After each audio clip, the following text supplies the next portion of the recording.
But the weird part is, it's stale. Breathing, or the noise around you has completely stopped, and all you can really hear is yourself breathing. Hearing probably the distant voice of your own saying, "Am I drunk?" Tunnel vision's still there, and you do feel a little drunk, but you don't. It's not something you can't handle. It's just the awkwardness of it all is that you are really deaf right now, and you have sort of a tunnel vision. What did you say to me, DM? So what is Hero Approved? It's a stream team and a community.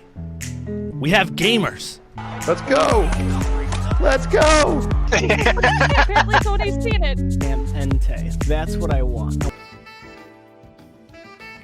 We have artists. Dream. That scared the fuck out of me. That came out wrong. And tabletop role players. I'm ready for anything today. I can rate the art and I'm giving birth by the finger. You know what? I wouldn't doubt it. There is a small skull on here. That's Great cat. God damn it, French. No, I was kidding. Let's meet the team. My name's DM Thaco from Dragons in the Dining Room. I'm Turkey Terror from the Grouch Couch. Hi, I'm Jeff Folsham of Folsham Art. Hi, I'm Spooky Sprinkles. Hi, I'm Dungeons and Dom. My name is Joe Dirt. If you like one of our team streamers, I promise you will like another. So check them out. Hero Approved. A dedicated stream team and a welcoming community.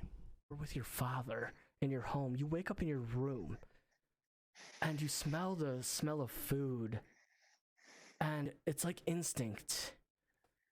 You go down and you see sitting there is your father. Phyllis, come in. Sit down, please.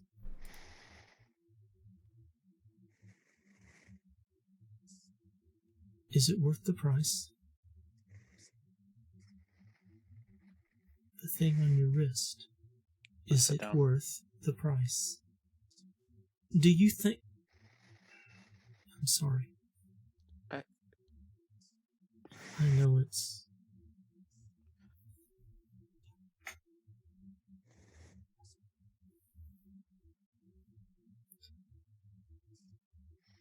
Phyllis, I'm sorry. I've been gone far longer than simply the last time we spoke.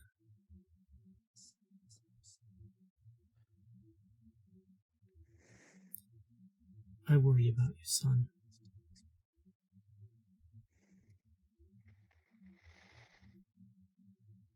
I know that your memories of me are not what they should have been. You were so young when your mother was taken from us. I don't know how much you can even remember her. Please, just hear me out. I only have a limited amount of time.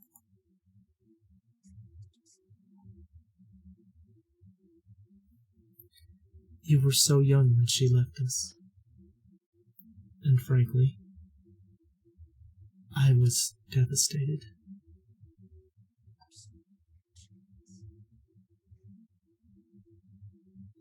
And I poured everything I had into trying to bring her back. For me. I always said it was for you, but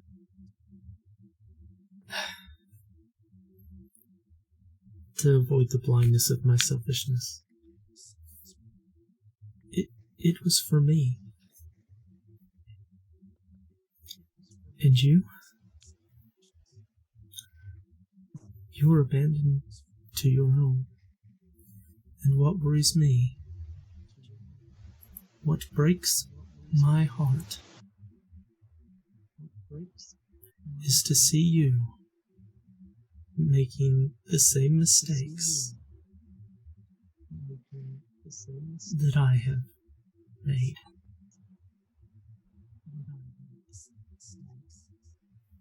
Now, it's for different reasons. You're not trying to bring back your lost love. But what are you seeking, Villas? What deals are you making? And by the gods, look who you're making these deals with.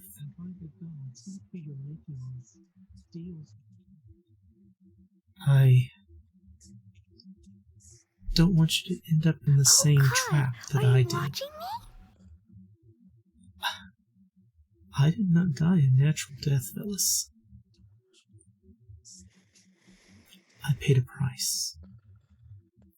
For services. For powers. For lies, Villas. And I am concerned that you are headed down that same road.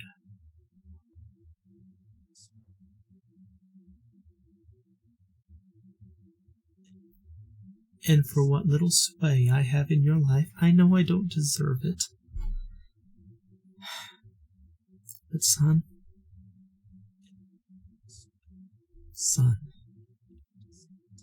I am trying to keep you from the eternal hell in which I exist. I'm here, I'm watching. And this is probably the only time I will ever have the opportunity to interact with you. Phyllis, don't make these mistakes in spite of me and my memory. Do the things to live your life. Be careful the choices you make. And Phyllis, I'm sorry that I abandoned you all those years ago.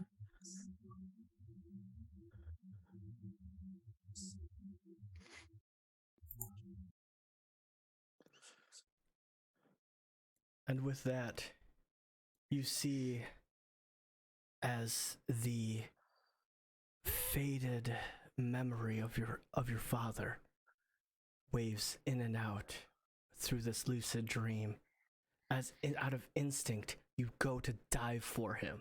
Hey, what's its strength mod? I wonder if a skull does have a strength mod. Please tell me it's like -4. That's why I'm hoping. -5. So yes. Did you do it? Yeah, Oh my god! So Tay gets lunged, just chucked, and grabs a hold of the. It's a small skull, so you're like grabbing a human skull, and as you grab along, you're looking straight into the bejeweled eyes of this eldritch scroll, and you both fall.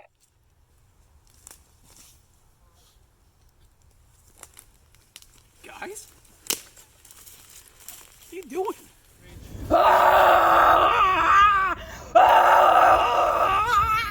Bow to your sensei.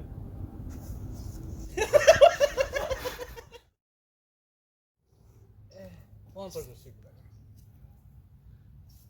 What is this? Points. To rate. That's it.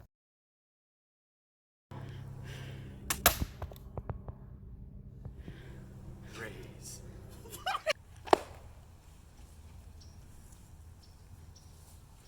But that doesn't solve anything! What's with the pile of stuff over there? It's a bunch of treasure. It's a treasure hoard. Kendra's just gonna walk over. He's gonna kick it. He's just gonna kick it and just like move it around while they're just. There's a lot. There's a lot of things in there. It's very. We'll get there in a minute. I'm very tempted to start looting. It'll be distributed. Children, I will turn this.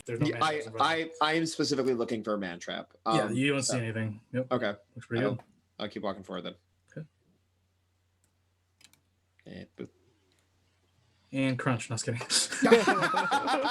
To right all around his wagon, or like a circle around the wagon and all the horse. He's like, oh my gosh, I could have been there earlier for this. The sea bear attack.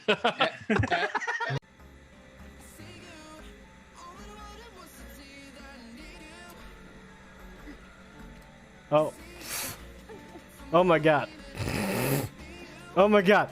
No! No!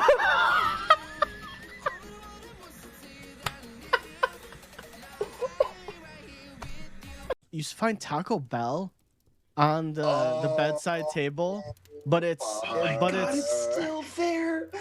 but Oh my God. but the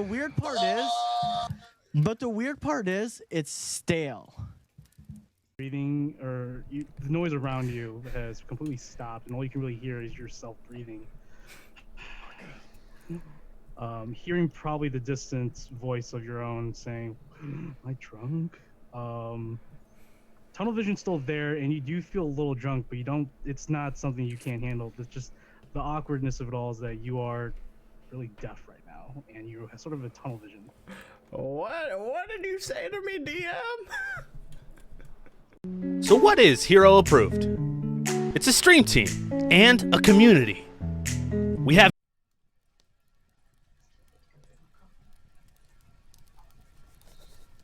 Happy Sunday, y'all. Happy midday, and welcome to Semantic Components for a new episode of Black Lotus. I'm DM Jitterbelly, also known as Mike here on the channel. I'm currently running the Flash campaign here on Sundays, which is a D&D homebrew campaign of my own creation. Yeah. And today, with me all the time, every Sunday, is the cast and crew of Semantic Components. We have Joe, we have Elena, we have Nick, we have Kyle, and we, of course, have beautiful Dom. How drunk are you, Dom? Not actually. Damn. Okay. I can start. No. Well, I'm disappointed. That was part of my contract that Dom has to be drunk all the time. Day drinking at 1 p.m. I guess. 1 a.m. When has that Are you ever sure he's stopped not you drunk? before? That's also true. I just said PM, you tit fuckers. Give your balls a tug. Okay. So, announcements. For the players, at least, since last week, 2 weeks ago, we're a week off, and I just haven't found time to finish patch notes. So I have really no definite timetable currently. I mean, I'm still thinking a couple weeks, if I can find time to finish things, go over it one more time. But hopefully, I'm hoping a couple weeks to get some of these new stuff out. For the viewers out watching, we do patch notes where we try to archive, and this is how we test all the homebrew stuff that we do in here. Everything's laid out for all the players, even including players' abilities and stuff, so everyone's just on the same page. But the players should look forward to it. More spells, which is cool, since more of the players are spellcasters now. And since this campaign might go on for a while, because we are planning on going to Epic Level 30, which is not standard in current 5th edition. That's going to be amazing. But it's gonna be crazy. It's for me, honestly, it's been a while since I've ran an Epic Level campaign, but we'll get there eventually. So if you guys are watching, stay tuned. I think it'll be awesome, and I think you'll enjoy it too. But other than that, I don't have anything personally going on for my personal announcements. Is there anyone here? Before I slide it over to Joe for our sponsors and our stream team, if you want to shout out, plugs. Tonight on the Zoom Shakespeare on Facebook, we are doing The Tempest. I get to play Antonio, who's a complete dick, and it's going to be awesome. Damn. I would say that's very tempting. Oh. It's okay. Sorry. That was a little aggressive. You guys are dorks. But yeah, that's gonna be great. I'm excited. I found my bow ties, and I don't have to wear a whole bunch of hats, so I need to find one hat, I think. Do you have a bunch of hats? I did. So usually when I play a bunch of characters, I differentiate between them by switching out the hats. I Which literally is super good. am changing hats. Mm-hmm. But I need, you know what? I have a fedora. I'm gonna wear a fedora. There you go. Just the douchiest hat I can find. Nice. You know, I've been contemplating, because if Trent, okay, here's the deal. If Trent survives, this is for if you guys don't know who the our Zweihander campaign. If we get to a season 2 and Trent manages to survive, because he's the last survivor, I'm going to actually pay and hire out Elena to make him a top hat. Okay. Oh, that's true. Yeah. He does have a top hat. I do have patterns for top hats. Yeah, I You gotta make wear it. You gotta make it like homeless, like bum as you can. Can you do like back in the old cartoons patches? Could you do the one where like in the cartoons where the top hat, like the The top is like a it's like right, a little so flap. so the crown of the hat just That's where I put my alcohol. I just wouldn't stitch it all the way around. That's where I put my cuddle, just in the top of the hat. I fucking hate that you still call it a cuddle. I fucking absolutely hate it. It's a cudgel. A cuddle. It's a fucking cudgel. You can cuddle with the cudgel. You can. You also beat the fuck out with a cudgel. I have a logistics question for pure hypothetical purposes. What is this? Asking for a friend, would you be able to make a Doug Dimmadome style hat? That's a big hat. Can I? Yes. That's a tall order. Yes. He did it. That's some fine leather, man. I've been here for 7 minutes and I'm already leaving. Fine leather. Okay, dude. Okay, how about this? I already left. Here's my put in. If you buy the pristine leather to make that kind of hat, now I'm sure she can do it. I'm sure she would do it. Honestly, take her time. For this, But you have to put it everything up. leatherworking is definitely going to come down to the materials for it. You just have to put down the expensive leather for that hat. Crow the Alchemist, thank you for the follow. What's up, Crow? Hey. Why I did know my that name? Yeah, why did my follow alert not go off? Now I'm upset. Amy, I do have water, but I'm also. Real quick, does anyone else have anything else? My boy, slide over to Joe. Any plugs, shout outs? I'll do a little something. Plug yourself. Plug yourself. Because I'm trying to get into a more consistent streaming pattern on Monday nights. Yeah, I feel week, that. I played some Deep Rock Deep Galactic. Deep Rock. I couldn't. I watched the last parts, man. I didn't see the notification on Discord. Yeah, notification. Oh, on Discord, yeah. I got through like two missions because I was doing it solo scouts, and I was like, yeah, that takes a little bit longer if you're that class. Well, what time are you doing it tomorrow? Maybe I'll join in and hop on. I usually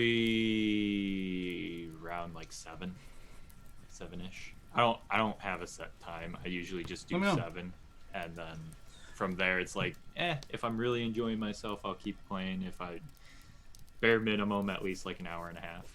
I feel. Yeah, just let me know. It's always fun to have a player. So yeah, cool, awesome. All right. Well, with that, then, Joe, would you like to tell our viewers at home? And real quick, if you're watching on YouTube, please like and subscribe. That really helps and goes a long way. Really appreciate it. In all honesty, one like, one subscribe really goes a long way for us. And hopefully, we can repay your kindness in the future with some more improved content, more refined content, more adventures and stories to tell.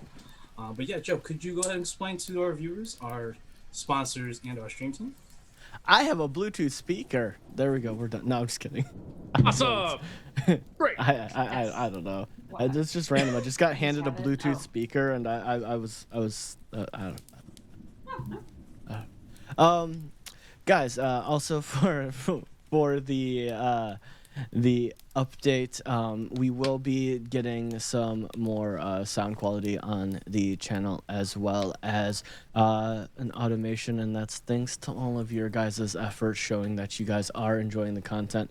Really helps us, motivate us to make everything more streamlined, make everything more effective, make everything better. So I do want to say a huge thank you for everybody that is joining us on the Twitch, as well as everybody that comes over to the YouTube as well. So we do appreciate all of you very much for the growing support. So we did place the orders for those, and they should be here within the next week, and then we can have a bunch of new toys to automate and do more fun things and have more things pop up on the screen. It's gonna be a good time, so be sure to stick around with that. And if you guys don't know what or who Hero Approved is, we are a dedicated group of people, streamers, content creators, and just good beans all around the internet that are dedicated to our community, our craft, and bringing the difference between a content creator and an actual community. We want to be the best that we can, and we push each other's bounds to the next, to about over 9,000, and doing very many good things.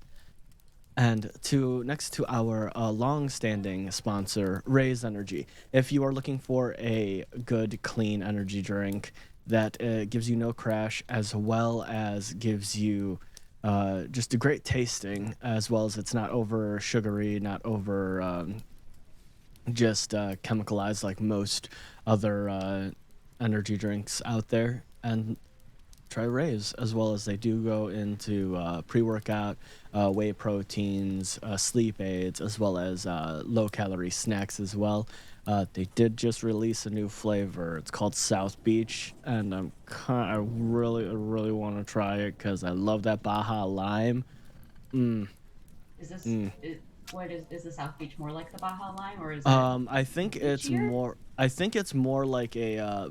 I haven't tried it myself yet, but I believe it's more of a, like a light fruity taste. It's supposed to be like South Beach, Miami, so it's very. It's not so much like lime. It tastes like me. Yeah. Oh. Shut the fuck up. So it tastes like disappointment, Disneyland, Correct. and sweat, and a lot Disney of World, methamphetamine. It sounds like it tastes like sad, broken dreams, smoking a cigarette in the parking lot at 3 a.m. at Disneyland, Disney World. Disney No. You don't even get Disney World anymore. And then You're it gives you a subtle. Not California. Disney Place? You wish. So it has a subtle Disney aftertaste of just all the food Dom's eaten in the style of Epcot. That's the only right thing that has come out of your mouth this entire time.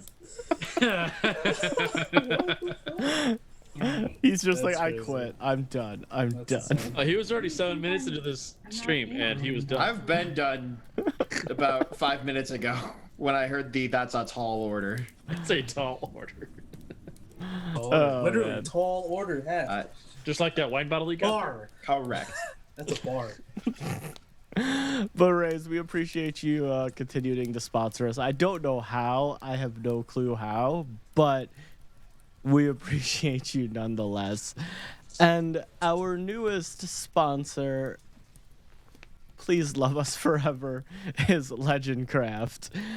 They make high quality gaming tables as well as gaming accessories. So if you are one of those spelly boys or girls, they do have a spell tracker, which is made with premium quality wood.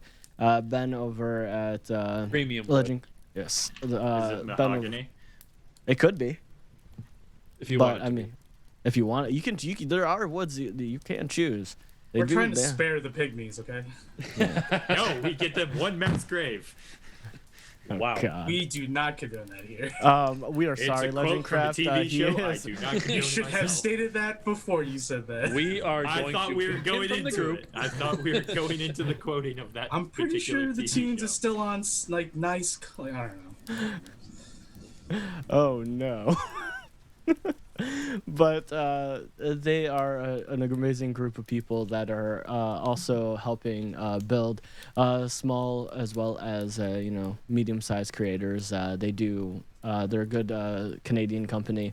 They are coming out with a new Kickstarter here soon for a couple new projects, and they have a nice little game that they're going to be playing in the next month or so, where you could win some Legend Craft products as well. Ooh. And that is amazing. So if you want, use the code for 5% off. It is semantics. So use that code and on legendcraft.ca to get yourself 5% off, and that does give us a little bit of kickback as well. And let them know that we sent you and we love them. And please don't disown us, Legend Craft. Please don't. We love mahogany. I have a desk. It's made of mahogany. Mahogany. Mahogany. Silence! Silence! Mahogany. Alright. Thanks, Joe. Well, if anyone doesn't have anything else they want to let the world know, we can go ahead and jump right back into Anzoria to another episode of Saga Black Lotus. I need to change the music again. Chain scene and over. Transitioning. Dungeons and Dragons. Yeah, me, definitely. I wish. But no. One day. One day we'll get that intro, everybody. One day. One day we will. One day we'll get the intro, so I have more time to prep. Just kidding. Eventually. That extra minute, man. Extra minute, fucking, it matters. I've had some really cool sessions because of last minute ideas.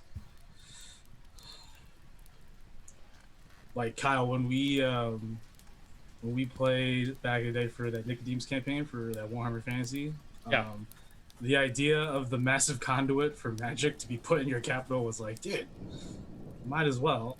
And then fucking do it. We started the session and was like, hey, dude, you want to buy this for your capital?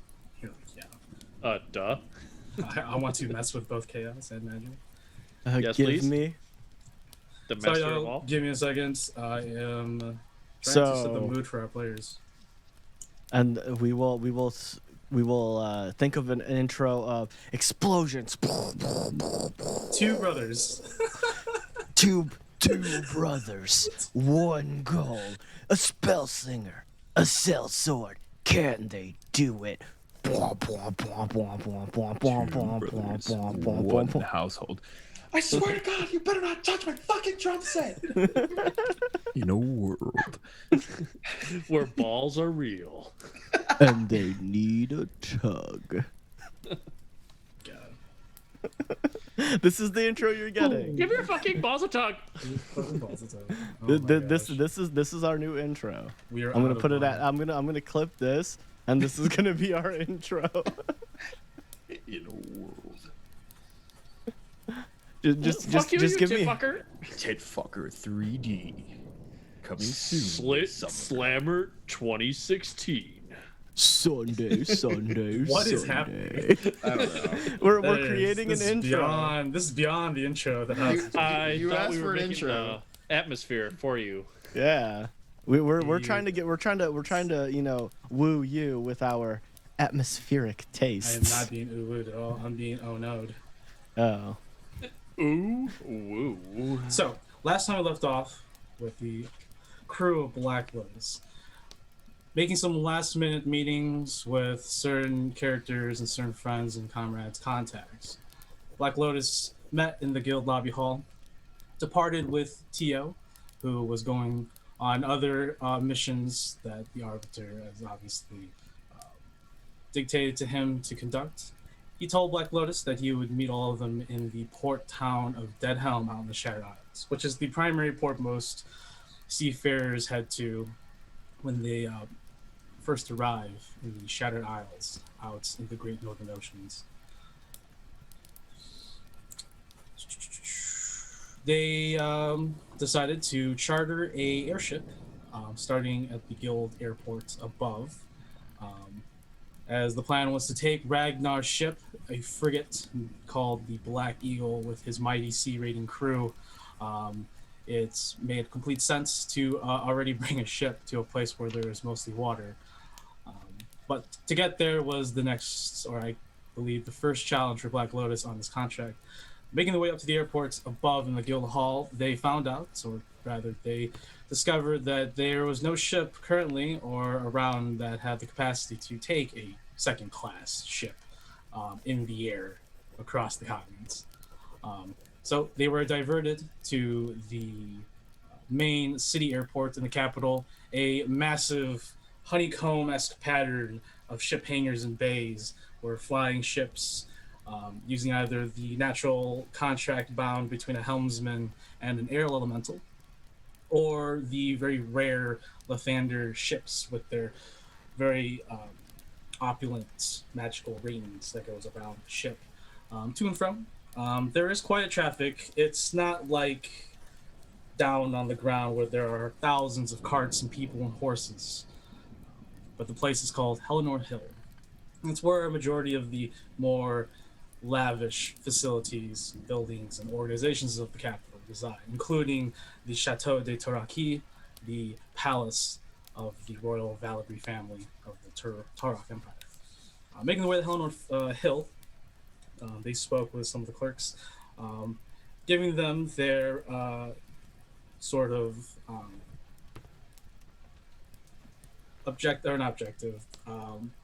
their current carrying their package, their luggage. They're carrying their frigates. They have lots of supplies. So they had a very specific transporter in mind. The clerk managed to find a few and limiting or knocking out the ones that did not approve of some of the things that Black Lotus want to take. Above all, a massive frigate. There was one, a private merchant named Captain Tolston Emza of the Indecent. This very large merchant class ship, almost the size of, maybe just slightly larger than in our world, an East Indian merchant class ship. But it's an airship, multiple docks, and it was enveloped in this very large pattern, sort of linen cover over the entire upper decks. Making a deal and requisitioning at least a portion of the guild to pay for the expenditures. They set off for Share Isles. However, there was going to be a slight stop. As the merchants already had passengers before, and looking to gain a few extra money, didn't mind taking on a second job, which Black Lotus also didn't mind as well. They were going to make a pit stop in the southern reaches of the country of Oglever, the Magrocracy of Oglever, which is where the border of Oglever and the Hollow Country sort of meets.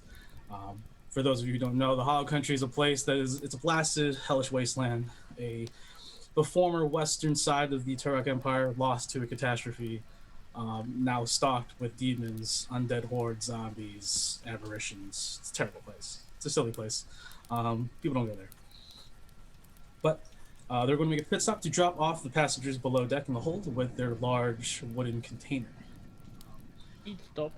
Aboard the ship, which would have taken 3 weeks to get to Slarov, and then a few days after to get to the city of Merple, they would drop their ship into the dock and depart or part ways with Captain Toll Holston, and the Indecent, and then continue their journey out to the Shattered Isles.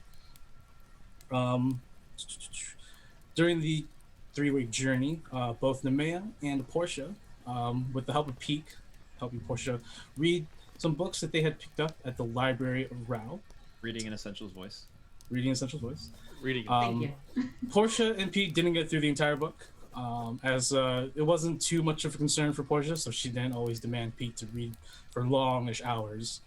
But Nemea committed to reading at least one of the very sacred and probably highly legal works that came from the repositories of the Library of Rao back in first one I read is definitely illegal.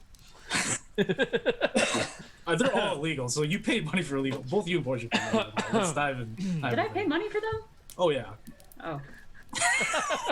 Oh, geez. What did I hand that person? Oh, it was my gold. Oh, how okay. often I is thought I Portia? borrowed these from the library, which I thought was free. You but maybe technically borrow. Okay, so you are borrowing, but you also bribed the librarian to take them from the. not. Oh, that's right. Okay. So you technically are borrowing, but you did technically pay for them. Okay. But it's a bribe. You can write it off on taxes. Yeah. The guild, dude. So I was just gonna ask the guild. To do I that. have a page of my notes. Sorry, off track, everyone. I have a page of notes of I have all these set holidays and stuff in our own world, and I have a set day for it's tax day. Where the Empire, who has taken so much money, there was a reform 3,000 years ago about tax and stuff. I have that where characters can revamp all the expenditures that you've made throughout the adventure. So you guys spent so much money on stuff, you can get some kickbacks or whatever. I have a whole page of that. It's pretty funny. Hone's just gonna be a fucking rich man with the amount of money he spent. He's writing it off. Do you know how much he probably wrote off that gong for? Shit, That's fair. Yeah. it was an $8,000 gong. He's just like. When he was told at the guild hall, he's like, everything's an expenditure. Everything's an expenditure. Everything? Killing an expenditure? Gone. Gone. My gold leaf expenditure gone. Greater bag of holding expenditure. He's so much debt. So much debt. He did open an account at the bank too, so he's using credit. Of course he is. Let's see. Peak continued to study and refine her newfound magical powers, but the magical tomb that was gifted to her by Maxine, who had returned to the Feylands to figure out what to do next. I miss you already. Plan how to take care of this Bellacara, this sinister entity that can transport through mirrors. But we'll see when that comes into play again. Ragnar. I want to take a trip to the Feywild. Ragnar rallies the crew as the final day approaches the village of Slarov. Tolheston calls everyone for a solar celebration, a drink, a merriment. Black Lotus doesn't really partake. They just sort of stick around and hang out. Hunja just goes at it. It's free. No need to write off. It's just free. Can we write off free stuff? Can we use its value? Can we just say like it's worth this? I got it for free now. It work that way. Is there a ye old IRS that will verify this? Not the ORS. Ye old ORS. Ye old Ye old IRS. Ye old IRS. Yeah. We have our ye old tax man. If there's any game masters or dungeon masters out there that have done that, props, dude. That's funny. The night before. That is the one BBEG I do not want to fuck with. Oh yeah, all your gear confiscated, returned. They've all been taken. Oh god, like they pay taxes. They've been trying to take the Courtesan's fan blade from me for a year and a half, but for some reason it still keeps appearing in my hand after they leave. Arriving in the small, remote village deep within these pine woods of the southern reaches of Oglever. It is a misty morning, or it's a misty sort of almost midday, around 11 a.m. The ship descends upon the village. Grapple hooks and large thick hemp ropes attached to massive poles tied to the ground. The indecent lands and parks, or ports, I guess. And the crew gets off. Tolheston takes around 3 to 4 large wagons of supplies, along with the massive container etched with magical runes and glyphs. Unactivated, but they are just written, as the spellcasters of the group would have known. Peak, you're still getting a known feel for. You're just like, oh, okay, so this must mean sealing, shutting, putting away. Man, I gotta. Stuck in a closet. Stuck in a closet. Stuck in a closet. I gotta clean it out.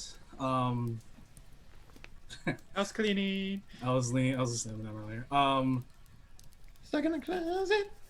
Tolheston told the group that it'd only take a couple hours to deal with his old friend, the Magicrat, who is lord over this village, who reside on the keep on top of a small ridge on the other side of town. Accompanying him, as it was an option, was Hunja, Portia, Nemea, Nathalie, and I put Peak there, so Peak, I'll give you the decision in a minute, and then Damrus and Zypher had a small, brief discussion, and there was a little fight on the trip here, which has increased tensions with Damrus, which there was already tension between Damrus and Zypher. Both unknown to each other, both very cautious of one another, for both understood somewhat the abilities that they could do, that they possess, and even scarier, the unknown abilities that they could possess, the potential. Damrus went around the corner near the merchant house to peruse around the artifacts, trinkets, whatever was maybe interesting to him, while Zypher with Bloodhawk. I have Bloodhawk with you, Zypher. He's on your shoulder. Like I said, you've gotten a little bit better communication with him. I don't know if you still call him Bloodhawk or. Oh God, I gotta find his name. Yeah, I did. He actually said his name. Yeah, in a small. Yeah, I will find it. That's fine. Yeah, I'll take a look after in a minute. And then Ragnar looked at the hamlet with Ivor and Nessa and completely knew what was to be done to pass the next couple hours. The tavern. He headed to the tavern with Nessa and Ivor to drink the next 2 hours away, so that he can get to sea finally and return to a place where he's comfortable with, where he is most strongest at, which is the ocean. I would have sent Nessa with them. I didn't say it. If it's too late, it's fine. It's too late. Yeah, I'm not gonna keep retconning stuff, because I guess I last session I'm like, so you want to use like Ivor? I asked you. Yeah. Ivor and Nessa, you said yeah.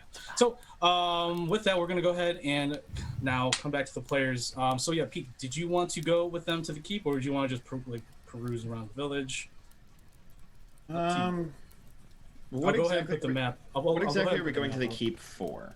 Well, Captain Tolheston is dropping off the two passengers, who is this tiefling and this man, a mercenary-looking fellow. And the tiefling looks like a bard. He has a double sham, a golden double sham. If you know what a sham is, think of two put together. He's playing it. And they're the ones that were in the hole. They're dropping their package along with supplies that were supposed to be sent to Slarov regardless, because that was also... They said that we were doing the pit stop on the way there. Right.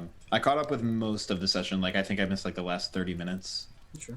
But I was listening to most of it. You know, if they're going to the keep, I think I'm just going to kind of wander around. Like, if they have a good enough crew and we're literally just here to drop off supplies and dip, like, I don't feel like I need to be with them. Where do you want to go? Get into stuff when you're only there for an hour. Where do you want to go in the village real quick before I begin the session? Where do you want to be? So on the map, on the map, there are three places that Tolheston told you that are like places of interest. You have the blacksmith just south of the keep down here. If you're on roll 20. Oh, on roll 20. I was looking at the Discord map. No, yeah, I'm on roll 20 right now. Sorry. Zoom out a little bit so I can see everything. So where I'm pinging is the blacksmith. Back over here, okay. Yeah, that's the blacksmith. The market house is right here. As you can see, Damaris is over here perusing. Zypher's in the alley, being weird, being you put suspicious. You put me there, Lord. You put me there, man. And then there's the magistrate's house over here, like the local police. And then the tavern's way up on the northeast corner of the village, where Ragnar and his merry couple have joined him. Other places, there's a sentry tower in the middle of the village. Mm-hmm. And then there's also a temple over here next to the tavern by Ragnar. And there are a lot of... Is it a temple to a specific deity or just a general temple? You don't know. It's just a stone building. But there's a lot of plants around the building. A lot of like very flowers, shrubberies. Something of like a nature druidic kind of sense. You can make a safe assumption, sure. Okay. And then the one thing I'll let everyone know is like the crew going towards the keep along with Ragnar going towards the tavern. You all see that there are people here living. But you also see there's a lot of town guard. There's an unusual amount of town guard. Just in this village. Like they're all because they're in the Empire they don't have barony militias. Like, Empire, here it's either like you have a town guard or you don't have a town guard. The Magocracy is not really big on that kind of stuff. If there's that close to the hallowed country, that just right. I was That's one of the things your characters probably would assume is that the border is literally. Hey, look at that blighted land over there. I could throw a stone over there. Yeah, the Soulless Trench is literally 6 hours away. The Soulless Trench is the front lines where the army fights the undead. 6 hours away. Yeah. If there isn't like an unusual amount of town guard, I think I'm gonna want to go to the Magister's office just to like see if there's anything that's like troubling within the town itself. Sure. That is if the only reason is because they're so close to the front lines or if there's something else going on. For sure. All right, so yeah, we'll pick up right now with we'll start off with the crew up at the keep. Yeah. And then Pete, you would have passed Damaris and Zypher on the hill. Well, Zypher's moving around. Anyways, sorry. We will go. Yeah, I was just like, where's Zypher going? Off the map. I'm doing ranger things. Skulking around, dude. I'm a gloom stalker. I must be in the shadows. I must stalk. Just gloom stalker things. God, I need a combat shovel. Dude, so I bought Dave a combat shovel for his birthday and he loves it. Combat shovel are good. They're okay until they break. I know. Everything's okay until it breaks. I bought the one that also turns to an axe, so like he's been using the shit out of that, cutting wood. I'm like, why? Yeah. Why are you cutting wood with that, dude? You live in a house. You don't need to chop wood. Friends sometimes. There's a reason why it's called the combat shovel. He's trying to use the combat portion. Unless you're fighting wood people. Instead of skulls and necks, you're chopping off wood. So I take that, you Trent. Yeah. Combat versus wood. Is that a hate crime? It's not now, but in this world, yes. The Druids do not take kindly to those words. Not once. All right, so to the group. The keep is a large, steady construct, weathered stone. It appears to be an older building, maybe a military outpost from a bygone past. Along the ramparts are patrolling town guards clad in rough leathers and armed with short swords and light crossbows, or heavy crossbows. The front door, a massive double door of iron, almost 12 feet high, is guarded by a dark feathered kenku. Steel plates fitted around its legs, shoulders, and chest. It wears a dark cowl over its head, and on its back is a large, curved greatsword. And for context, it is basically a Masamune. Ooh. Ooh. Approaching the keep, Tulheston, his first mate, the bearded fellow, Kef, and the dwarven woman, the bosun's the bearded fellow. The dwarven woman, Miss Nia, the first mate of Tulheston, order the wagons parked and unloaded.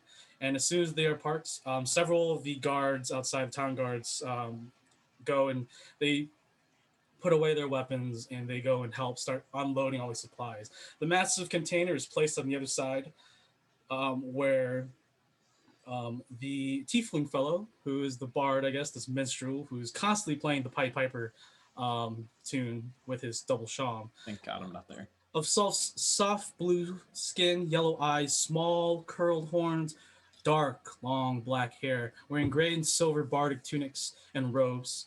And the hooded human man, fair skin, blue eyes, short blonde hair that you can see sort of creep out from under his hood, athletic build, and a mace with strange writings on it, wearing thick leathers and iron plates, leans against the large crate. It seems they are waiting for something. Suddenly, as he looks as they finally stop and start unloading more of the supplies towards the front door, as Tulheston confronts this larger than usual Kenku with a massive curved greatsword. I would say whose passive perceptions at the keep is 15 or higher? So that'd be Nemea or Portia. Well, Portia, you automatically... you don't give a shit because you can't see it. Yeah, If I can't see it, then I can't see it. Right. My passive is 14. Okay. Nathali's is definitely not 15. The one time I'm not there. So with that, eventually you do see that they leave, Nemea and Nathalie. Honj is actually helping, but he's not really helping unload. He's looking through it. And the bosun, the bearded man, who literally looks like a Greek god. He has that really well sculpted beard and sort of like small curly hair, chiseled nose. Oh my god. Yeah, and he's just like, "What are you doing?" And he's like, Honj just looks up. What are you doing, stepbrother? Nothing. Opens another box. Captain, he sort of just like approaches like Honja, and Honja just being a child. As is tradition. Classic. But for Nemea, you see that the tiefling and the human leave the large container and they make their way into town, into the village. Tulheston approaches the Kenku and its guards, two other portly fellow town guards with short swords and light crossbows on the back. After a brief conversation, because Tulheston has his back to you, the Kenku, whenever the Kenku responds, you see, Nemea, that the Kenku takes deep, relaxing breaths. And for you, Portia, you can clearly hear them.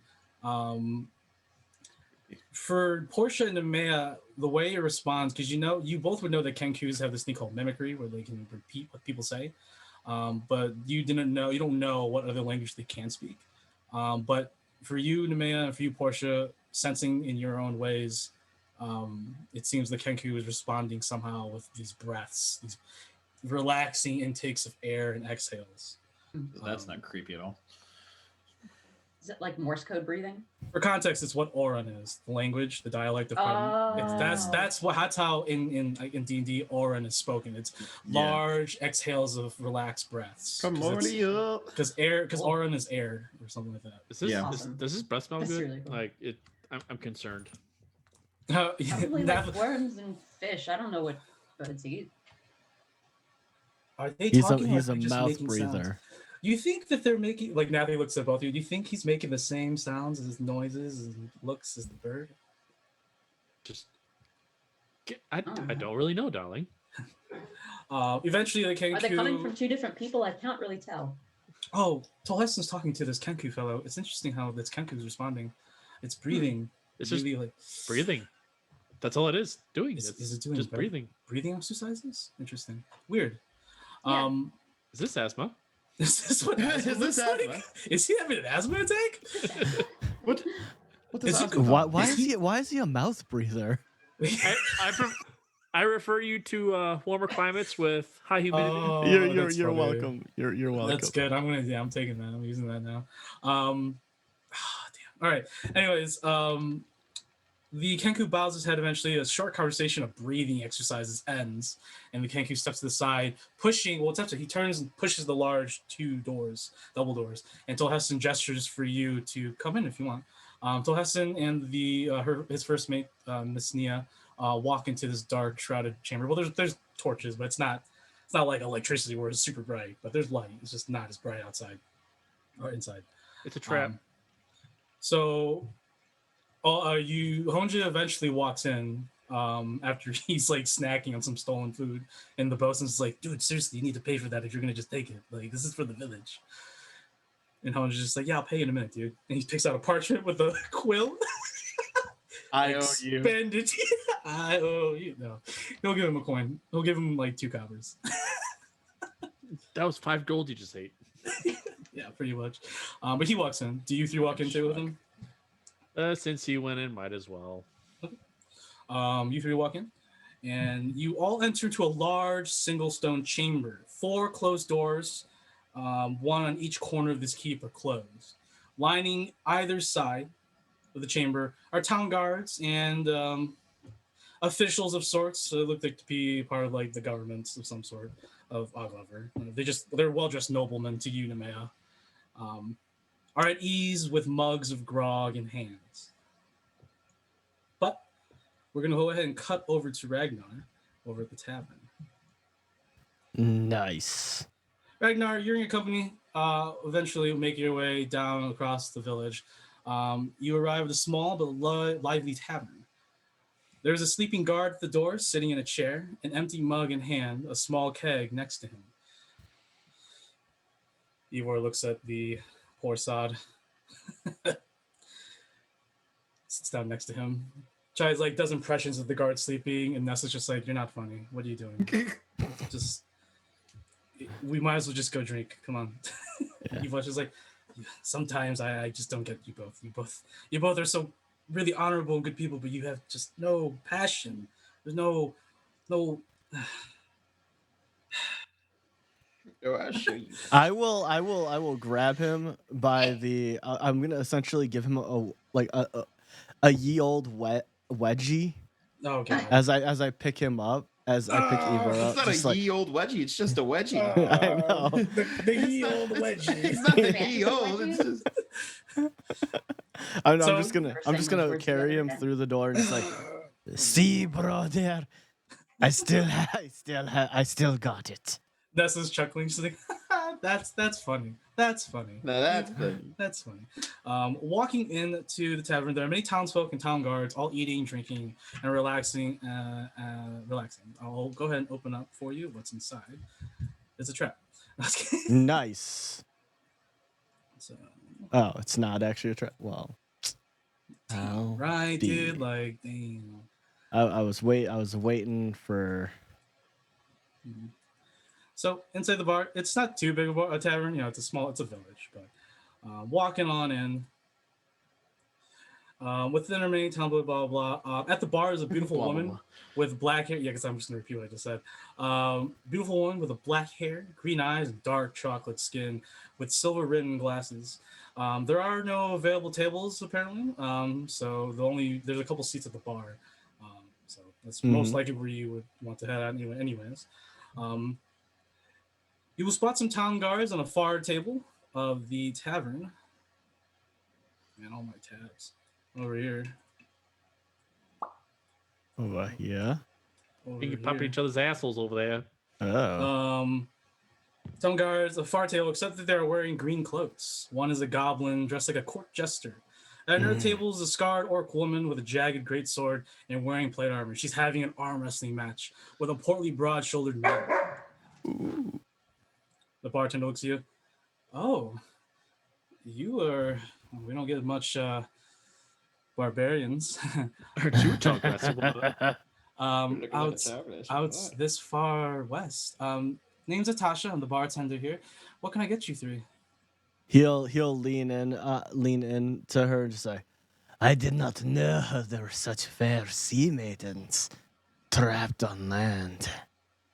Go ahead and make a. Are you trying to hit on her? Yeah.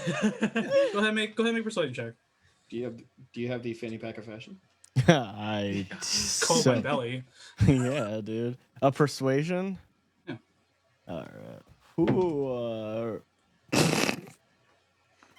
I got a natural one for a 3. I was gonna say I'm like crit fail. As you give Natasha this gnarly smile, you can't help but drool a little bit on the side of your mouth. And as the drool just sort of drops in the bar, Natasha just gives you a cute smile, takes a cloth from underneath the tip of the bar, wipes and says, "What can I get you?" He's a barbarian. Yeah. Just let him be. We will take your best ale. Booty. And swiggity swooty. All right, astral projections, get the fuck out of the scene. Sorry, I had to say it. We'll take your finest ale. Finest ale? Okay, well, I will say that our finest ale is our finest grog. And she goes to the nearby 2 barrels and pours you some grog. She looks at you two. Did you want to? And Nessa's just like hands already extended out, waiting for it.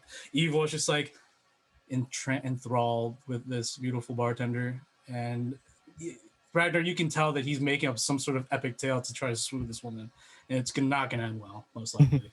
But you can definitely see in his eyes and how he's also drooling at the bar. And I sit there and I'm just like, so do you have any interesting patrons come out this way other than barbarians? Well, dear, you're the first barbarian in a long time. There was a barbarian 2 years ago. Mercenary work, but haven't seen him since. Other than that, we mostly get soldiers from the front lines, the Solus Trench. Depressed sods, if I'm being honest. Or also just as depressed commanders from the front lines. So unfortunately, we don't really see much interesting folks like you three. You must be did you all three come from the flying ship, the airship? We did. That's crazy. I've never seen an airship carry a ship before. That would be my ship. And then he'll flex a little bit. Are you a captain? That I am. You see her put another. He just starts to do his like. I can't do it because I'm a fat man, but he does Ragnar does the little peck dance. Oh yeah, and dude. And so when Ragnar you do the peck dance, it sort of shakes the bar for a second because you put your hand on the bar holding your mug of ale, this large mug. Yeah. And it just shakes the bar a little bit, and she slides you another mug, and she doesn't ask for charge this time, and she leans on the bar and just talks to you. Oh, by the way, how much did the 3 grogs cost? 2 coppers. Okay, so 6. All right, cool. She just leans over and says, "So, where have you sailed? You must have sailed all over on Zoria."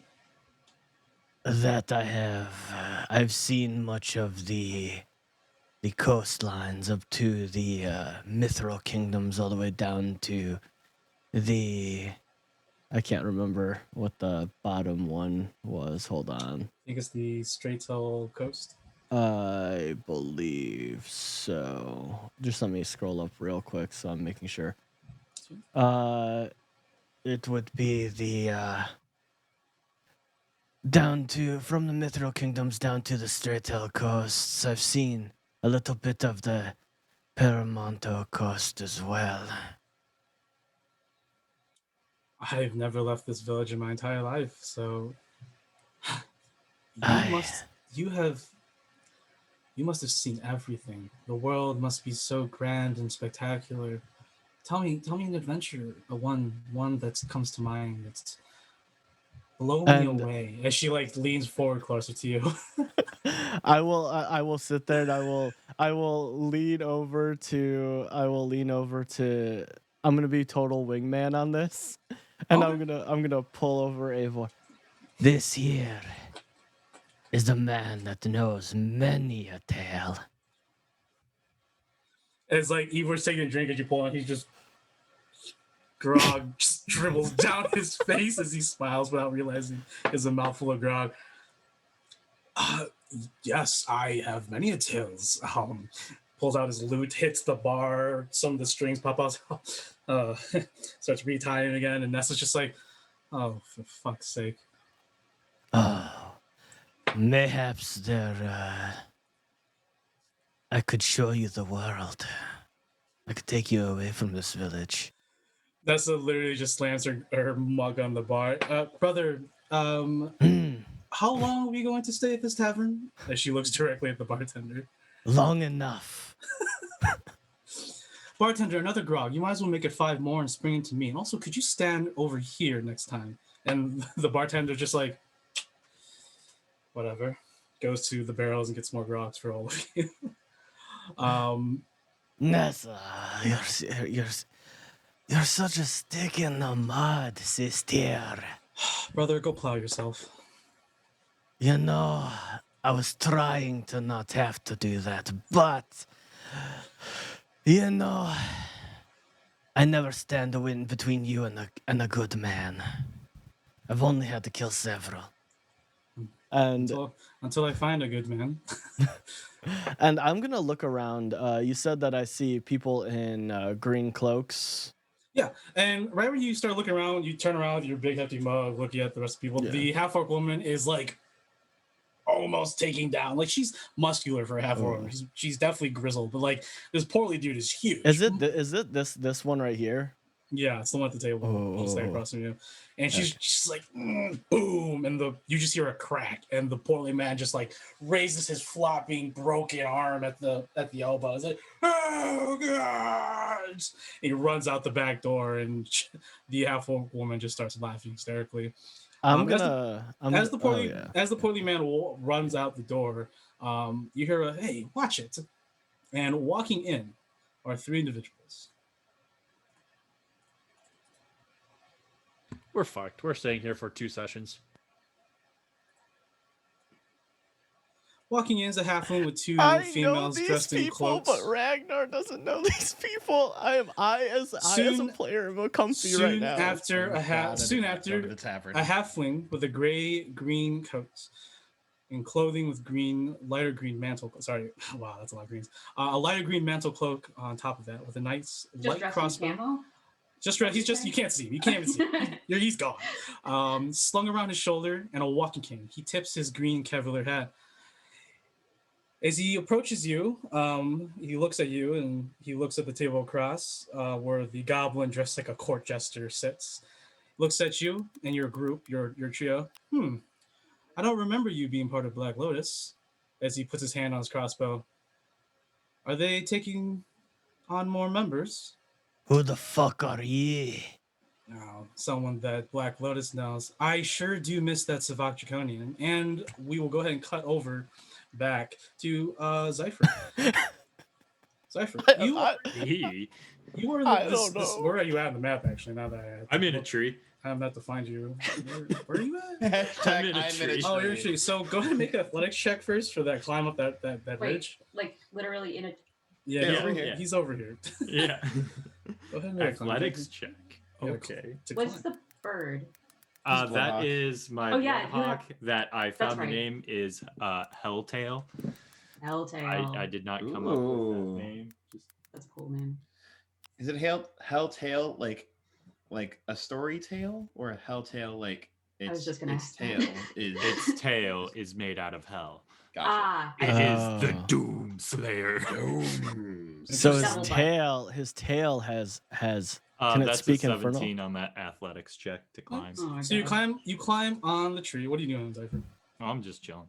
Just chilling. Bloodhawk is also just chilling. Bloodhawk actually looks at you, and you see that there's some rodents nearby along the trees, and it just leaves for a second and comes back with a Comes back with a full like squirrel in its mouth and just chomps it down. To be expected when one has a hawk. Right. But I need you to go ahead and make a perception test for me. Oh, no. Perception. Mm-hmm. And by the way, at this time, you would see Peak coming around the magistrate's office to probably that would be a good old 14. 14. Over here, near the large container, Zypher. Large container. Over... Oh, okay. By Mooncat. By Mooncat. Where Mooncat. Even though I can't tell that it's Mooncat. Correct. On the map. Out of game. Meta. Yes, Mooncat is there. Mooncat! I love her. You see 4 individuals walk seemingly through outside within the wooden crate into the world. As if it was an illusion. A drow elf in green leathers and a half cloak, a human woman with dark hair, expensive armor and daggers, and 2 green hooded figures drawing short swords. They begin to pour what looks to be vials of some sort of green substance or ichor onto their bladed weapons. They begin to turn and make their way into the keep. And we'll go ahead and do that right here. Huh. Neat. Motherfuckers. It looks like we're gonna have to beat up some more Green Thumb, although And- Ragnar has no clue. But hey, Yeah, people went into the keep, correct? They made their way towards the keep. You can't see if they went in or not. No. Like Nemea and Portia. You saw them. Me and Portia. Me and Natalie. You and Nemea. Also, I'm there. me and myself. Me and my astral self. and I. Yeah, me and my astral self and I. Everybody's these just people were still named there, but Portia. nobody has a visual on that, so that'd be meta. All right. And yeah, so I'll go over the earpiece and be like, so some people just walked out of that spooky crate, and they're going into the keep with like, I'm gonna assume poison. Yeah, the only person who would be responding would be you, Peak. So right now, you and Nick, or you and Zypher are on the same like time. Like green cloaks, short swords, expensive armor, probably magic people. A drow. Would I understand this as Green Thumb with It's up with to this you if you want to description? associate every green cloak as green thumbs. I feel like at this point, like, if I see anything green, I'm ready to shoot it. Sure, yeah, it's completely up to us. It's a Green Thumb. No, that was a bush. That's just an arborist. I still shoot it. God. That's just a herbologist collecting herbs, man. He's just wearing a green cloak, dude. Yeah, but he's doing it in a very He's collecting suspicious poisons, way. is what he's doing. Collecting that's hemlock right there. I can guarantee it. It's literally it's parsley. That's mummy dust. It's hemlock. Mummy dust. Out here. So grab some poison ivy for a prank that he had on senior day. Fucking Zypher, great. yeah, Zypher in your bed. Fucking great. How many do we got? There was 4 that walked out of there. So Does anybody else copy? Does anybody else respond? There is no response from either Ragnar's group or the company that went inside. Currently. As you stand in front of the magistrate's office, Peak, you see that at the entrance the door is slightly ajar and that there's a hand sticking out, like on the ground. I pull out Delilah and open the door. As you slide open the door, you notice that it's a town guard that's been knocked out pretty badly. You see that his neck is like, or his like side of his head is completely purple and just really messed up. I've got an unconscious guard over here at the magistrate's office. We've got company all over this place. As you enter slowly, sounds like a personal problem. I don't know, how far do you go in? As I come to help. As you're like sort of. I just peek, for lack of a better term, I peek in the door trying to just get a view. I want to stay like at the doorway, but like look this way, kind of just looking in. You're fine. As you open the door, you see that there are 2 individuals, both with like a short sword and then a dueling sword. It's a smaller, it's like a dirk almost. Both are extended out. They look to be sort of hunters. They have like these furs on underneath. You have these worn leathers and fur boots with some tattoos on their face. Both humans. One man, one woman. The woman has really short hair. But they both look at you and they both draw their knives and they're just like, "Who are you?" I was right about to ask the same thing. I walked in here and see an unconscious man, and obviously I'm on alert. What the hell is going on here? They both look at each other. And then all of a sudden, walking towards all three of you now is the BBG. And that Brody Bar! Brody Bar, back from the dead, has come to take. Oh, he died? He's officially okay.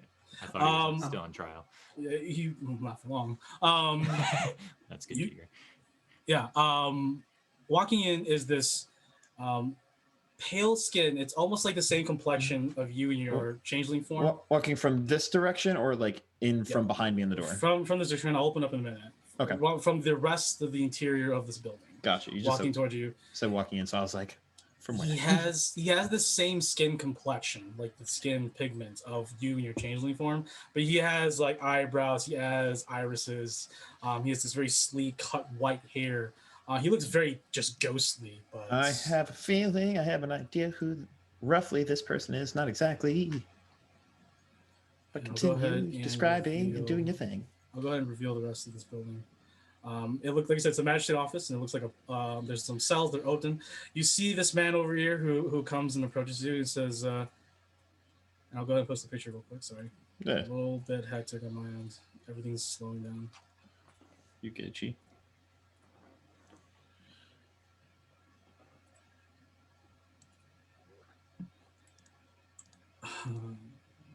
There you go. This person approaches you. Dressed in dark, very expensive, like this expensive overcoats. I love this aesthetic. Dark black scarf. He turns to you. He turns to you, takes his hand and slides it through his hair, and he looks at you.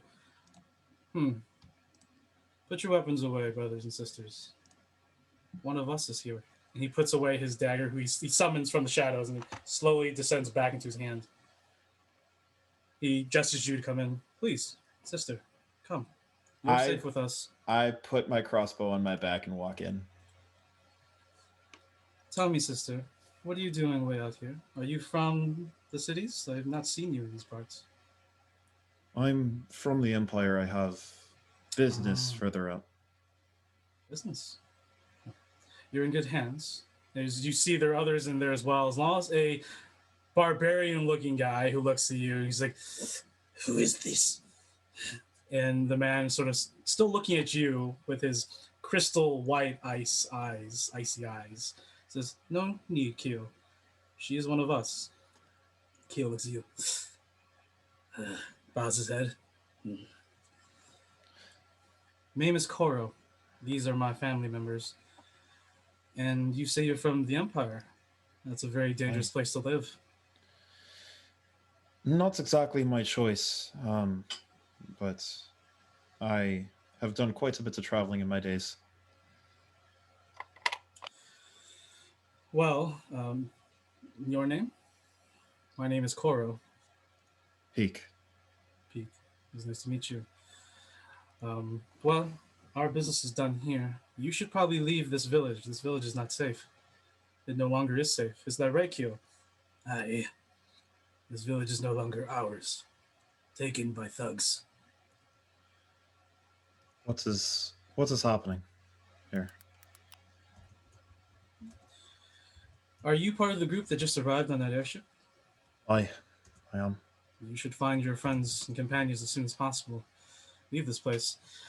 This organization, these thugs from the Empire, calling themselves the Green Thumbs, have controlled and seized this village. Vitak, their leader, a dragonborn in the keep, leads them. Vicious, cruel man. Individual. Whatever they're here for, there are large in numbers. It is not safe. As he looks at Kyo, is there nothing we can do for the people?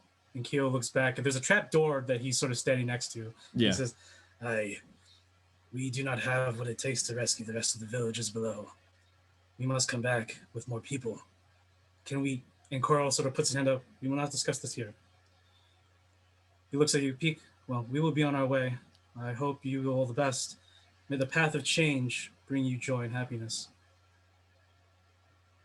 Can I just ask a couple questions before you guys do? Because I am very confused. Are you guys part of an organization? Like, because I've heard names of like the Nameless Gray and things like that being thrown around. You say you're from the Empire, right? Where are you from in the Empire? Let me get the exact city because I have it on my character sheet. From Roydon, one of the colonies near the principalities of Ducian. The border towns, next to Ducian. Interesting. Tell me, Peak, how many changes have you met in your life? How many changes have you met in your life? Right, sorry. 2 that I know of. How many have you spoken to? 2 that I know of. Interesting. Well, Peak, we are not in the Empire, so there are many of us here, who reside here. You do not know of the path of change. I do not, but I am looking for aid from my brothers and sisters, as you say. There are plenty of brothers and sisters in Ducian, plenty of brothers and sisters all over the place around the Empire. Not hard to find. Well, if you're not a changeling.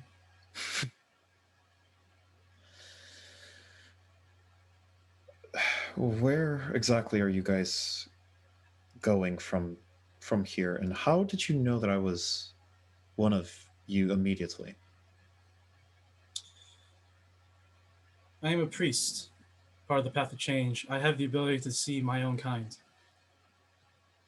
One of the gifts from our great and noble lord E42, the traveler, as he raises a hand towards the heavens. I when he says that, I take out the courtesan's fan blade and then show the boon on my arm.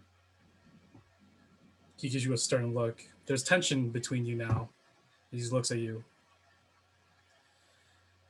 Him and I have had multiple conversations.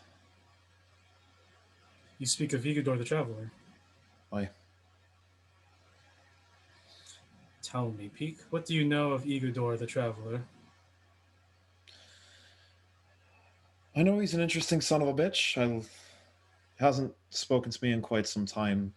Comes to me on rare occasions and has been trying to push me to use my gift more often than I have been comfortable with, but for a good reason, I suspect. He looks down at your arm again.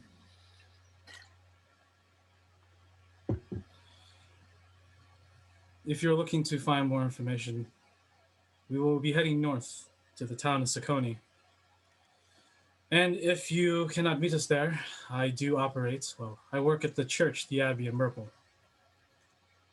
We are actually heading to Merple, which is fantastic convenience. Well, I hope you and your companions can safely get out of here. Yeah, I'm going to need to get with everyone and get them out as quickly as possible. You said the one that is in the keep is the leader of them currently? Yeah, it seems so. A mage of sorts. Carries a very regal scimitar and a very fine spellbook. Well trained, very dangerous. Fantastic. I wish you all the best of luck. May the path find your way. To you as well. And they all make their way out.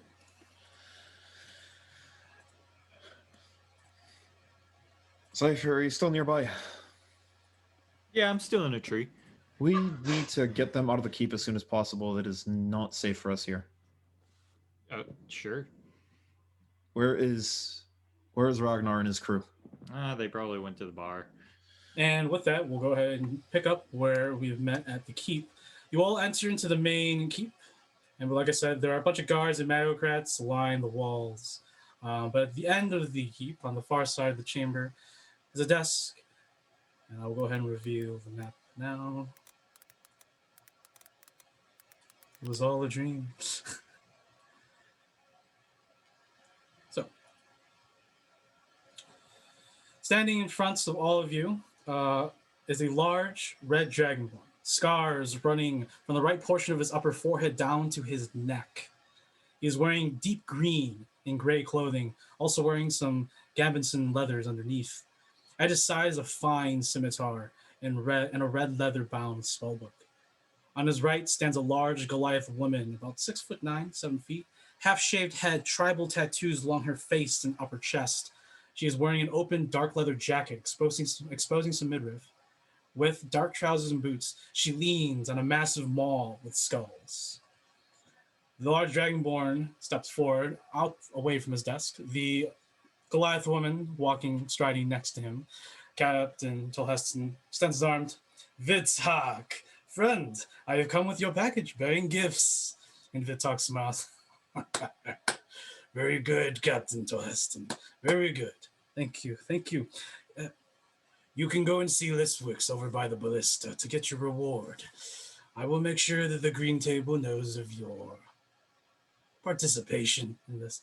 That is all I need to know, and that's all as I request. Your gratitude enough is all that suffices and satisfies me and my crew. As he looks at you, I'm sorry, it is only business.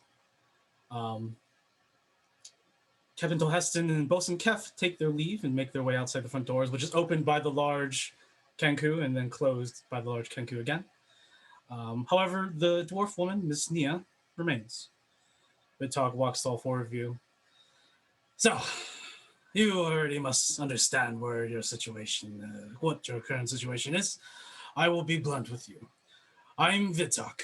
I serve and I am a lieutenant, I should say. I would like to say I am above the rabble of my organization, of the Green Thumbs. He bows his head. And you are most indubitably Black Lotus, at least part of your crew, which is fine. I can go ahead and round the rest up. So, you probably all know why you're here, and you're assuming that I'm here to kill you, which is what my superiors want, but I'm here for the bottom line, and that is for compensation for all the financial travesties you've inflicted upon my organization. Now, you did not completely and directly concern and affect me, but my superiors and others within the organization have pressed me to take up this task. Instead of killing you, torturing you, I offer you an ultimatum, or an alternative, I should say. Not an ultimatum. Well, it is technically an ultimatum. You either do it or you remain here to be tortured and killed. I need you to all remove your bag of holdings and drop them on the ground, including all the items you're carrying on. Weapons, rings, jewelry, all the good stuff. Just put it on the ground. With that, me and my comrades here will seize through, scope and see which are valuable or not.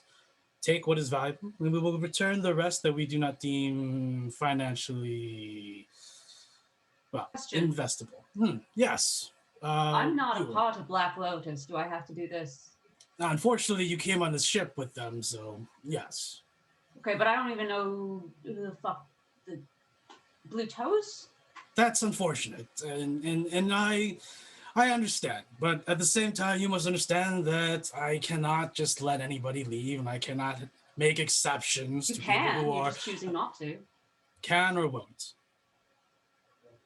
I have a logistics question What's out up? of game. What's up? I thought for bags of holding, you have to know what is inside of the bag in order to retrieve it. Correct. Okay, that's what I thought. Just making sure. So. Okay. Don't really have an option here, young lady. Or we could do this the hard way, which will most undoubtedly not be pleasant for you. Outnumbered 10-1, the entire village is under my control. I have over 200 of my own. An army. And I have one means of escape locked down. Either you run through the forests, which will most likely lead you to the front lines to the Hava country, or you can just... Your chances of escaping here with your lives and your worth is very slim. Fine. Look, can I make an insight check on him from across the map? You can make an insight check to the people that are near you. Cool. It's a simple exchange. I understand. These valuables must have been hard fought and earned. The gold that you've accumulated on your adventures. But if you do this here, we will consider our past transgressions. Everything that has led up to this point, done. We will not interfere. We will no longer. If you are in the area, we will not even go 10 miles near you. And you should do the same in respects. We will be out of your hairs and we will no longer be pursuing you. And I can do what I enjoy doing, which is not this. How far are we from the airship? Oh, I see it now. I see it now. Kyle, how far can Dimension Door go? 500 feet. Yeah, you can get there. She only take one person. Oh, okay. Either you or Nathalie. I can't. She already took Nathalie once. Right? So, I mean, it's pretty clear who she's going to take. Yeah. Okay. Well, then I'll defer to somebody else to make a decision because. Yeah, Vituk's right there. The whole room is calm. Obviously, the tension between your group and him because of the fact of why you're all here. Aside from Portia, obviously, her concerns are valid, but at the same time, it's just the whole group together, just been clumped together. You are there at the wrong time. You are with the wrong people at the wrong time.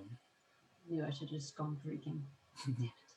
You can drink after once you complete your task here, and once we. Well, no, I fucking can't because you're gonna take all my goddamn money.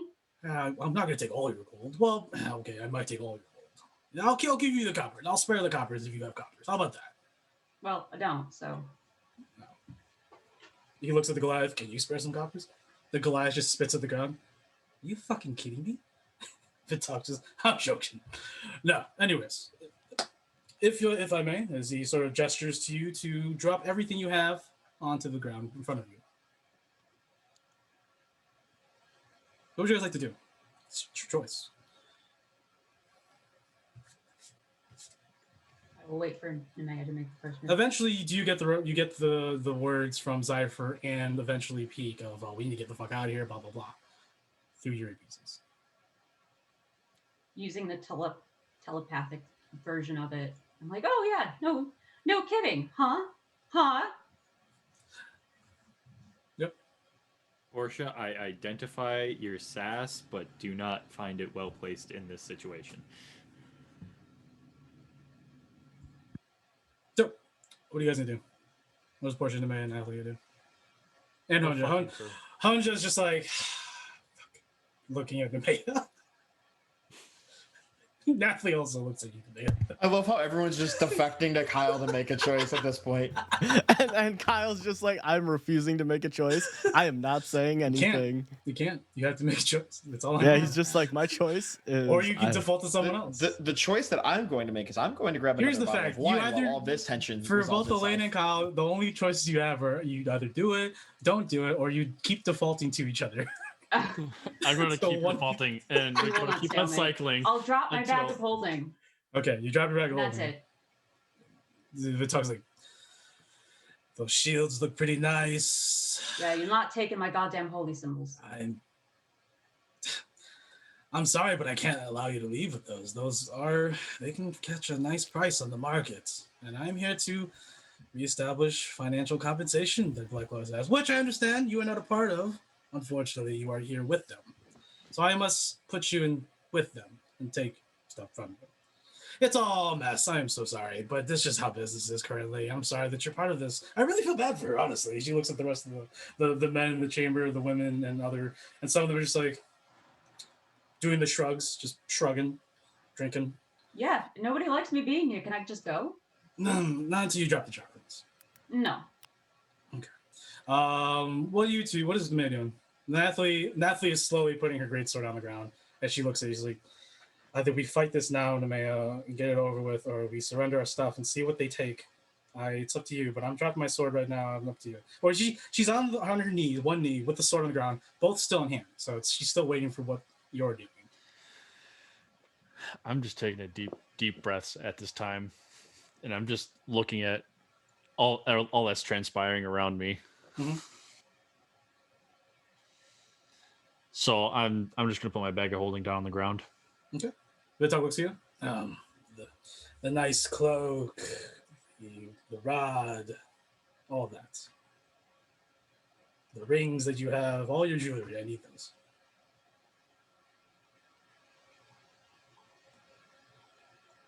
Okay. Here's what I'd like to propose, because I'm not gonna give him my shit. You can, if you, Nemea, are able to dimension door or attempt to dimension door with Nathalie, I can do my shadow step thing where I move 30 feet, the Blessing of the Raven Queen, and then I can wild shape, which gives me a little bit more time.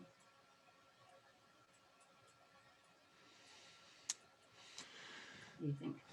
Guess Honja's just staying in there, even though I know he has a Oh shit, I forgot about Honja. He has a teleport ability. Okay. Yeah, but I'm not gonna matter with Honja. So. Yeah, but I I mean, Yeah, you don't know that. She doesn't know I know. that. I'm just currently that would be meting.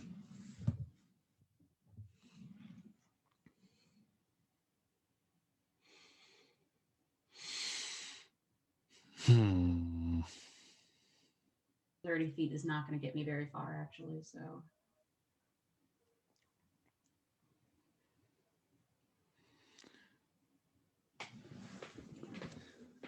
So there are no other deals that you'd be willing to take.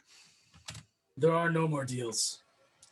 This is the last deal, so we can finish this.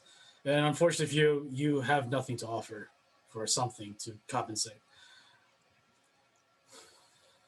I don't have anything else that I'm willing to offer, no. True, exactly. Look, you're arbitrators, right? You can get all these again. You can buy them another contract. You have a good job. Don't throw your life away for just some magic items. You can fit more on your adventures. It's not just some magic items. Unfortunately for you, no. But circumstances are what they are. You relinquish them or you die. So we're being held up, I say silently over the earpiece. Do I hear at least the conversation coming from? Well, here's what's going on with you, because I'm about to roll initiative for you, because they're all about to attack you. Oh, nice. But you would have you would easily hear that, but Ragnar's probably in a different state of mind. Yeah, obviously, but I'm saying that you can still hear. Okay. I'm not saying that you don't hear any of this. I just want to know what I'm hearing from them. You're hearing whatever they're saying because you're all within 500 feet of each other. Okay, Whatever I just want to know if I can say anything is the huge thing. You can once we start combat. Okay. Because right now all this sort of transpired because you all in your separate ways. You all went different ways. This is the complexity of it. So you would be in the middle of combat. So you would have to talk in combat and blah blah blah. But we'll get to that. Okay. That's where you stand. For Zypher and Peak, you can respond too. But obviously, like I said, when you guys do the telepathy, like you guys still have to make the hand gesture to touch the earrings. The only telepathic way you do it is with the Arbiter exclusively. That's the only telepathic where you don't have to do any hand gestures or anything. And But it's only 60 words or less. I put it in on Discord. Everyone has it. All right. Yeah, So, I was looking at that earlier today. it's just like the old one. You still have to put your damn finger on your earpiece and talk, or just that's the trigger. But regardless, yeah, you can talk to Peak and Zypher if you want. You can just do this. But I just want to let you know that everyone's seeing that you're doing, you and the mayor or whoever's been doing this. Okay.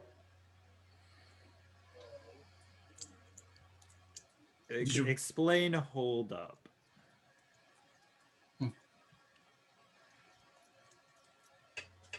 Like, I just saw some people go into that room and then the airship captain left.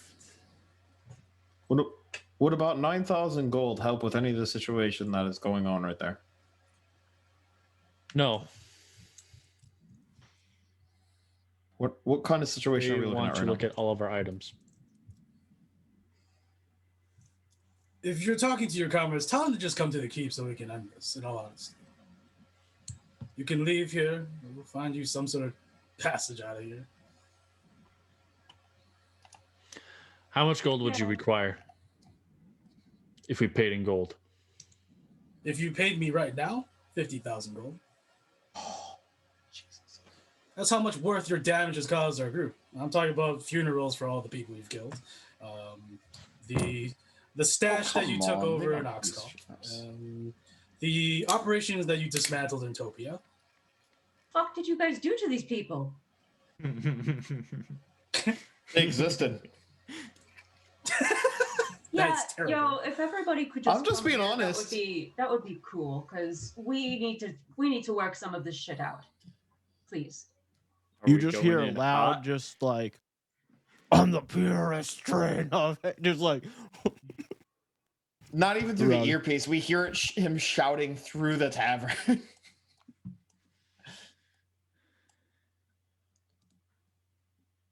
Is there like a chest or anything within the Magister's house that I would be able to hide There's a things chest in? right there. So there was a trap door in here, and then there's like the regular entrance door right here. Is there any other entrances that I see to the To the house? magistrate house? So only just that front Yeah. door or the windows.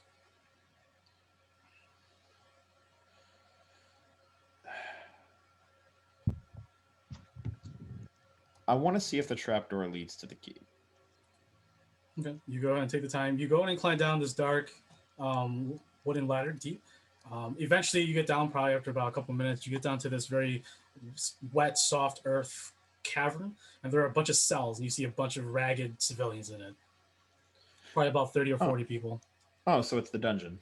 They're starving. It smells like shit and piss. It's dark. But because you went down there, it's gonna take some time. So back at the keep, everybody they're gonna just Victor's like, I don't have time for this. Just go and grab them and take what they have on them, and then we can be done with this. And then we'll gather their friends, put them in one of the torture chambers for now. And so they start to all eventually grapple you. So you're all gonna get grappled. So if you want to make obviously opposed, but they are gonna grapple you and take your stuff. I'm gonna Blessing of the Raven Queen. Okay. I need to find it on my sheet. Sure. Vitak is like right in front of he's right in front of Nemea with the Goliath. He picks up Nemea's bag of holding and he puts his hand through it and he pulls the end and he pulls it inside out. And upon doing that, releases everything that's in the bag of holding, dropping onto the floor. Because that's how you can do that. Because that's how you can do it. You don't have to know what it is. You just need to turn the bag inside out for everything to come out. He begins to go as you do the Raven. What does it look like? I should look. So it's Nightcrawler. Kind of like that, but with Raven wings. That's so cool. Are you teleporting everywhere? Yeah, I can only do it once per long rest though. That's so cool. It is a bonus action. That's right. No, there's no need required. If you want, just do it. Just do it. I'm just gonna do it. If it costs spell slots, you gotta take the spell slot or whatever. Yeah. So I'm gonna. Goes over and picks up your bag and also takes it inside out, dropping everything and the contents of Portia's bag. Oh yeah, you teleport. She's like, ah. Oh That's a shit! shame. I should have picked that up before I left. Yeah, as soon as you were leaving, you see Vitak just like take it apart. And he's like, oh shit! As you sort of just become this small all of my special potions. weapon. All on the ground. Yep. Okay. What is this woman from the ship doing, by the way, while this is all happening? She's remained. All right, Nemea, they're going to grapple you, and we're going to start combat. So, what do you want to do? I'm just going to stand there. Okay, they're going to just take your things. So they take all your items. The only thing that's not on you, or everything that's on you. So obviously you still have Harvester because Harvester. But they strip you clean. They throw it on the ground. Put it towards the desk. Clean pushes. Looks to you. Well, if you want to go ahead and just step into one of the chambers and just await till we rally your comrades, that'd be great. Oh, you can keep the great sword. You, human woman, no, we don't need that. Looks like a measly trinket. And she's like, okay, takes it. They're going to put you in one of the cells for now, Nemea. So they're going to put you in this one over here. And then they do the same thing. Honja has to also, he lets them grab him, I should say. He lets them grab him. And then as soon as they put you into the door and they bring him over, he uses his Misty Step on his armor to get to you, which I think is in range inside the chamber. I'm out of range. Shit. So he has to be right here. Okay. So Honja's in there with you. Fucking Hoja. Nathalie's in this one. All right. With that, we're just gonna have to go roll for initiative. We're just gonna have to roll like this now because everyone's just doing crazy stuff. All right. It's a time. It's fucked. Right. Grantham agents, the gray. Holy shit! There's a whole. Gray mains are here too. Apparently. Fucking hell! Where the fuck are they hiding at? Oh, actually, they are not here. Sorry. Initiative. God damn it.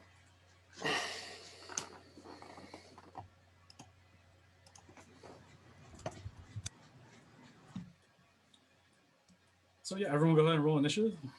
Ooh.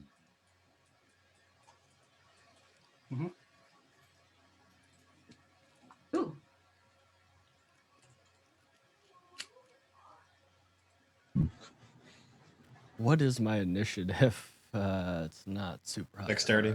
Yeah, it's +2. Okay, so I got a. All right. I got a 19 plus 2, 21. I rolled a 5 plus, or no, I rolled a 4 plus 5, 20. Or I got a 9. Man, what'd you get? 1 second. 20. You're 21. Fuck with me. I got 22. 13. Anybody want to swap? What'd you get, Xavier? 21 as well. And yeah, I'm gonna beat Ragnar with that. Yeah, it's a dexterity. Yeah, I only have a +2 to dexterity. You're gonna beat me. Oh yeah. Portia's starting off. Anybody want to swap initiative while we have the time? Yeah, I'll go ahead and swap initiative with you. You swap initiative with Peak? Okay. Fucking So queen. you get 9. And then Peak's gonna get 21. Love you, Portia. You're welcome. So I have a plan. 22, kind of. actually. You are technically first. Can I wild shape into a swarm of something? That would be cool. I don't see why not. I really don't mind, in all honesty. Really? I really don't mind. Yeah. Because Can I turn into a swarm of horses? As long no.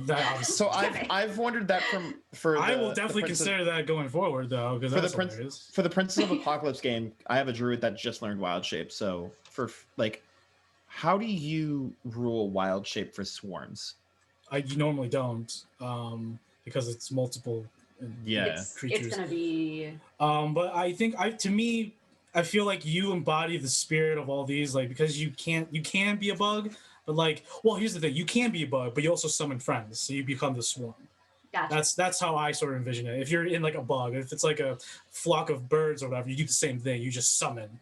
And it could be natural, or it could be, magical creatures that can have the same abilities. But you can also be the solo creature, correct? Yes. Like if you don't want to be a swarm No. You would have to make a clear distinction. I wouldn't do that. Well, that's what I'm saying. Yeah. Yeah, you either be the solo bug or you be the swarm bug. Like I would allow that going forward. Okay. Once me and Portia will talk more about that. Yeah, that's what I was clarifying. Yeah, and then I was just curious because I was wondering once my druid gets higher levels, how it's up to you if you want to rule that. You got to be very clear on what that person can and cannot do. She's a druid of spores, so the highest CR she can go is CR1, so it's not like a druid. Yes, thank you. But yeah. All right. Thank you, my friend. So, with top of the order. Sorry about that pull out of game real quick. With top of the order, go ahead, Peak. Hey, all of you guys in here, if I release you, would you help me swarm the keep? Yes. Old man in the back. We will fight.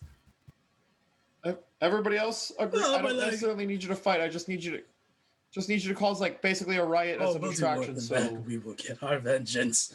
Fun. Yeah, they're pressing against the bar. So they're hitting it with sticks. Les Mis on this stuff. Oh yeah, revolution. It's revolution. Oh yeah. Since I am releasing you, please do not leave until I lead the crew. I will unlock all your cells as quickly as I can. Singing. It is limited. Singing songs of angry men. I start from the back of the For the Republic of Slarov. Independence. I start I start from the back of the dungeon, so like the furthest keep from the trapdoor.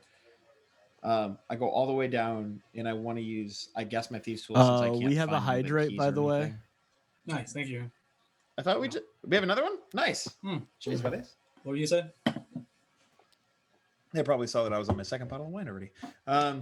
I start from all the way in the back of the dungeons, and I want to start unlocking them with my thieves' tools. Yeah, it takes you very little time, as it's a simple key and lock. Like you literally can just like put it in, click, it just opens, click, click. It's like old school like Oblivion, where it's like the locks. It's just the first one, always the first one. Fucking Skyrim, where like you just start in, it's already at the top, and you're just yeah, like, we'll see. I'll see. Click. Yeah, pretty much. Cool. Yeah, Awesome. you free them, and they literally grab what's around. Most of them grab like 2x4s, cudgels, clubs, rocks, and they are a mob ready for vengeance. You can see that these people have been suffering for a while now. A lot of them have lost a lot of weight, and even the elderly are just like bent over. They pick up a club, like, I'm gonna get them, younglings. The green thumbs have taken over this town, and they're responsible for keeping. They all you guys yell in on here. using. We know. Fantastic. Just wanted to make sure We're on the same page. We're going to fuck them up. We're going to fuck them up. Let's go to the keep. So you all slowly make your way up. So peaks. Revolution. They're all farmers with 2 hit points. No AC. I am fine with that. It is a distraction. 1 HP. Oh yes, like one it person can do only 1 instead of 2. They're commoners. It is a distraction. It is a mob of people that they are going to have to try and deal with as I get my crew. So there's about 40. Is murdered. There's about 40 of them coming up this, and they begin to just pile out slowly. Awesome. And just Altogether, they have 40 HP. That could survive I put them into squads, so there's squads of 10. Oh yeah, so they have 10 HP. Each squad can take one attack. Of course. Yeah, one attack. What just happened? I've got the prisoners underneath the keep. Why are they so big? They take up. They make. Oh, they're mobs. They're mobs. Yeah, they're mobs, so they're large. They're technically giants. I see. Yeah. Swarms of We found the giants. Okay. We're all wizards that can. Mecha human. We're all They all wizards that combine. can. All right. All right. So that's gonna go ahead and be your action. And I'll go ahead and put you up there at the top. But I'll finish your turn. That's fine. That's perfect. So Zypher and Damaris. Damaris is way over here, just like chilling. He's like, "What's going on?" There's yells from the magistrate office. You see Peak rush out with some just peasants. I've got an army. And I'm fucking just looking it up. I am going to because Dread Ambusher, I have an extra 10 feet. I can actually dash all the way to Damaris. Holy shit! Yep. And I'm gonna quickly tell Damaris, just be like, get on the ship, make sure it doesn't take off. Damaris is like, okay. And he's going to. There's a fight about. Okay, he's gonna start sprinting. Yes. Quickly. For my remembrance, who is Damaris? He is a tiefling wild magic sorcerer who also has a symbiote. Your other friend that has the symbiote. Yes. What happened to Zelbo? He is still in Torcon. He is my liaison. He is your liaison in Torcon. Damaris. Yes. Got it. Okay. Yes. Just want to make sure. I will Damaris, stop talking what over your is turn. his speed? His speed should be 35 feet. Yeah, he should be right about. So if he can dash, I dashed him all the way. Yeah, he should be able to go 70. Yeah, that's where 70 is at. Okay. Is the captain? Where did the captain of the ship go, or is he still up here? Captain of the ship's. I'll go put him where he's at. He would be somewhere in the middle of the village by now. Okay, cool. But I'll post him in a minute. What's the range on that? 115. They're over here. I will go ahead.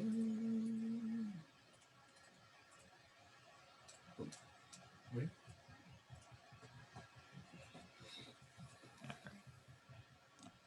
Let's see, what spells does he know?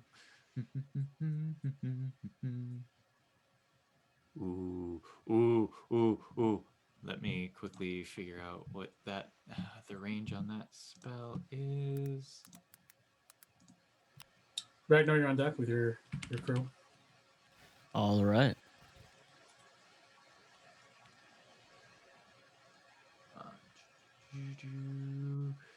Oh, perfect.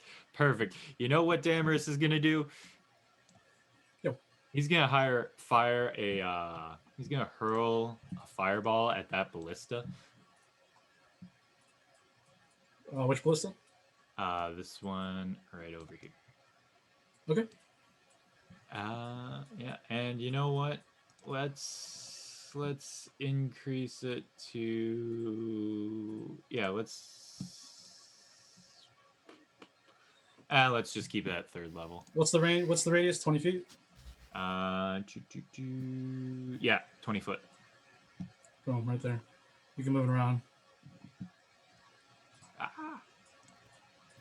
Dammers can see that there are also squads of town soldiers who seem to be firing upon the Blood Eagle. As the crew of the Blood Eagle has begun returning fires, the 2 ballistas begin to pour into the Blood Eagle. Some of it smashing into the main mast, the foremast, and parts of the hulls.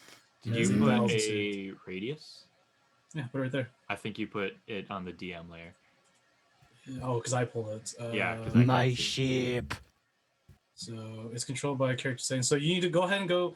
If you go and click journals, Nick, and pull it yourself, just pull it yourself. Yeah.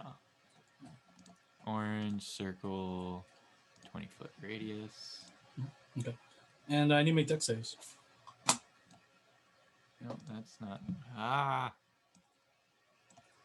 There we go. I can get some of those guys, right? Let's see. Yeah, you can get that. You can get half that squad. Yeah, for sure. So I'll go ahead and roll for the 3 over there. They both fail. They all the 3 on the ballista definitely fail. There's no way that 12 is your DC. I'm quickly looking. And then the squad also fails, so half of them are going to be. His DC is 14. Yeah, everyone fails. Everyone's taking full damage. Everyone's taking full damage. 8d6 of fire damage. Sure.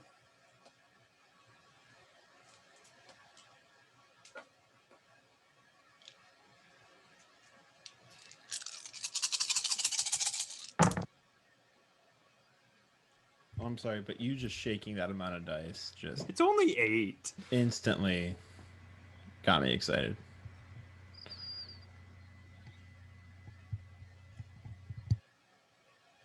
Math. 29 points of fire damage.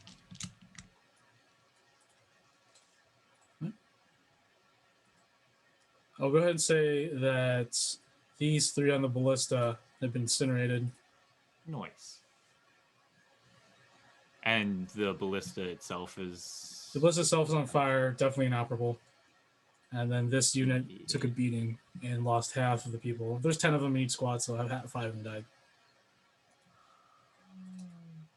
Okay.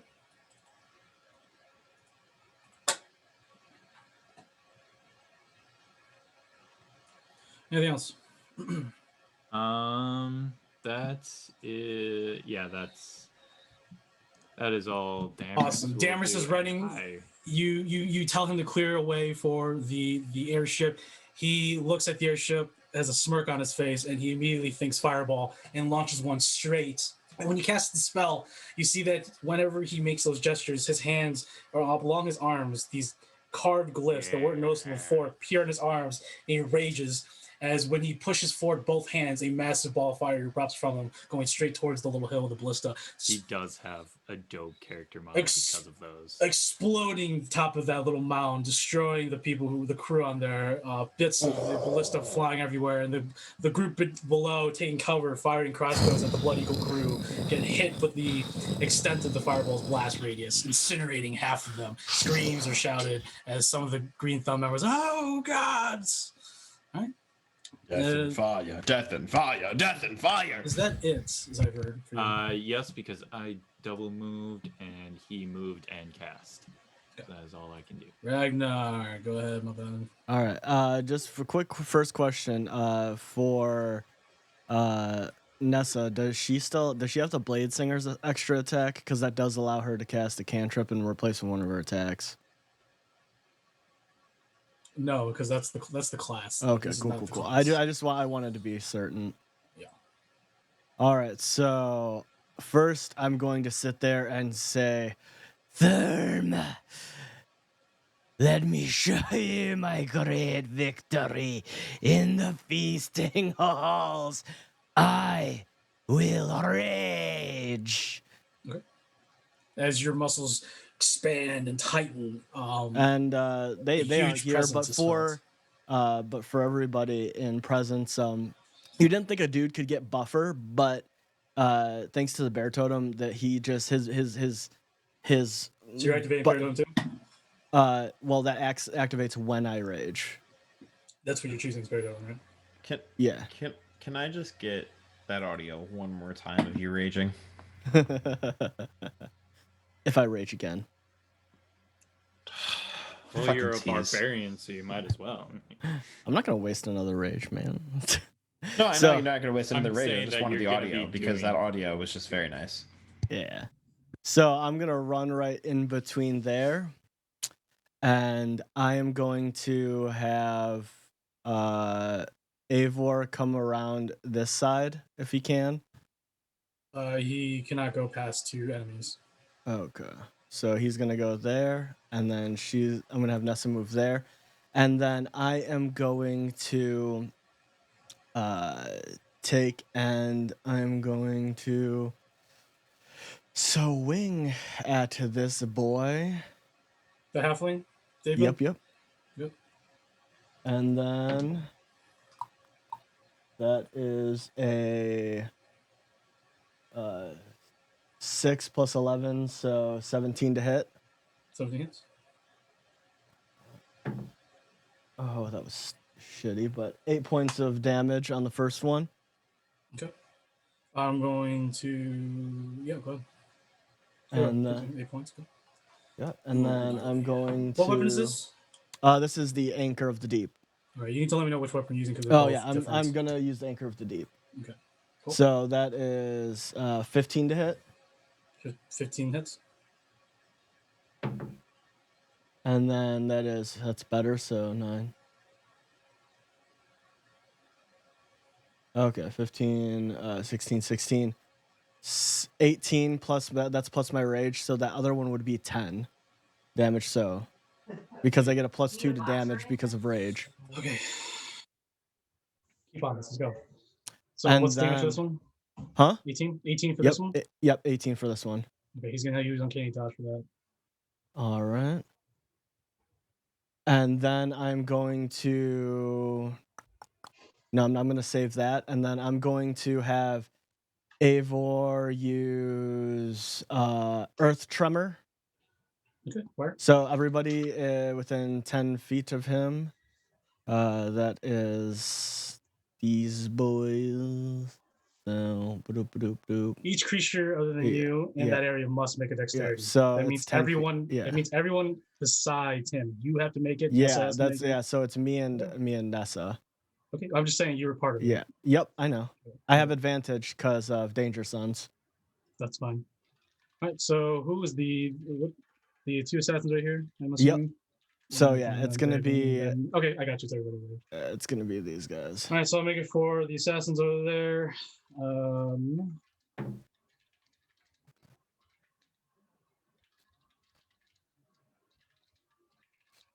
They roll an 18. All right. Mm-hmm. 16, and then what is Nessa's dex? The half orc roll the 15. All right. And then Dave, then we'll go ahead and roll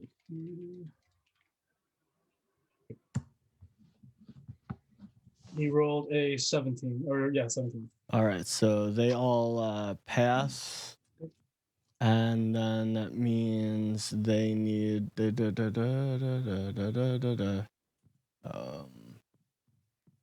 that means they take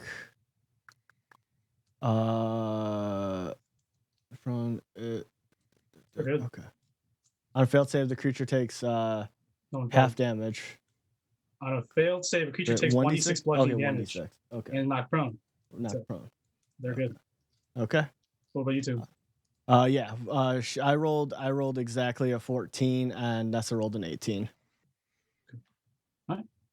So And then, then action, what is he going to do? and then bonus action, he is he's not gonna take does he have any bonus action things? He has Bardic Inspiration, correct? No, he does not. Okay, cool. I was like, he doesn't have anything aside from, yeah, he can't do anything on his bonus action. So it's gonna go over to Nessa, and she is going to summon Mordenkainen's Faithful Hound. Awesome. Yep. Sounds the invisible dog that only Nessa can see. Mm-hmm. Cool. And then that hound is going to go for this person right here. So that is do I make a spell attack with it? I've never used the spell. Why don't you look at the spell? You conjure a phantom watchdog in an unoccupied space you can see within range. For the duration. You're using your spellcasting modifier to hit. Okay, cool. You should read the spell though. Yeah. Okay. Yeah, you're right. Those would have NPCs. This is going to take long, so you got to get these strategies, got to get these combos, got to. So I rolled a dirty 20. Okay. So that is going to be definitely hits him. 4d8. You're attacking the half orc, right? What are you attacking with the hound? I'm attacking this person. Okay. Well, I blipped it. I was going for this person. Okay. All right. So yeah, but yeah. Okay. That's for sure. That's 18 points of damage. Yep. And that will be my turn. Damage. All right. Green Thumb. Oh boy. Peak, I will give you command of the peasantries. Because I'm not gonna be. I'm dealing with so much already. I think that's a little too much power for Peak to wield. Okay, fine. I'll deal with this one. No, all right. I'm joking. All right. So over here, Nemea is in herself. Honja, the Green Thumb. There's people outside. Portia outside. You see two women clad in dark green leathers. You see you don't see. You actually just sense there's a lot of people outside. But these assassins will move towards Portia.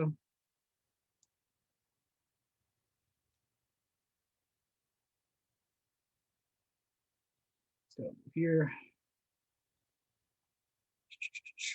These guys are going to go ahead and move towards the village as there's an uproar everywhere. Your endeavors on the inside. And it's going to go this way. Jumping out from the house are two individuals. This woman here takes out a lute and she wants to play a tune for you.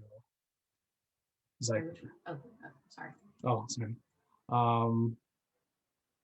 I need you to make a charisma saving throw. Charisma saving throw. And she calls out to you. Hey, Forest Ranger.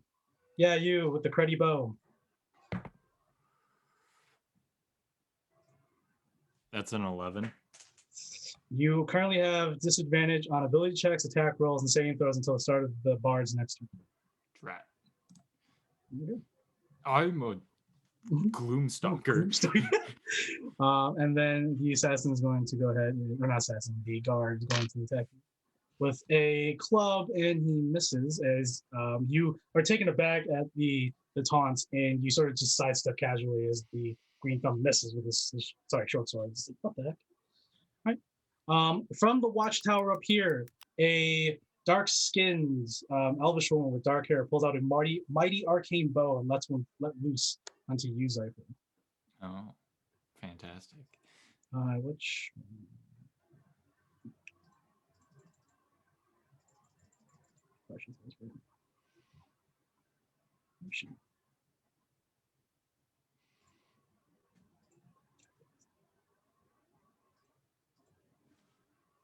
There you go. All right, she's gonna fire 2 arrows. So first one is normal arrow. 17. 17 just meets. Okay, so you take 12 points of piercing damage.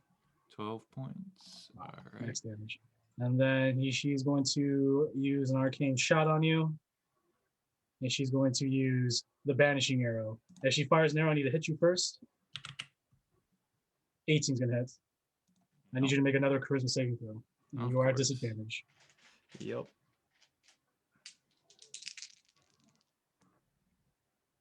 Uh, 21. Yeah. So as the first arrow hits you right in the shoulder, you manage to take it out, including the tip. And another one was by you, sort of magical in nature, whizzed by you. You narrowly escaping it. And yeah. And then another crossbow from the top on the sentry misses. Nice. 2 on Damarist from the far side making his way. Actually, they sprinted. So these 2 at the guard tower. Well, actually, this one will go ahead and fire 1 at Damarist. 17 will hit him. Yes. And he will take 10 points of piercing damage. Max damage. This one's going to fire at you. Misses. Right. Combo there. And Ragnar will hear. The bartender Tasha is going to back the fuck away. David is going to go ahead and spend his action to disengage from you, Ragnar and Ivor. Sentinel. Go ahead. Fuck him up, Ragnar. Ooh, that's a dirty 20. That's fine. Yeah, he does not move. That's fine. I'm trying to move him back. There's a lot of models on the table. Yeah, I know. Yeah. Okay. All right, go. And then his damage is 7, 18. That's a 20 for damage, including rage. Leave him in half, you tit fucker.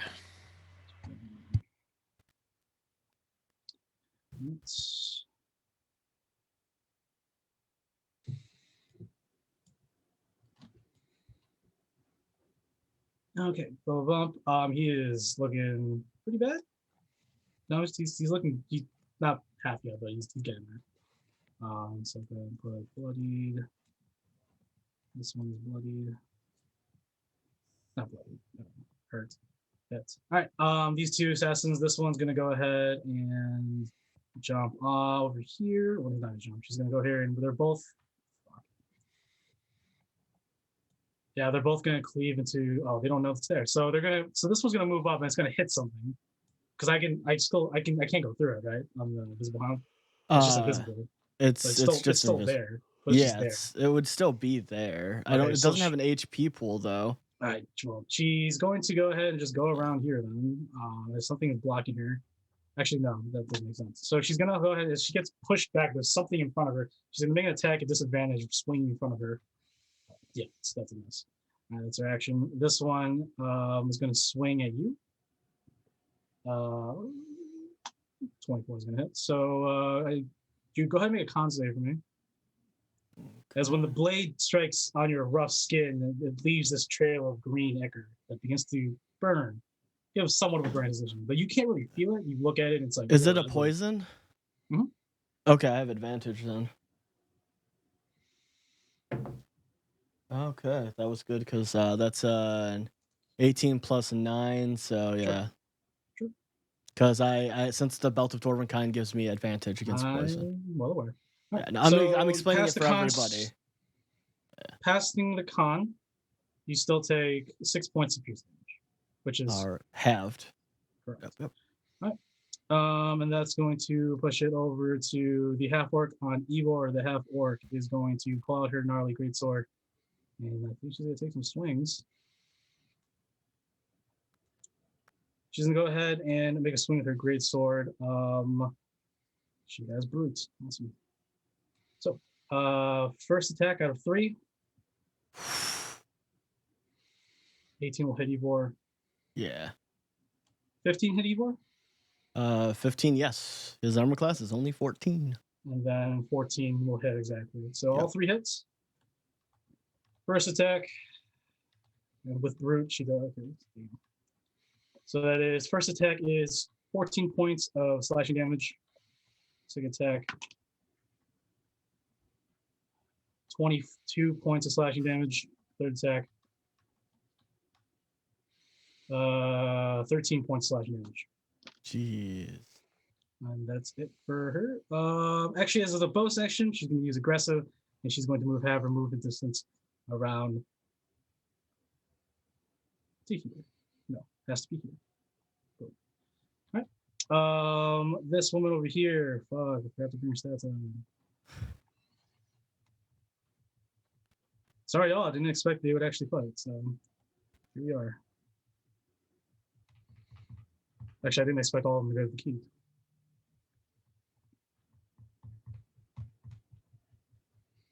Fuck, sorry.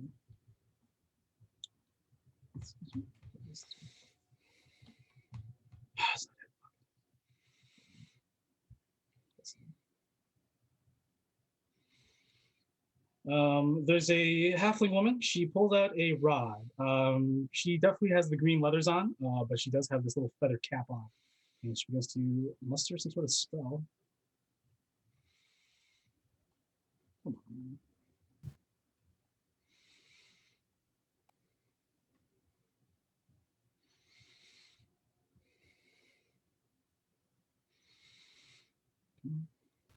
Just load. All I want you to do is load. All right, she's going to go ahead and cast.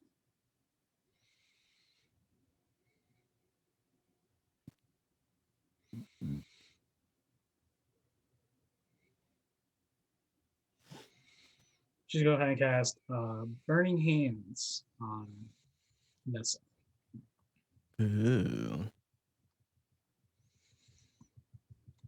So with her rod, thumbs out, 15-foot cone. Ooh. Did not, totally forgot that's a cone.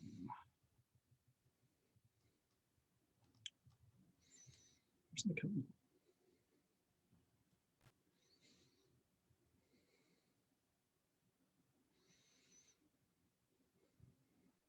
Man, there it is. Let me get over here. She just gets Nessa. So Nessa, let me get hit with her. Needs to make a dexterity saving throw for Nessa.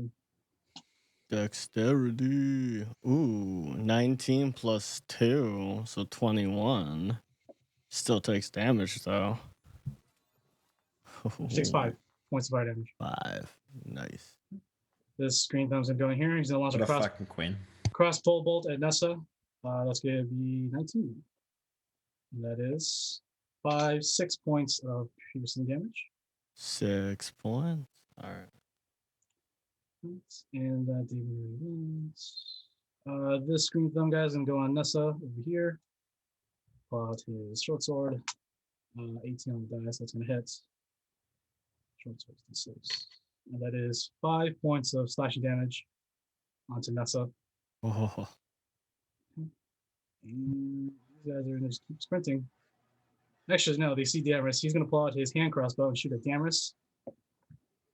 Misses. And then Captain Telestin will pull out his hand crossbow and shoot at Damaris. Misses. All right, that's it for them. And then I totally messed up, but we'll go ahead and go with the agents. Everyone in the keep's not really doing anything except Verendeva is gonna go and Nemea, you hear the voice of Verendeva. You remember her quite well from Ostera, and she's demanding that when they find Peak, that they bring her to her so that she can exact her revenge on her family, what has caused great suffering to her, apparently. So Vital's like, calm down, you're not even part of the Green Thumbs yet. It hasn't been even approved. And then the attacks on Portia. I'm sorry, Portia. You were supposed to attack first, but I sort of just went down the line. 2 assassins on you. They're going to get advantage because they are flanking you, unfortunately. But it will hit just normally for 6 points of piercing damage, and then the green thumb on the side there is going to miss. All right, so we are now down to Honja. Honja is going to look at you, Linnea. We do have a hydrate from Amy. Oh, nice, thank you. 6 points Cheers, of piercing, everybody. you said? Yes. And when we finish this turn, this round, we'll go ahead and call a break. Also, just as a reminder, my AC has gone up. My AC is now 19. Cool, yeah, for sure. So. He definitely is. Honja's going to look at you, May. He's like, so we're fucked. Pretty much. What's the plan? What's the fucking plan? Like, I don't think I should have like even teleported in here, but I don't know I don't know what to do. I don't know what to do either. Well, what can you do? You still have magic, right? Yeah, only 2 spells. Can we do anything with it? What'd you say? Sorry, I didn't hear you. Okay, what can you do with it? Like, well, I can only teleport with one other person. Let's see. He's like,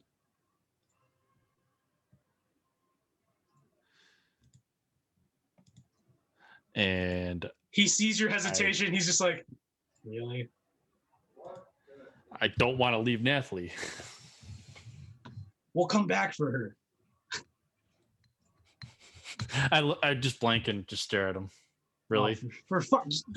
Really? You're gonna tell me really when you would choose her over? Goes and just sort of just walks towards the door.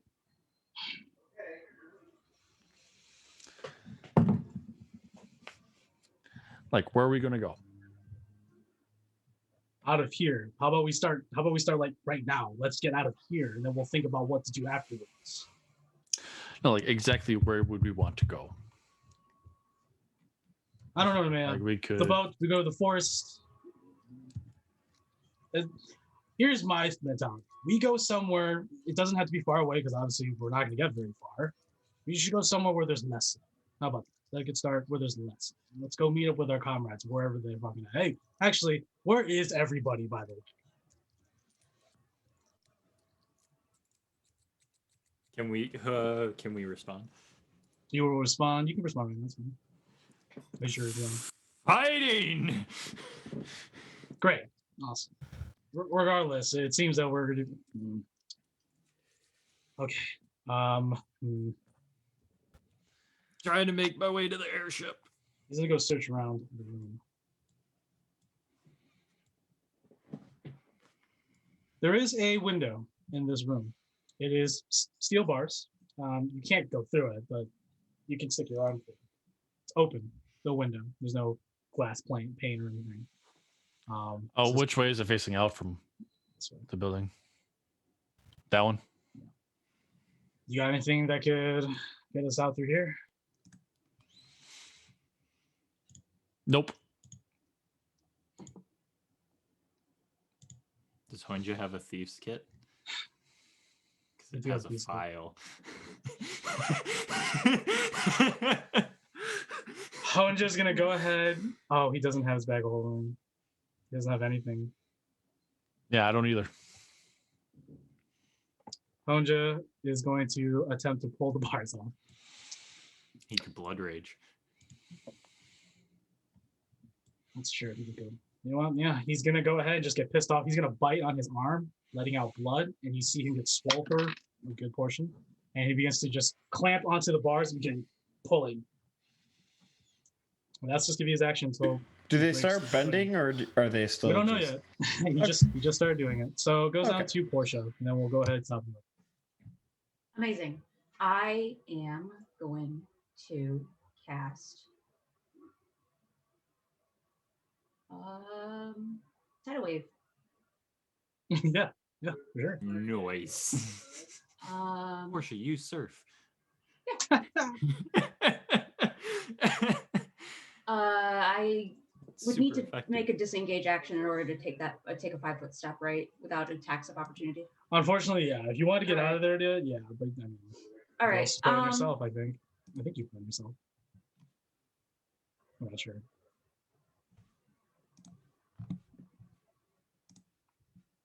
Okay. Let me. Actually.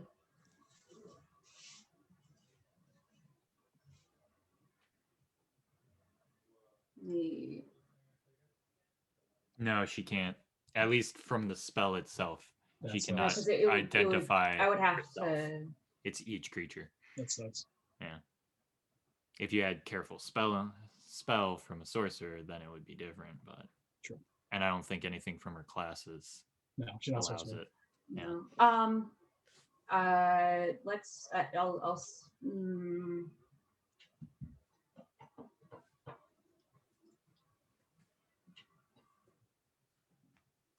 Okay.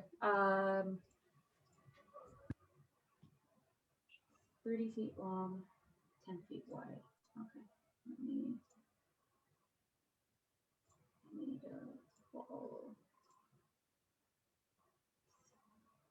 30. Yeah, okay, I'm just gonna take control of the mob, and they're just gonna run chaos. They're there for vengeance. They're gonna just find any green thumb they see and kill. Make the way. Make the way.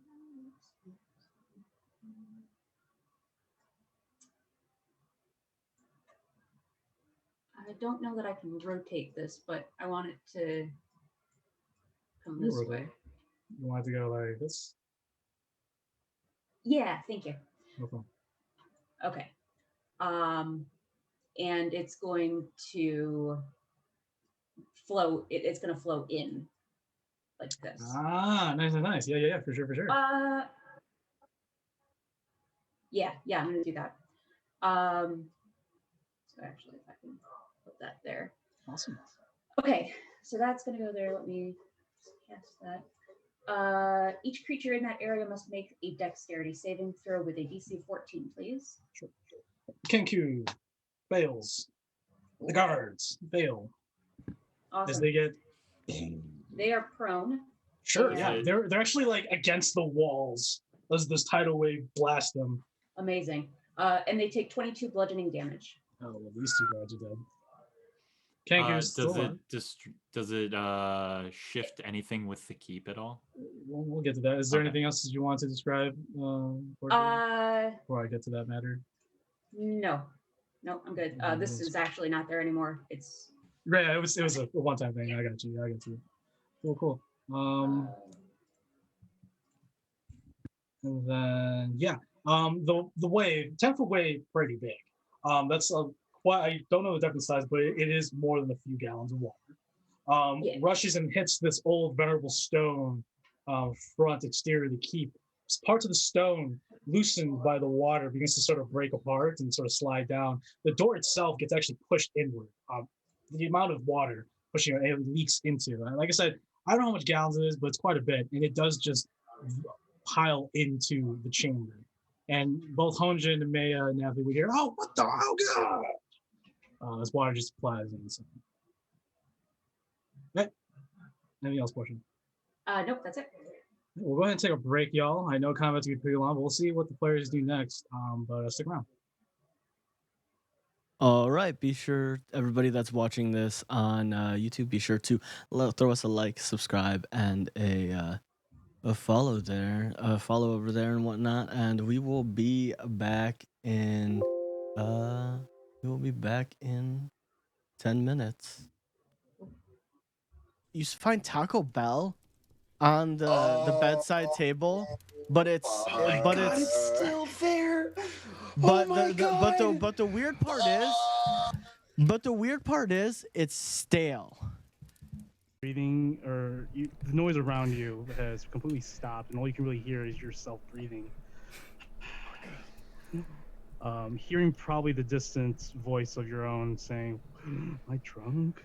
Tunnel vision's still there, and you do feel a little drunk, but you don't. It's not something you can't handle. It's just the awkwardness of it all is that you are really deaf right now, and you have sort of a tunnel vision. What did you say to me, DM? So what is Hero Approved? It's a stream team and a community. We have gamers. Let's go!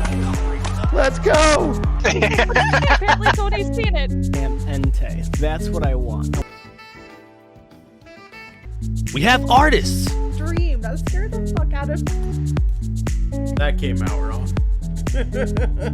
And tabletop role players. I'm ready for anything today.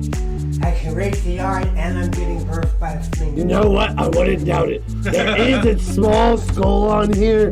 That's great cat. God damn it. French, no, I was kidding. Let's meet the team. My name's DM Thaco from Dragons in the Dining Room. I'm Turkey Terror from the Grouch Couch. Hi, I'm Jeff Folsham of Folsham Art. Hi, I'm Spooky Sprinkles. Hi, I'm Dungeons and Dom. My name is Joe Dirt. If you like one of our team streamers, I promise you will like another. So check them out. Hero approved. A dedicated stream team and a welcoming community. You're with your father in your home. You wake up in your room and you smell the smell of food. And it's like instinct. You go down and you see sitting there is your father. Villas, come in. Sit down, please.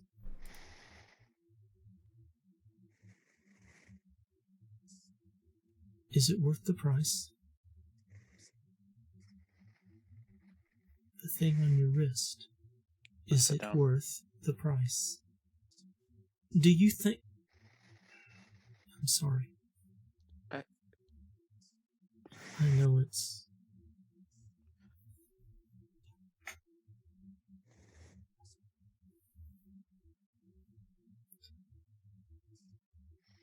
Phyllis, I'm sorry. I've been gone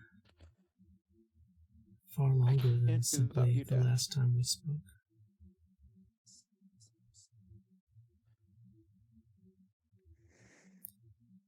I worry about you, son.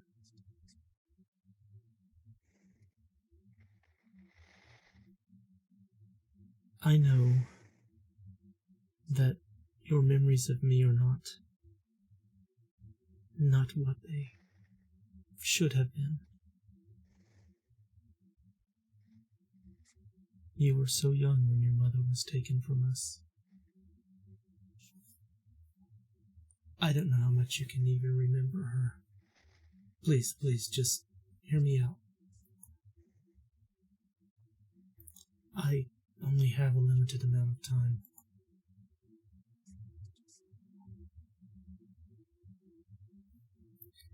You were so young when she left us. And frankly,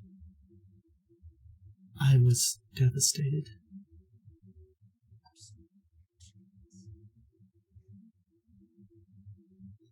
And I poured everything I had into trying to bring her back. For me. I always said it was for you, but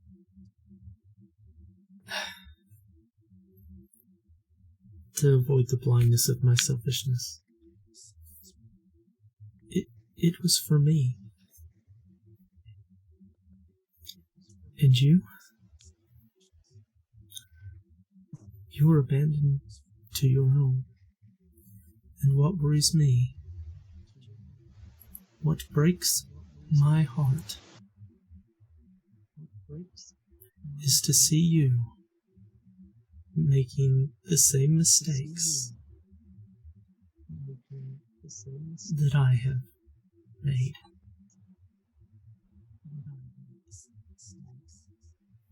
Now, it's for different reasons. You're not trying to bring back your lost love. But what are you seeking, Villas? What deals are you making? And by the gods, look who you're making these deals with.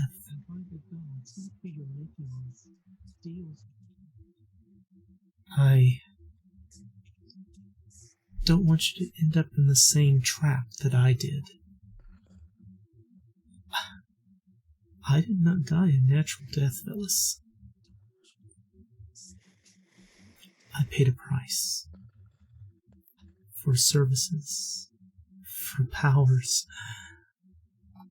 For lies, Phyllis. And I am concerned that you are headed down that same road.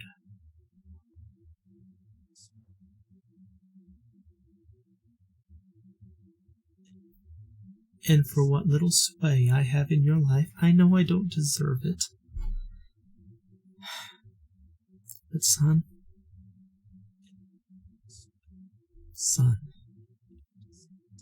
I am trying to keep you from the eternal hell in which I exist. I'm here, I'm watching. And this is probably the only time I will ever have the opportunity to interact with you. Phyllis, don't make these mistakes in spite of me and my memory. Do the things to live your life. Be careful the choices you make. And Phyllis, I'm sorry that I abandoned you all those years ago.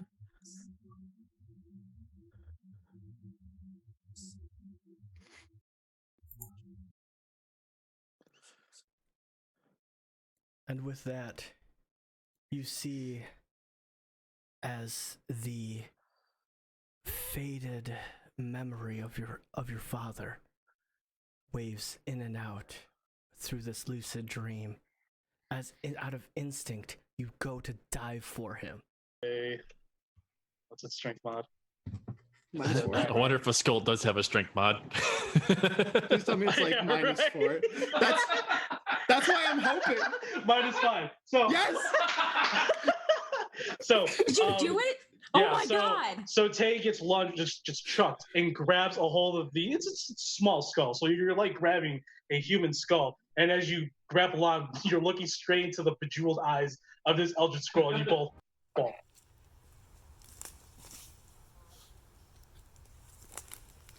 Guys, what are you doing?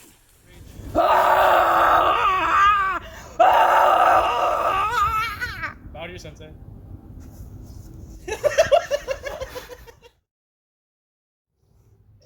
Long swords are super better. What is this? Points. To rate. That's it.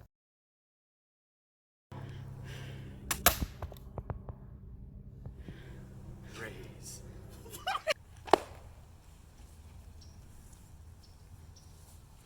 But that doesn't solve anything! What's with the pile of stuff over there? It's a bunch of treasure. It's a treasure hoard.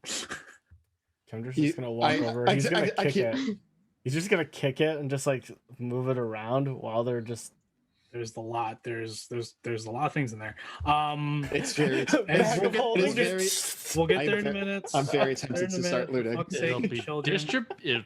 Children, I will turn this. I am specifically looking for a man trap. Yeah, you don't see anything. Yep. Okay. Looks pretty good. I'll keep walking forward then. Okay. And boop. And crunch. No, I was kidding. To right all around his wagon, or like a circle around the wagon and all the horse. He's like, oh my gosh, I could have been there earlier for this. The sea bear attack.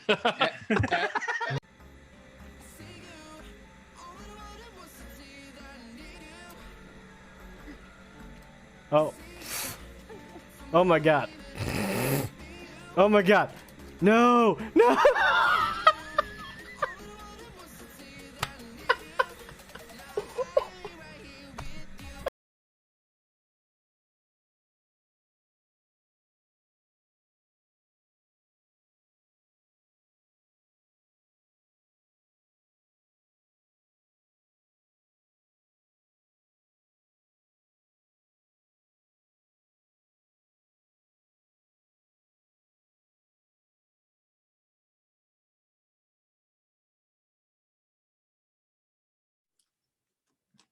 Hey y'all, we're back. We're waiting on our lovely DM.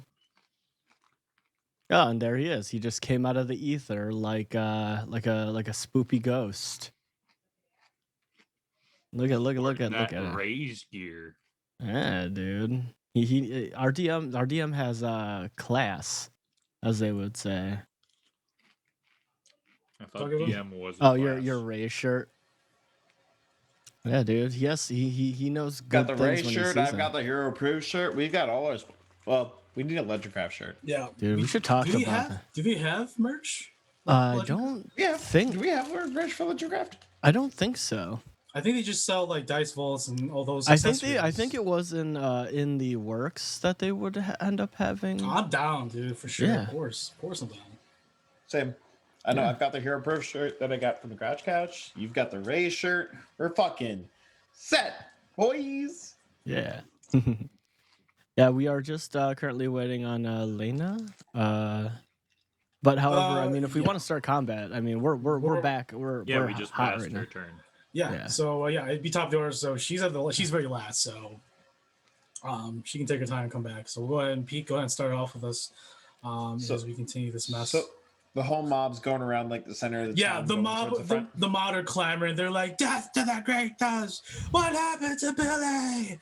Stuff like that. Just rambling. Billy? Who the fuck is Billy? There's a lot of problems in this town, in this village. These people have a lot of pent up anger. So there might be some confusing things that they're saying right now.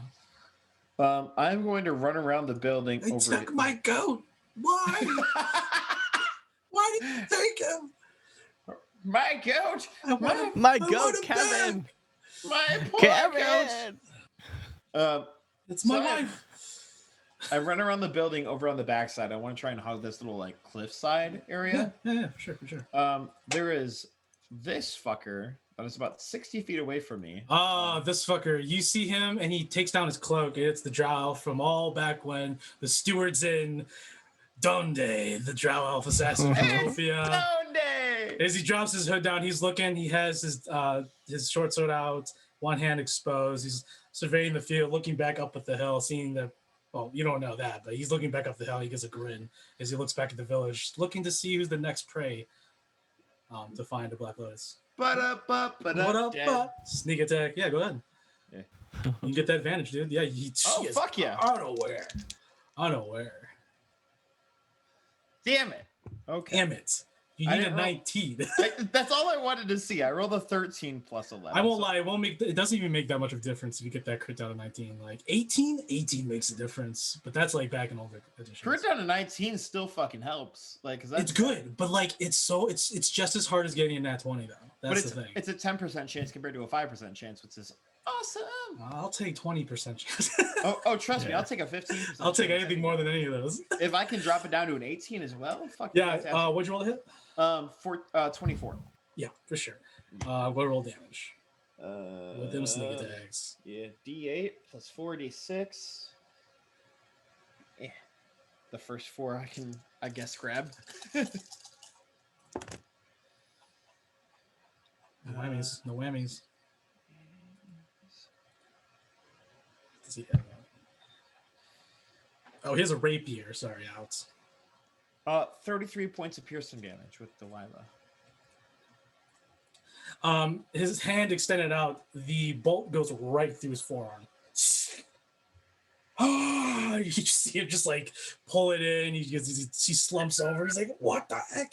And he looks around and he finally doesn't see you, but he does. I don't know. Do you expel yourself because you are visual? But I mean, you can like hide. No, you be in the building. Do you wave at him? I need to double check what cunning action is because I always bonus action hide. It's bonus actions of something, and I always forget what bonus actions I get from it. Oh, it's hide, disengage, dash. Oh fuck yeah! I'll bonus action hide just to fuck with him. Yeah, you can go click right on here. it in D&D Beyond. It'll tell you. Yeah. You can go ahead and put your guy right there. Yeah. I'll dip around the corner and hide just to fuck with him. Go ahead and make a stealth check with advantage because fuck yeah. Should be no brainer. I fucking threw one on the floor. No, they fail. Apparently, Jesus fuck. You hit the wall. I hit the wall.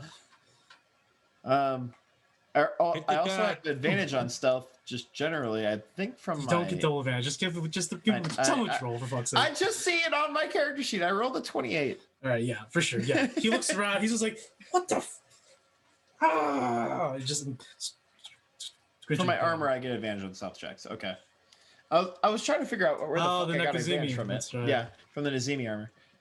I was trying to figure out where I got advantage from it because I just see it on my character sheet as I was looking at the stealth check, and I was like, what the fuck? Right, the mob makes their way. They're gonna help out Zyber. If you have anything else to do in your turn, let me know. That's my action, movement, and bonus action. They're gonna go ahead and just. Zyber, you see this mob, this rabble, turn the corner. None of them don't even have shoes on. They look like straight prisoners of war, malnourished, thin, and they have cudgels and rocks. And the green thumb attacking you, like he looks at you, and then a huge stone hits him right in the temple, dude. As you look behind him, a crowd just begins to just come upon him and beat him with cudgels and stuff. And the guy's like, the bar's just like, what the fuck? How did they get out? I'll do sword and I'll do sword in the air and be like, "Viva la revolution!" There's like 40 people coming your way, and you're like, "Where did they all come from?" Like all rushing past you. Like, I will not look a gift horse in the mouth. So he did damage. They just murdered people that try and hit me. You go ahead and die because he just gets beaten to death from the back, dude. My tactics. So that's Peak's turn. So Zypher and Damaris, go ahead. I'm gonna do Damaris first, because this is way more fun.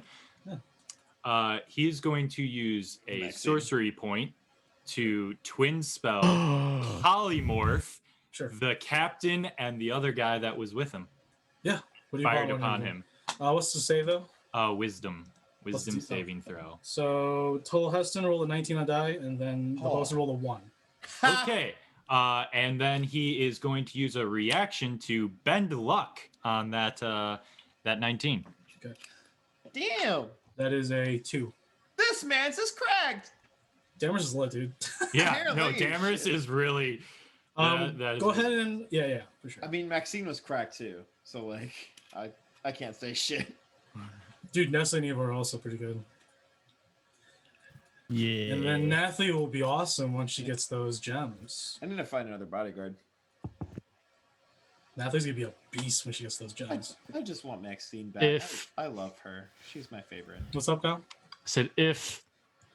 Well, you sent them to go find it. Then you need to figure out how you're gonna get them here, or wherever you're at. That's why I say if. That's true. You're right. So, yes, Zypher. Damaris is going to polymorph the failed one into a sloth. So he can't move very fast. As he finishes firing his pistol and begins to reload, he just into the slop sitting on the ground, slumped over, slowly looking around. Twice is just like, oh shit. Spellcast S? The mages?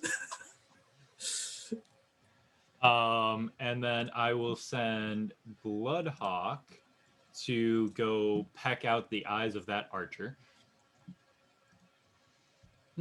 Oh, which one? The one that fired on me in the guard tower. Okay, for sure. Let's do it with that. She does have cover. Oh, dang. That's only 9 to hit. No. As it just goes straight into the sentry barrier, the wall up there. I know. Right. Well, then he is going to retreat from like a safe distance. Kinda. Sure. Like he'll just be flying around trying to evade. Mm-hmm. And then what shall I do? So missile right there. Which one of these guys was turned into the sloth? The left or the right? I will go ahead and mark him. Okay, thank you. There is a polymorph one on here. But yeah, it's the one that's the blue circle. Okay, cool. And he was not the captain. There you go. Right? It's the chicken. He's polymorphed. That's literally what for obvious reasons. Yeah, it just makes sense. Fable. Kicking chickens. Mm-hmm. And then, what's happening to all these market people? They're running away, and some of them, a lot of them go into the nearby homes and stuff like that, and they close the door. Okay, so I can assume that they're not Green Thumb. You can assume correctly. Okay. You know what? I will fire my shots. Ooh, no. Ooh, I got a much better idea. I bet you do. Okay, I'm going to move here. Hopefully that is yes. And I'm going to cast Agonizar's Scorcher on the guard tower. Okay. Guard tower is 45 feet up, but I mean you're in range, so. It's a 35. No, I'm just trying to light up Oh, the you're gonna guard light the tower base. as You're gonna light the much base. as I can. Yeah. Oh, okay, for sure, yeah. Yeah. Go on, yeah, do it.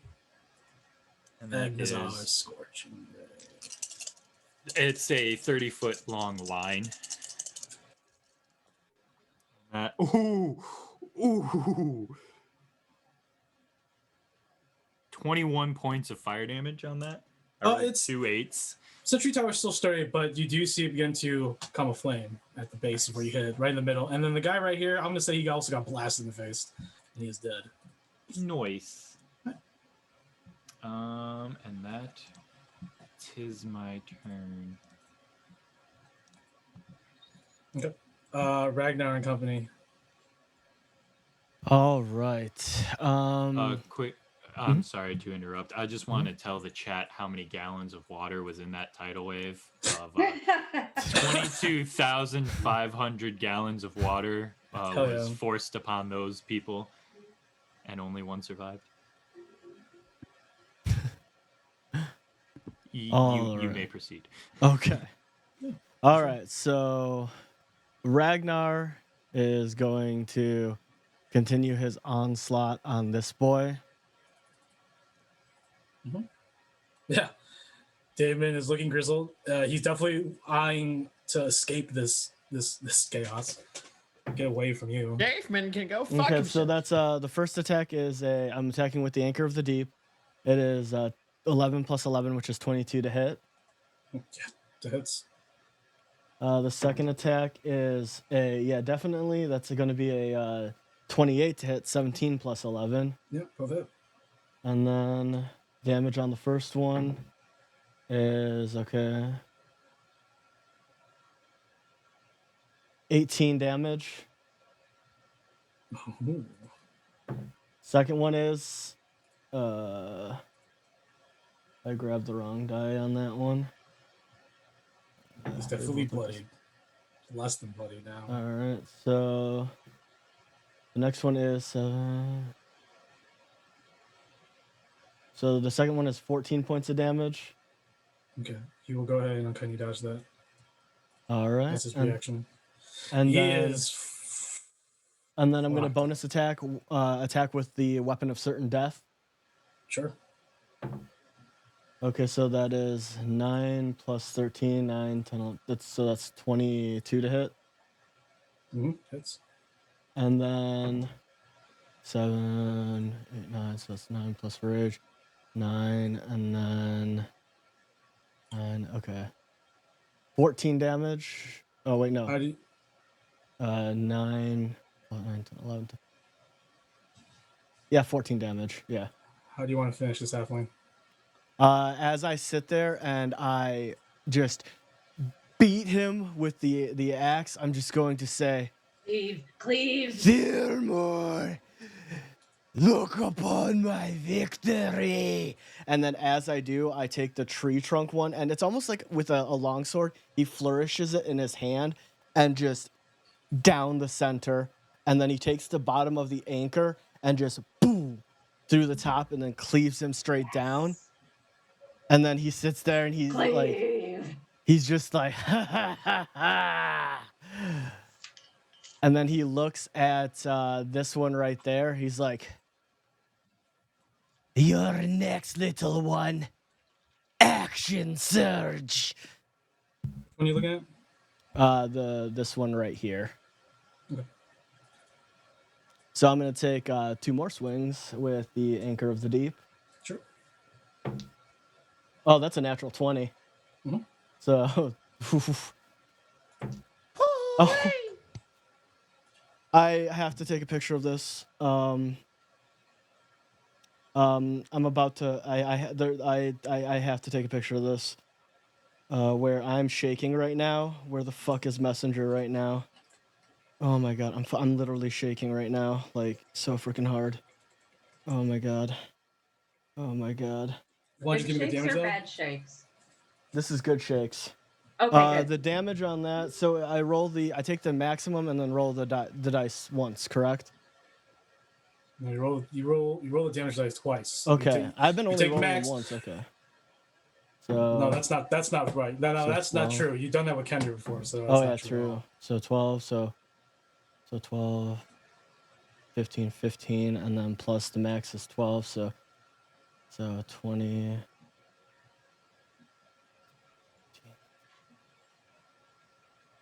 27 plus 7, 27. So 27,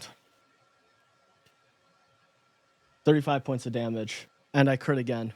Welcome back to math, brought to you by Black Lotus. If you crit again, then go ahead. Yeah, the other one. How would you like to kill this one? And then I'm going to sit there after I do that. I'm just going to turn my other hand around and just smash the skull of the next one in. Mm-hmm. Okay.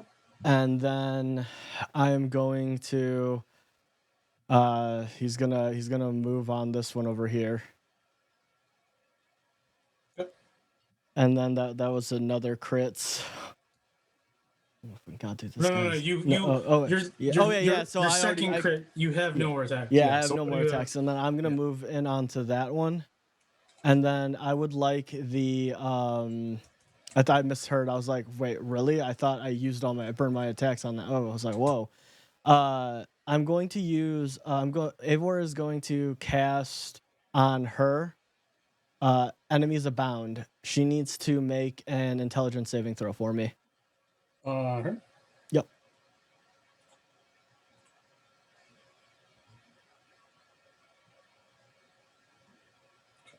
What do I need to make? Intelligence saving throw. I took a look at enemies bound. Enemies bound is dope. Yeah.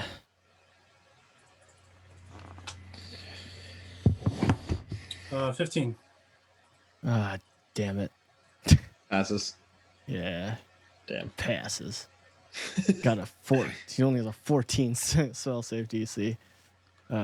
Gosh darn. Spell save Okay. DC is really hard to increase. Yeah. NPC. And then I'm going to, since Ragnar is there, I'm going to have the Hound Boy come over, and I'm going to have the Hound Boy attack this boy over here. Okay. And he gets 1 attack. Okay, so I don't think that's going to hit. But, yeah, so what's her spell set? Okay. 14 to hit? The half-orc merely just puts her gauntlet in front of the hound, or in front of whatever forces to attempting to bite her and just shrug it off. Yeah. She can't see what's going on.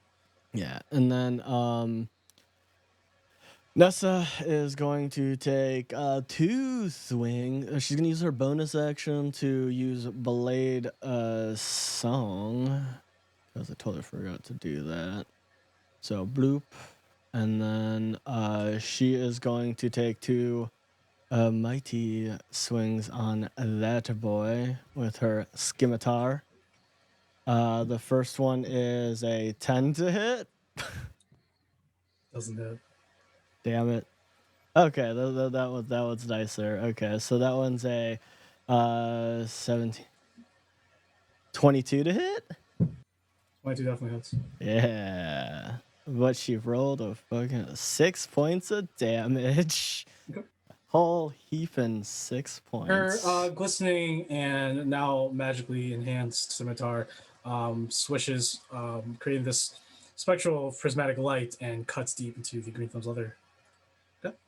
Yeah, and that will be my turn. And also, if anyone is interested, I'll post in the Zoom the actual song. It's from Divinity, Original Sins 2. I just love this song so much, dude. Yeah.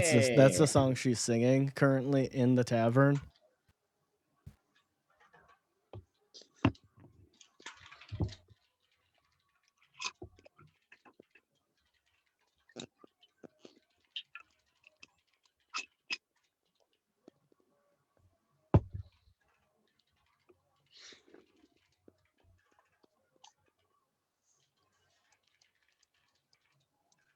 The camp becomes an entire alert as combat and battle ensues throughout the village.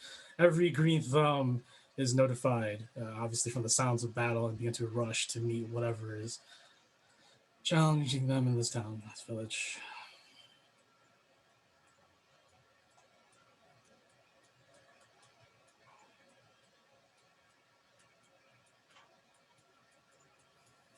Okay, everyone's getting up in here.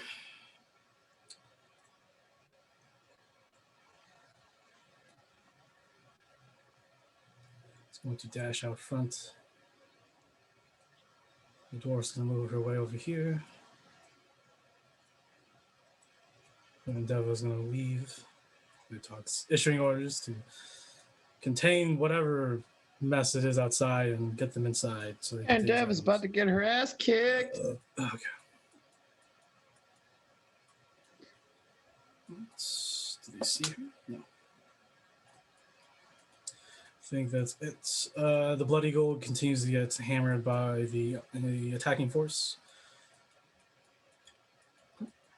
And the chicken's just gonna dawdle around because it's a chicken, and Captain House is like, "Oh, for fuck's sake!" And he picks up the chicken.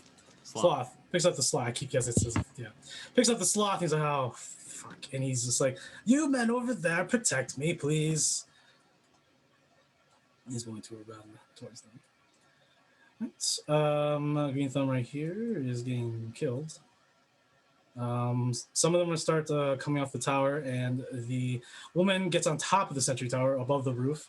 It is Luzia, the Elegant Bow from Topia. This bitch. And she's going to fire down at Zypher. Oh, fantastic. Tail! Help! Knock her off. Alright, so 2 attacks. So first shot at Zypher is 18. Meets. And then I'll do damage. I'll just roll the second hit. 10 is not hit. Nope. So damage is 13 points of piercing damage. Yep, and that's it from her. The minstrel is going to go ahead and engage you with a short sword. Misses. Donde is going to yell to these over here to come with him and protect him. He's going to make his way forward. It's not going to help him. And then he sees Zypher, and he's going to go ahead and just move forward as much as he can, and then these two behind him are going to fire crossbow shots from distance at Zypher. First one hits, second one misses, and the damage is 6 points of piercing damage. I take none. Okay. Over here, 2 more green thumbs come from the blacksmith. They fire 2 crossbow bolts at Zypher. No. Hits and hits. So that is 10 points of piercing damage. Is that were those combined? Mm-hmm. What were they individually? 5. Okay, then none. Because armor proofing 1. If it's 6 or less. Okay. These will move forward, and they will all fire their crossbows at Dammers. Oh no, he doesn't have that. That's a crits, and then that's a hits. So crits is going to be 18 points of piercing damage. Plus, I'm sorry, I actually do take that damage because it's only against slashing. My bad. Damage takes a total of 28 points of piercing damage. Holy crap. Oh, because 1 was a crit. Alright, all these guys are going to start spreading out, looking for Black Lotus or whoever the enemies are. In the warehouse. Over here, more enter into the tavern.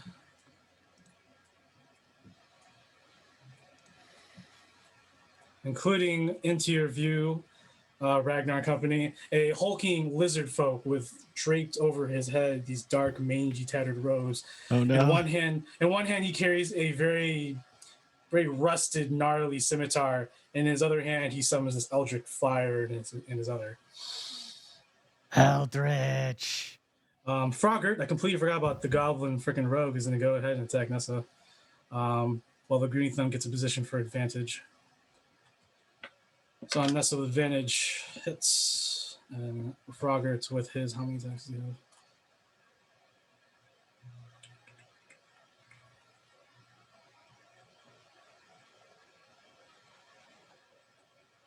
There you are. Why? D&D Beyond's weird. Whenever you... Oh, yeah. D&D Beyond's weird. Sometimes you're sketch. Yeah. Moving characters and stuff and places around. People's messing with stuff. Etch a sketch. Etch a sketch. Actually, he will go ahead and that's too late. I already moved. All right, so we go ahead and attack with his dagger as well. With advantage. Yeah. Okay. Oh, that's a miss actually. And then this one hits, so 3 go through.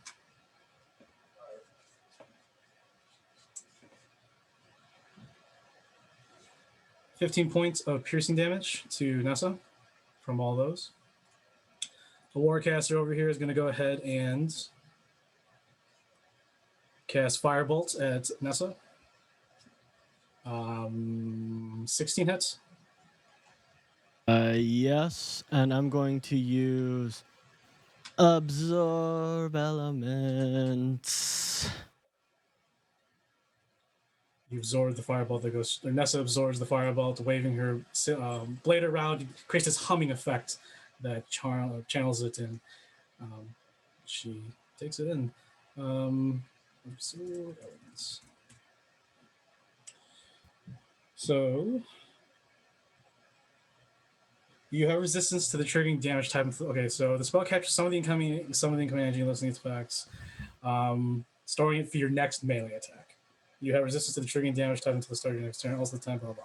Target takes an extra 1d6 damage. Okay, cool. All right, so, cool. All right. The assassin is going to... I'm going to make a sort of fear check because Ragnar has cleaved through 2 people in simultaneous times. But I did roll a 16, so it's going to pass with her wisdom. So she will continue her onslaught. And 1 hits for... I need you to make contact again. Ragnar. All right.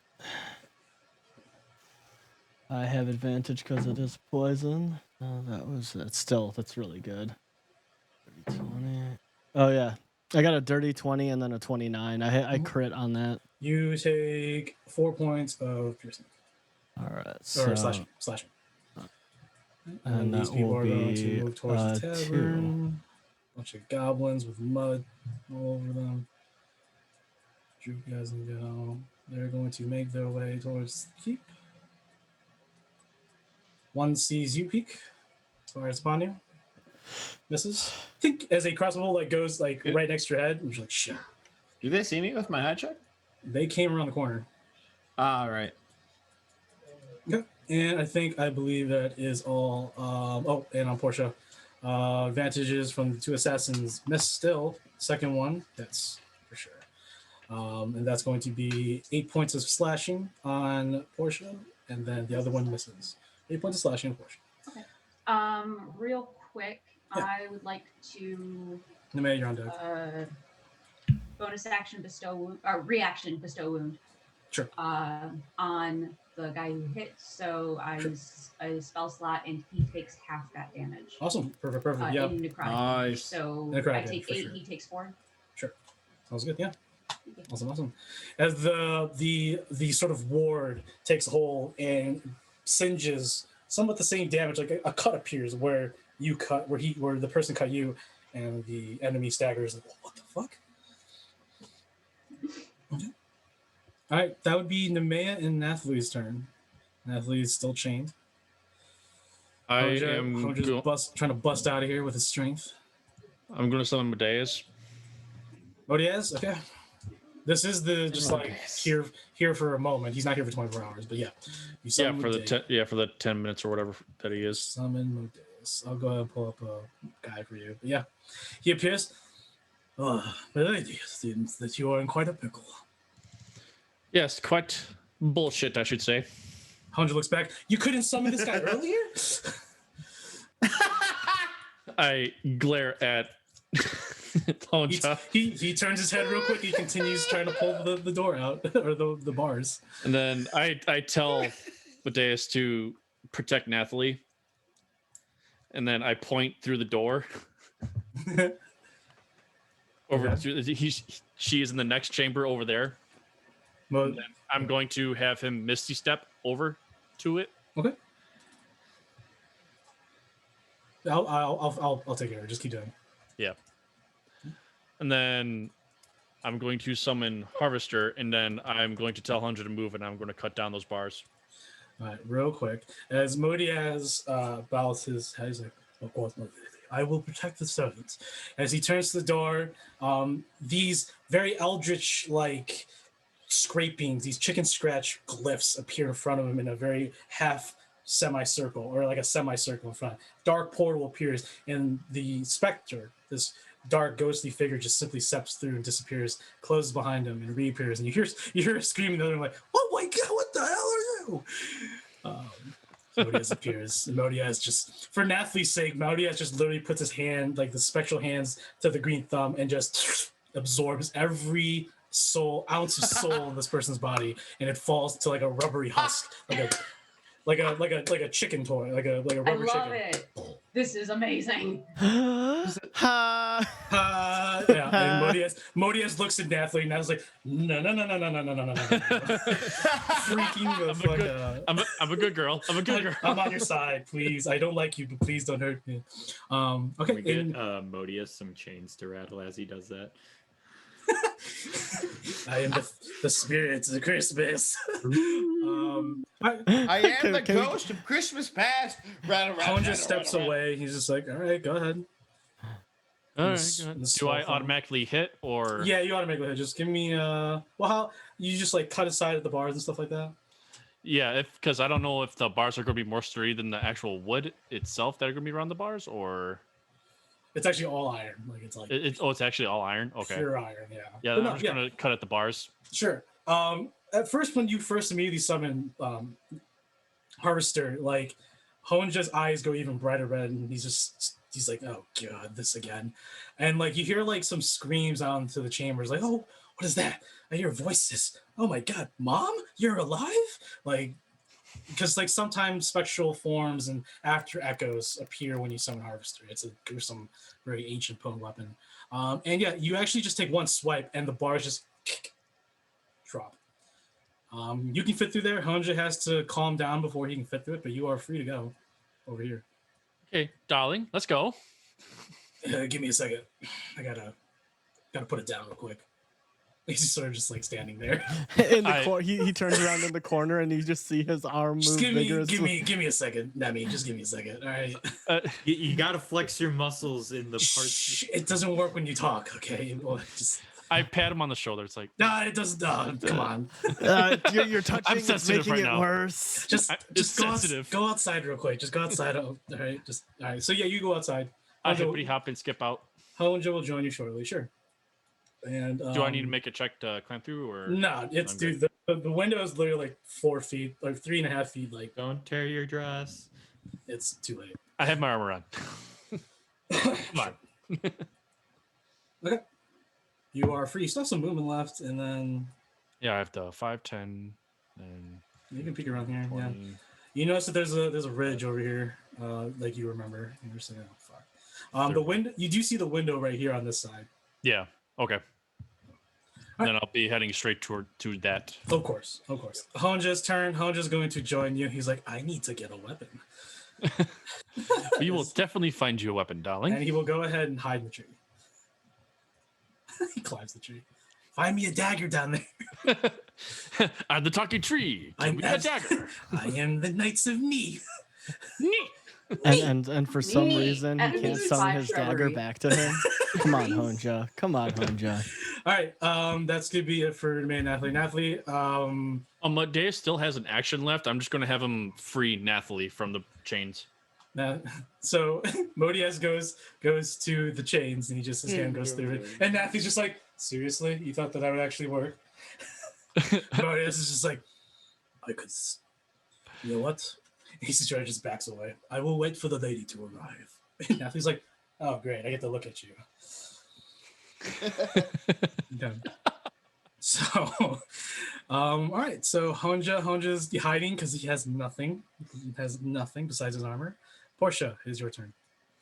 You see the big Kenku eye you with his great Masamune, and the woman has some daggers out, but she's looking into the village. Intense. Oh, I'm sorry, you're blind. 2 people are here with you. More. Yeah. There's more people here. It's a party. All right, give me just My a moment. party, I can leave if I want to. I can cry if I want to, actually. I'm gonna die if I want to. Guys, yes. Mood. It's a mood. Eat mood.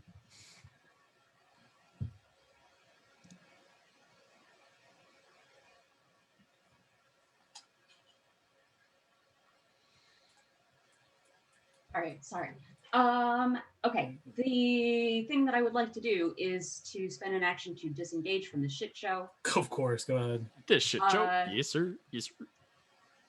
Does the disengaging follow the 5-foot step, or does it? No. Okay, so. You can disengage your full movement. That's fine. I'm not gonna Okay. not gonna be a dick about it. Just get the fuck out. Yeah, exactly. Get the fuck out. I forgot to make your roll con saves for poison. Fuck. Me? Yeah, that's okay. Don't worry about it. You don't want to. I don't want to. You don't want to You're deal right. with I'm going to capitalize on that mistake and just not do it. that. There you go. No problem. Yeah. So I am going to move here. That's Or is it? It's part of the plan. Oh, you're going towards the magical container. Yeah, I'm not. This is my exit. This is my exit route. I don't care about the magical container. I just don't want to be here. You sprint past the large figure and then the feminine woman person. The woman doesn't even notice you, but the Kenku's just like, as you run by. Can I do another 30-foot movement, or is that my turn? Did you sprint? I did not. Oh, I disengaged 30 feet. Yeah, So that's okay, that's okay. For sure. That's okay. That's why I asked. All right, that's my turn. Okay, for sure. All right, Peekers, it's your turn, and the mob continues to press forward. So I've measured out kind of like the distances and whatnot. killed this bitch. Would climbing up this ledge take my action, or would it just be my movement? It'd be your movement, but the action would be required to like initiate and like the skill to climb, and it would also cost you movement because you're going up it. So Alright, it does cool. take up both. Yeah. So if that's going to take up both, I am going to use my action to use the armor to turn into a rat. Yeah. And I'm going to cunning action dash as a rat to come over here. Right. It's on top of the ledge, but it's like up closer to like the ledge and whatnot right here. Okay, go ahead. And, yeah. That is the 60 feet going completely around the ledge, so I don't have to worry about climbing up. And that is my action. So that's my action, bonus action, and movement. Okay, sounds good. I don't know what marker you want to use for. You can choose. You can. It tells you what it sort of represents, but then you can also just mark it. You can pull up your character thing. Yeah, I'll take a look and I'll mark whatever rat. There is something. Use the chicken one because you technically polymorph. Like that's what the polymorph. There's a beast form one too. Oh, you can do that too. Yeah, that's fine. Yeah, I'll take the beast form. It's right under the purple marker right at the top. Zypher, Damaris, is your turn, and then Ragnar and company, and you're on deck. Okay, so Damaris is still concentrating because polymorph is a concentration spell, so he can't really do anything. He is going to heal though. Is 2 HP.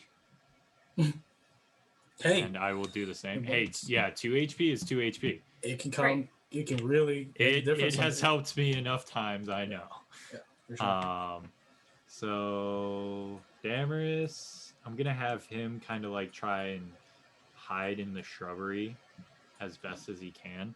Those are just trees, but yeah, you can climb up the tree if you want, or you can hide in like this collection of barrels of water.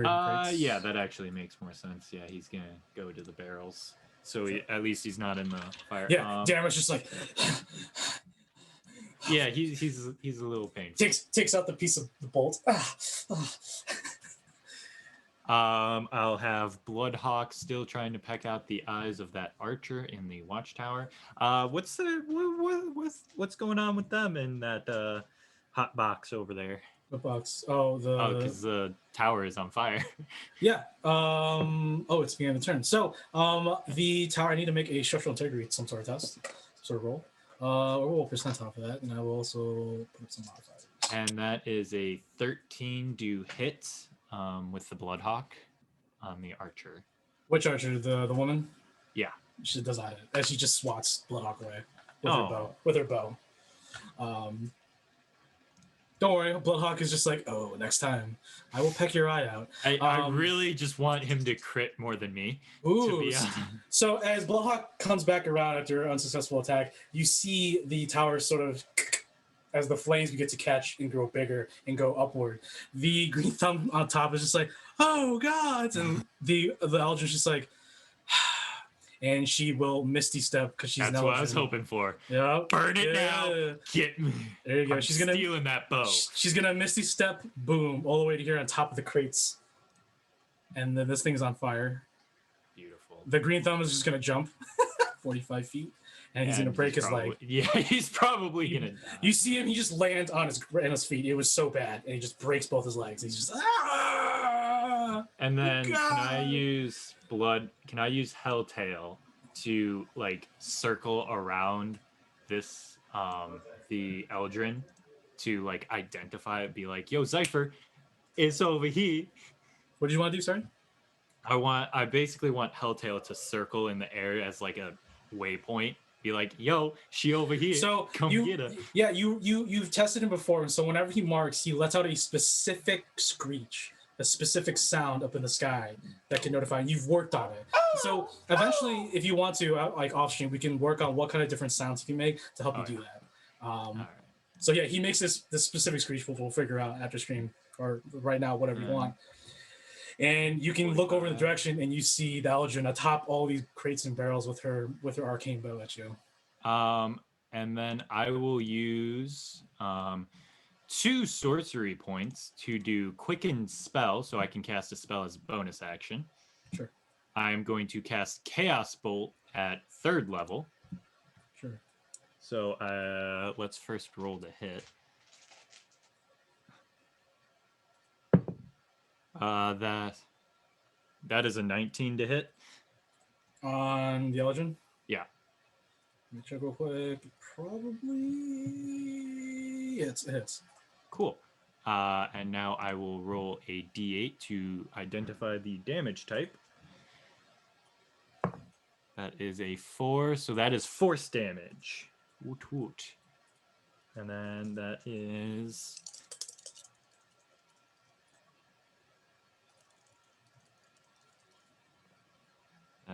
Ooh, that's a high. That's some high damage. You can take it. So that is.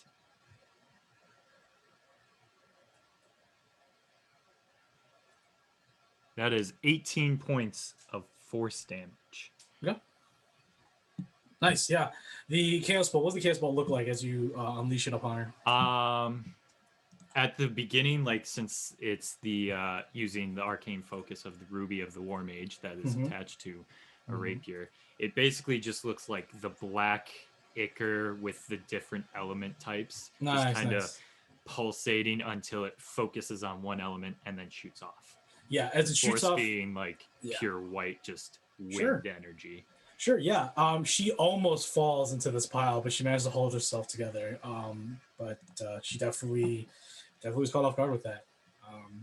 The spectral effects of the magic begin to vanish, and her tattoos begin to glow a little bit as she looks at you. Cool. And then I will. Let's move a little bit to right there. And you know what? I'm going to cast the same spell at 3rd level because it was a bonus action first time around. Sure. Another Chaos Bolt. Roll to hit. That is an 18 on the die plus 7. Yeah, that's for sure.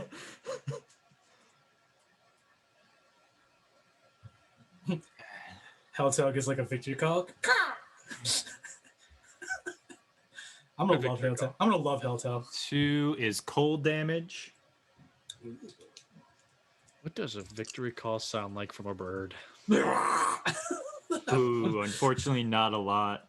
So that is 7 points of cold damage. As the chaos bolt turns to this cold like energy and hits the leather armor she's wearing, you can see that the cold energy or the leather armor also turns that it's same color, and part of it is absorbed, and she doesn't take as much damage.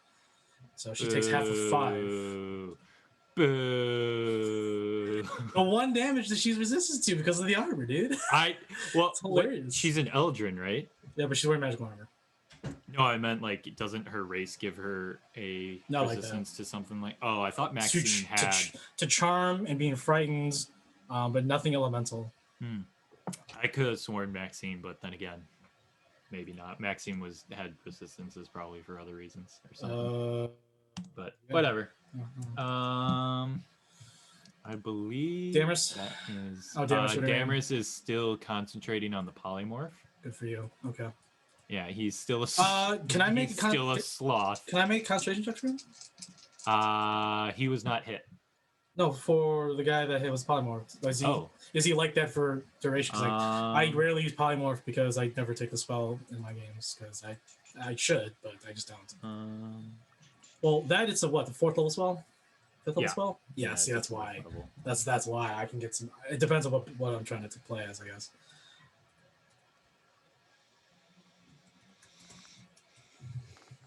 It does not say that you can make I'm literally that for like however long he holds it, but I think it's like an hour or something. An hour. Well, yeah, he's just sloth. All right, cool. Unless he takes enough damage. Yeah, he got picked up. But Right. yeah. I'm more of inconveniencing the other guy by having to hold a sloth as he runs. You are true. All right. Ragnar and Company, it is your turn. All right. So, Shout of Valor. That's a bonus action or a free action? It's an okay. Let me pull up a stat block for him. Because it doesn't say on there. It says the It does. I mean, it's an action probably because he's an NPC with a stat block. So, Shout of Valor is an action, so you have to do it as an action. Oh, okay. Cool. Well, then, in that case, I'm going to have him disengage. I'm going to have Eivor disengage as an action, and then I'm going to have Nessa disengage. She's going to go over here. They're both disengaging? Yeah, they're both disengaging as an action. Yeah. And then Ragnar is going to attack this poor lady. Sure. Yep. All right, so that's 11 plus 11, 22 to hit. Hits. Oh, that's max damage. Whew. 7, 8, 19, 21 points of, well, yeah. So it's 5, yes. Yeah, she is bloodied. So 12, 19. Yeah, it's 21 points of damage. Okay. Yeah, she's bloodied. Okay. And then... Gnarly wound from the anchor? Yeah, the anchor. Okay. Gnarly wound. And then second one is another 11 to hit. So 22. Yeah. Oh, 22 is right. Yeah, you rolled the same. Yeah, it hits for sure. Okay, that one was as high, so that was 11 points of damage. Still good damage. Still good damage. She's close. She's beaten. Below beaten. And then. Oh wait, yeah, and then also I have my bonus action. God dang it! The old dick twist. I'm going to attack with the weapon of certain death. Sure. That is 16 plus 5, so 21 to hit. Yeah, 21 hits. And then that's 8, 9, 10, 11, 12, 13, 15 points of damage. Yeah, she finally gets. You take the axe and you cleave from upward or downwards to upwards, cleaving at an angle across her body, lopping the upper body to the corner of the tavern. Yeah. And then I'm going to move right there. I don't care if I get an opportunity attack on that guy. He doesn't matter to me. I'm just standing in between. That hits? Yeah. Okay. And 6 points of slashing. All right, so I take 3. Okay. All right, and then I'm just going to impose my figure. I wanted to have them like next to each other, but with the grid shape, like it's weird. I know what you're trying to do. Like you're just shielding them because like I'm trying to block them and just be the imposing figure that I am. Of course. And that's all I can do. Boy. That's all that I can do. All right, Green Thumb's turn. The little Jester Goblin Froggart. What are you gonna do, my man? He sees the goblin dressed as a jester. He's gonna fucking Yellow, die. blue, and red stripe attire with a hat with 2 bells. He's a gnarly looking little guy. He's gonna go ahead and he's going to. Shit! Look at I that forgot to fucking attack with nose. the hound. God dang it! Moving on. Yeah, no. I'm sorry. You're good. You're good. He's gonna go ahead and he's going to take out his dagger. He's going to lick it, cutting his tongue, and he's going to cast grease on all 3 of you. Ew. So I need everyone to make dexterity saving throws. Ew. All right. Ragnar gets advantage because of Danger Sons. Yeah. Oh, I'm using the wrong mic. 15. Okay, so that's better. I rolled a 15 and then a 16 plus 18 for 16. What did Ragnar roll? Sorry. He rolled a 16 on the die plus 2, so that's 18. 18. Okay. What did Nessa roll? Nessa rolled a natural 1. She failed. Okay. And then what did Ivor roll? Yeah, Ivor failed as well. Okay. So both of them are prone. Mm-hmm. Yep. Right. The half-orc has the biggest grin on his face because she's like, finally, someone to test my strength. And she lunges against you or at you with her greatsword. The green thumb will go this way to hit Ivor, and all of them will begin lining up and shooting crossbows at everybody. Well, before that, the lizard folks that turn to you or look directly at you. He's going to mutter, he's going to put a curse on you. Hexblade. A curse. Yep, Hexblade's curse. He's going to put the Hexblade's curse on you. As a bonus action, yep, you are cursed for 1 minute. Cool. And with that, there's a bonus action? Yeah, and then he will normal action Eldritch Blast. Eldritch Blast. Eldritch Blast. Right, so that's 2 beams at you. Yeah. And then, so 16 and 18? They both hit. First one, 17 force damage. I take half. Third one, or second, the other one, 17. 13 force damage.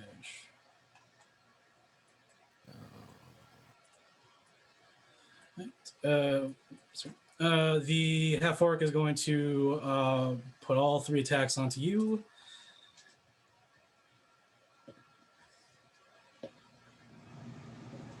Only 1 hit. All right. That is 22 points of slashing damage. I take half, 11. And then 1, 2, 3 crossbow bolts at you. Crit. 1 hit. 1 hit is for. On that, yeah. So, I'm going to use my cloud rune on that crit. Okay. So the essentially on my elbows there's this swirling massive cloud. It's going to glow a faint blue, and then as the bolt hits, this dude is gonna take all the damage. Well, wait, I have to before I just shout out. Is he within 30 feet of me? He is within 30 feet of me. This boy right here that boy right there is gonna take the damage of the crit. Okay.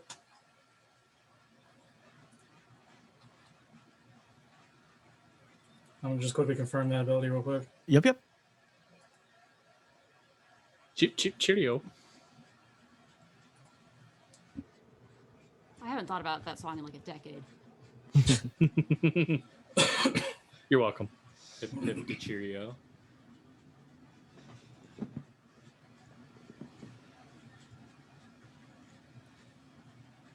Chip chip chewy, chim chim chiroo. Okay, that's So here's the thing: it's not you. You getting hit. It has to be someone else getting hit. Okay. For Cloud Rune to activate. Okay, so it has to be someone that I see, just not And me. you become the target, not the. You would take the hit. That's what Cloud Rune does. Oh. Is that you redirect attack to you. Yeah. That's what you're taking the hit. You're for the your tank. ally. Correct.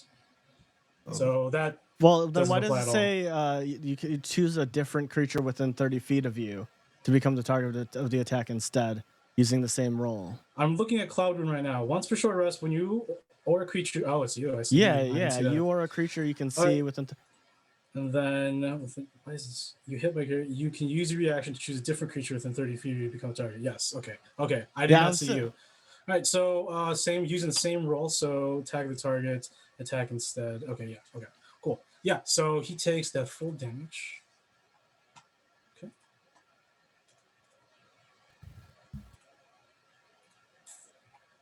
Ooh, nice. All right. As actually, it was a crossbow bolt. So as the crossbow bolt goes at you, it disappears in this mist of clouds. It sort of envelops it real quickly and then retreats back into its rune carving. And the bolt appears right into the shoulder of the lizard folk person. Nice. Okay. Warcaster is going to go ahead and do something. Warcaster is going to go ahead and cast Magic Missile. Didn't he already cast? I thought he already cast. No, this is not him. This is this person. Oh, there's another spellcaster. There's so many casters in this room. Magic Missile at Ivor, and she's going to upcast that. Mm-hmm. And you know what? Just because make it simple, I'm going to also Magic Missile myself. Just because I'm not going to choose spells. Okay, I'm going to upcast this bad boy. Do one more darts. I'll do to third level. Third level? No, I'll do the second level. All right, so that is 4 darts. That's Ivor. 14 points of force damage at Ivor, and then Nessa. 12 points of force damage to Nessa. Okay, that's everyone from there. They're going to chase, and then they do not see you, and they're just like, where the fuck did she go? The mob is dealing with Donde and all of them, and Donde's like, are you fucking kidding me? Who let these people out? Zypher, you're still over there, right? No, where are you at? Oh, you ran. They can't see anything, so...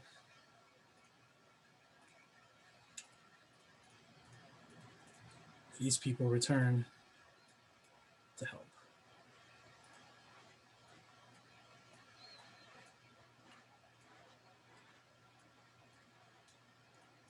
Okay. Rendevo is going to ignore Portia, and he's going to go and look for Peak. Ignore Portia. How dare he? But that's okay. Please continue. Tidal wave him. Tidal wave a single target. You don't ignore me. Ignore this 22,000 gallons of water. Boiler cacaws at Portia's direction, and the people chase after her. Actually, no, he's just going to go into Portia. Fuck it. These people follow. Portia, Kenku, feathers abound. A sword coming right at you. It's gonna hurt. Or is it? All right. The Kenku is going to make 3 great sword attacks. Jesus. First one. Your AC is 19. Yes. Okay. First one hits. Second one misses. Third one misses. So 1 hits. That is 14 points of slashing damage. Okay, I would like to bestow wound on him as well. So he's like 7. Okay, 7 damage. Awesome. I see that spell that you just cast, and I say, "Fool." Sure. All right, and then Rendero's running. They're fighting in here. She checks in. Prisoners escaped. What? How? She sounds so thrilled. Fine, I'm not trying to get into. I try to conserve as much of my voice as possible. That's fair. And they're just gonna start The piling prisoners up. escaped. Yeah. It takes a lot Guys, more emotion to prisoners it. escaped But again. And then this one's like, go check the other one. Door opens. He sees Modiaz. Modiaz looks at him, drains his soul.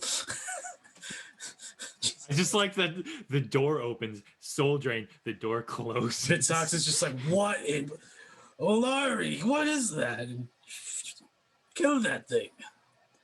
Alright, Vitok is going to cast something. He's scared shitless. Not really.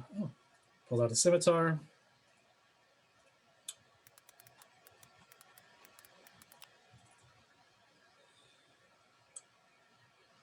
I don't think it's here. Shit. Good. It's not here. It's not here. No. Good.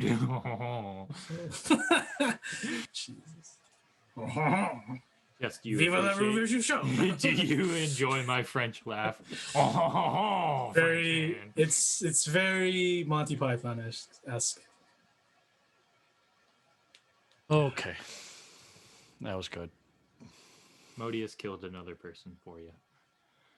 I'm sorry, I had a call from my service manager because my employee that I worked with yesterday tested positive today for COVID. So he's gonna be out for a while. Yeah, and I was within 6 feet of him, Yeah, but so you not got for an it. extended period of time. Yeah, so You're gonna have to get tested, yeah, for sure. Unfortunate. I'm sorry about that, bud.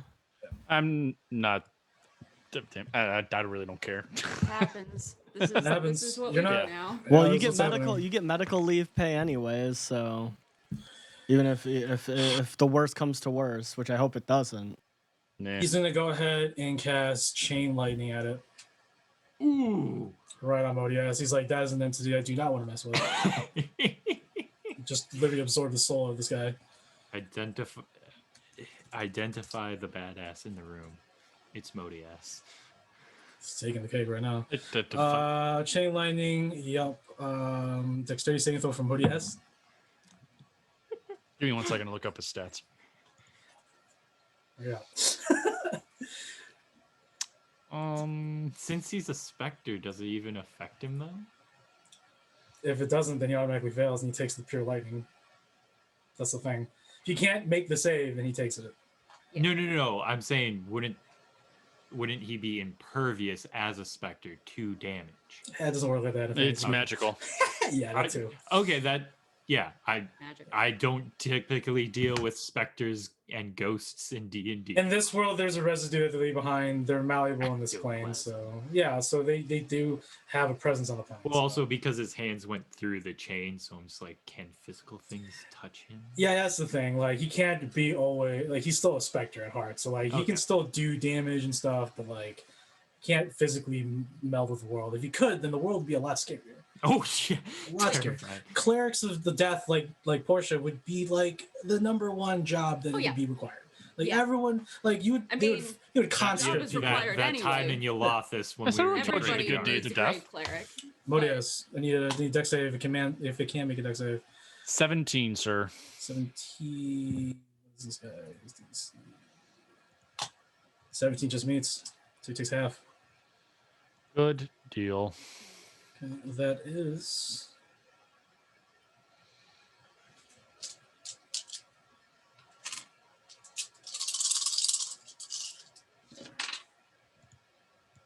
Roll them dice.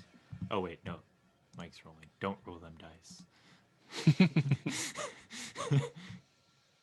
21 that's already halved of lightning damage. Awesome. 3 bolts. Then he leap from the target as many as 3 other targets. They're all going to Nathalie.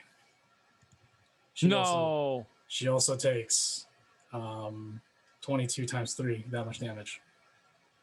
Actually, I can split it up because it's She 3 does have bolts. armor proofing 3. Regardless. 2, sorry. So Modiaz would be taking 44 or 42, and then Nathalie would be taking 42. Just split it. There you go. And how 23 you said? Yeah, because she's gonna automatically fail. Oh, she automatically fails though. Fuck. So she has to take the full 40. Yeah, she's dying. She's almost dead. She's almost dead. She's literally almost dead. Okay, but Modias is pretty good, right? Yeah, he's about half. Okay, yeah. Natalie is not looking great. That sucked. Yeah, she's at 12. All right. And then 2 on Portia. 2 attacks. No, just 1. 2? Okay. Just one. This guy right here. And misses. Fantastic. All right, and then they will continue to pummel the Blood Eagle. Oh, they're just shooting at it, but there's stuff going on over there. These guys are going to help with the mob, and they're like, "Wait, no! Bosun, get a hold of yourself." As he's running, let's get to the ship. I still just love he's running with a sloth. With the sloth, dude. Yeah, it's hilarious. It's a good tactic because he can't use his hands because he's got a hold of sloth. No, sloths can get pretty big too. He's running, dude. He's like, "We get the fuck out of here." Damn. Fuck. All right, guys. 3 green thumbs will see you, Zypher, and 3 will shoot their crossbows. 1 hits, 2 hits. 18. 1 hits. 2 hits. Sorry, 2 just hits. 18? Yeah, 2 hits. All right. And then the damage is 10, 13, 14, 15, 16 points of piercing damage. Zypher. Ooh.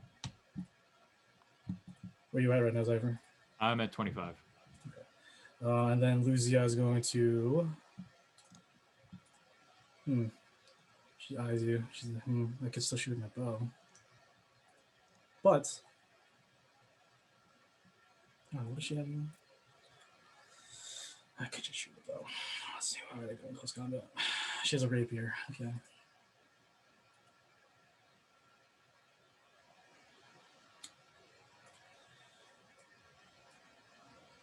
Go ahead and make a flex test to jump it down over here. Oh, Damaris, hello. She's going to grapple Damaris. Ooh. Well, post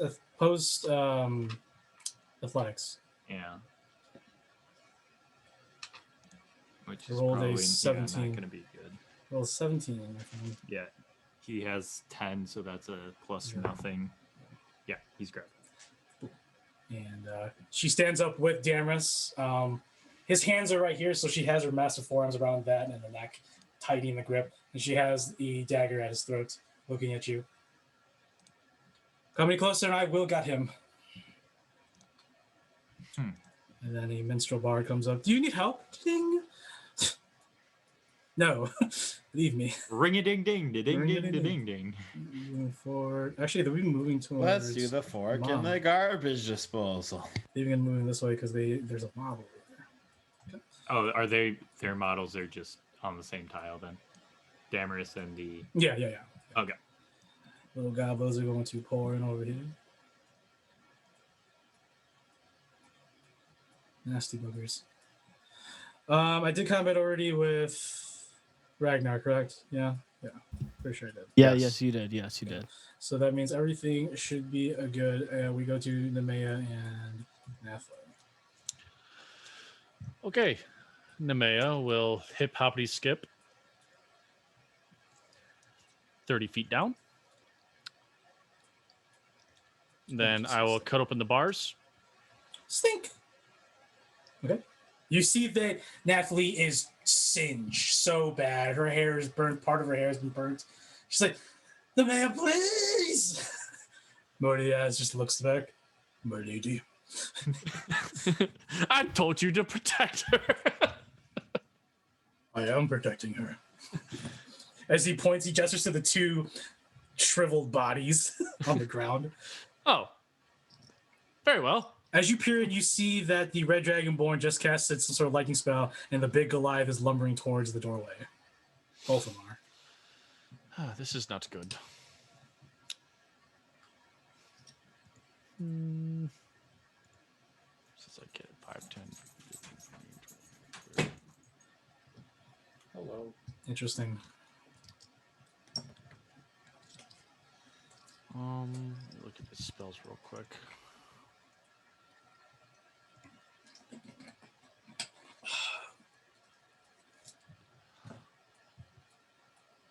I am going to cast Hold Person at level 4 on these 4 people right here. Okay. From Modeus. Yep. So I need to make wisdom. 1 second, please. That would be Wisdom. So we'll go with Miss Nia. That would be fail. spell save is. Let me look at their stat block real quick. Level caster spell save DC 15 plus 7. Is it 15? Ms. Nia fails. The green thumb actually passes. Vitok will pass with an 18. And then Olari will also. Yes, that'd be a 17. So the only one that failed is Ms. Nia.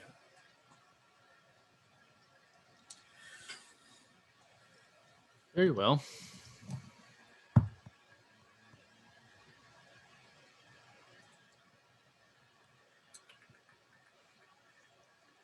I'm gonna ask Conjo if he can go in there and unbind Nathalie.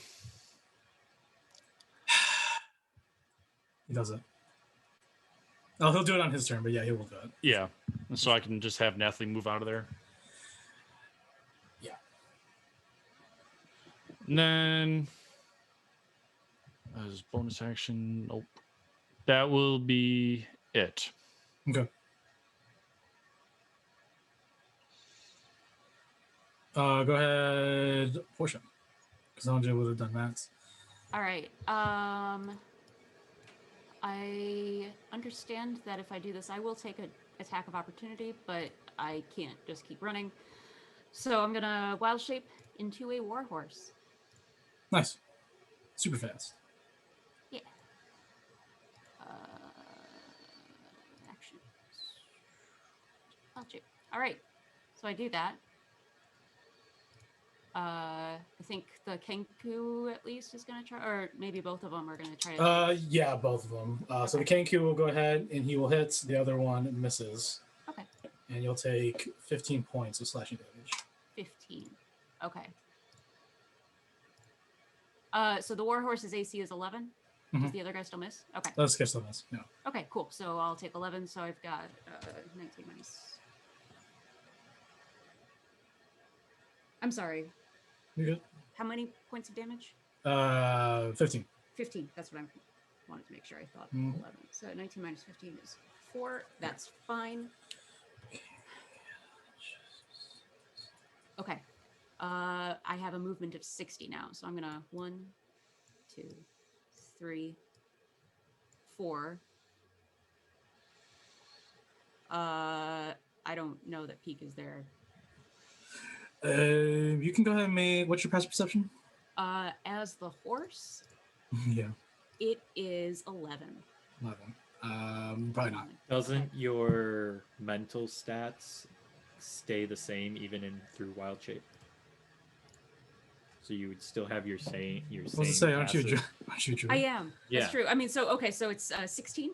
Yeah, because most shape You can smell to Peak scent. Like you can smell her shampoo or whatever. I don't know. 1, 2, 3, 4. I'm gonna turn Winnie. Right.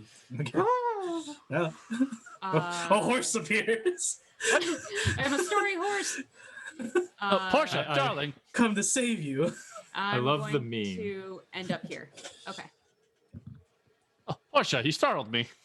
I remember seeing a meme of Yay. play D&D, be a druid, shape change into a horse where a horse shouldn't be.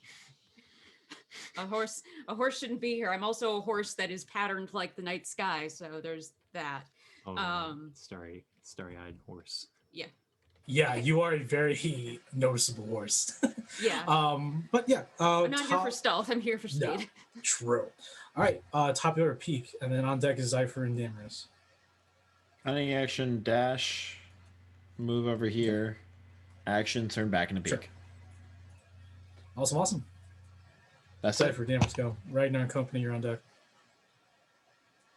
Okay. Where are you going? She's setting up now. That's what she's doing. I am personally setting up to give myself some cover as everything inside is being taken care of. If I mean, ever maybe. needed to hit with the know that, Bloodhawk, it's right here, right now. I see Varen Devon. I'm ready to fucking kill her. What say, Sever? If I've ever needed to hit with the Bloodhawk, it's right here. Are you hitting her? Yeah. Yeah, I'm gonna try and use the Bloodhawk to hit the sword out of her hand. Oh, I will definitely. Out of her hand, or at least like scratch her something. That's fine. I'm just gonna increase. I'm just gonna increase the AC. Of course. That's all I'm gonna do. Of course, I haven't been able to hit with him yet. Yeah, this is also true. So, might as well just shoot him in the throat. That was my next thing if Bloodhawk doesn't work out. Oh man. Well, that's all turn out. Okay, I rolled a 15 plus 4, so 19. 19 to hit. Literally takes the knife, cutting himself, but he flies with the dagger, and Lucia's like, "Oh fuck!" And I will cloak and sprint. Sure. Straight down to this woman. Well, go ahead and make acrobatics as you pile your way through the like jump over the crates and stuff and water, whatever. 20 each, and I'm quickly just healing. Damaris is also healing.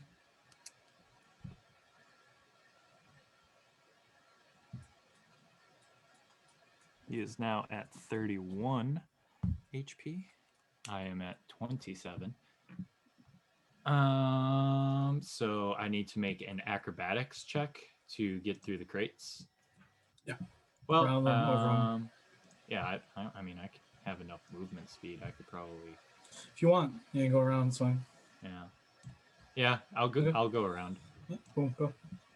I have enough movement speed, so I can manage to get there. I gotta flip pages back to symbiote. I'm alright. Oh wow.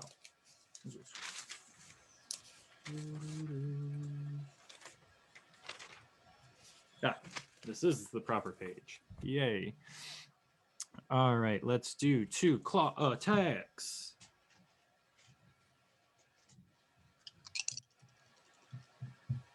One's a nat 20, and the other is an unnatural 20. Awesome, yeah. You lunge forth, claws creating or forming from your cloak as it begins to create its own large, elongated, sharpened, jagged claws, and you tear into the back of Lucia. All right, non-crit first. Sorry. Is 9 points of slashing. Okay. And then the crit is max damage plus an extra die, correct? Yeah, 2 damage dice. So max damage plus 2 damage dice. Got it. So that would be 11 points plus then the 2 damage die. And that is another 9, so that would be... Let's go, I got it. Yeah. Cool. Cool, Yeah, thank she is definitely bloodied now at this point. Fantastic. And Damaris. What do I want Damaris to do? He does have concentration. Wait a minute. Is he free now? Is Damaris free from the grapple or no? Or I'm going to have to make a opposed strength check against Damaris. Okay. I'll go ahead and roll at disadvantage because I just got critted. So go ahead and roll for Damaris. I'll roll for her. What's my strength?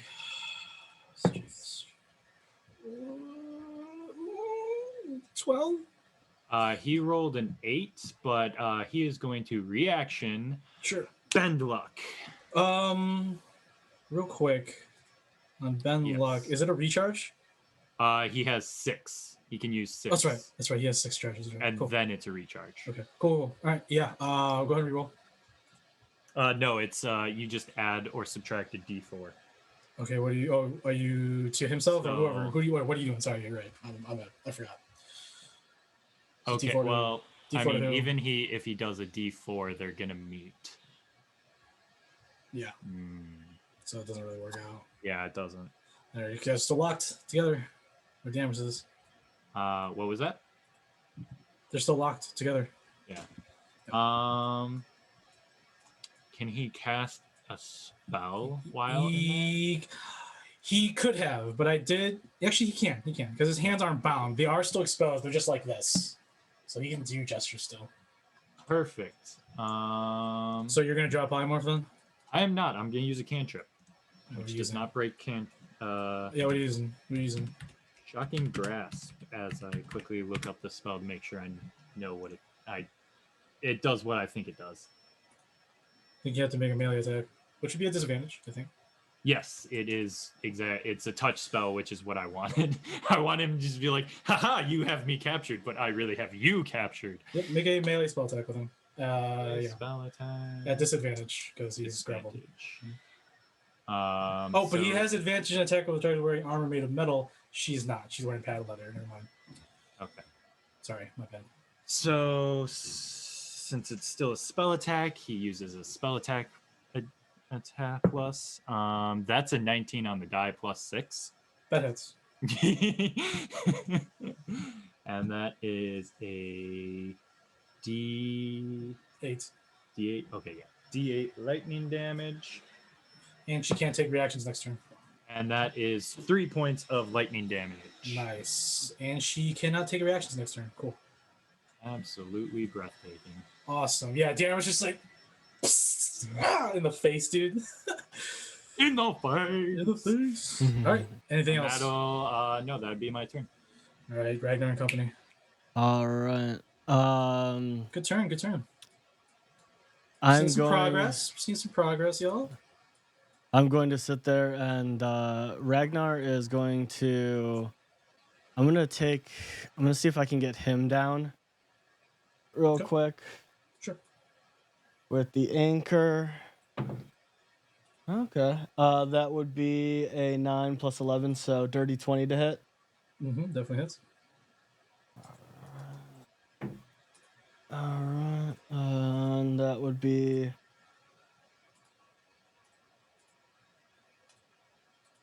15 points of damage to him.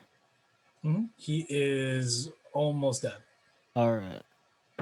Second attack is 18 plus 11, so yeah, I imagine that hits. And you will kill him at minimum damage. Okay, cool. So boom, he is now dead. And then I'm going to have Eivor. He's gonna stand up, and he's gonna pop out there. Sure. And then I'm gonna have Nessa skimmy around there. Sure. And I'm going to have them skimmy around there, and then I am going to accept an opportunity to attack from this woman. But I want to be in the doorway. That's more important to me. Yeah.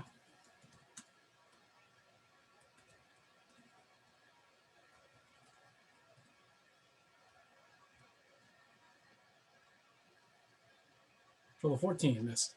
Okay, and then this dude is gonna turn around and go nom nom nom nom on the little guy. Okay. Yeah, Frogger's like, "Ow, fuck! Go plow yourself, dog." So that is a 17 to hit. I play a lot of Witcher 2 lately, so I've been using plow a lot. What's that, sorry? 17 to hit. 17 hits for sure. Nice. Okay, and then we'll see what it does. Nice. That is I rolled real high on that. Woo. Okay, 23 piercing damage. He'll use uncanny dodge. Yeah, that. Okay. Ooh, hefty damage though. Yeah, I rolled like 2 8s. Right. Anything else right now? Nope. I'm going to stand in the doorway and then over the earpiece, I'm gonna just sit there, touch it, and just like, are you guys getting as fucked as I am?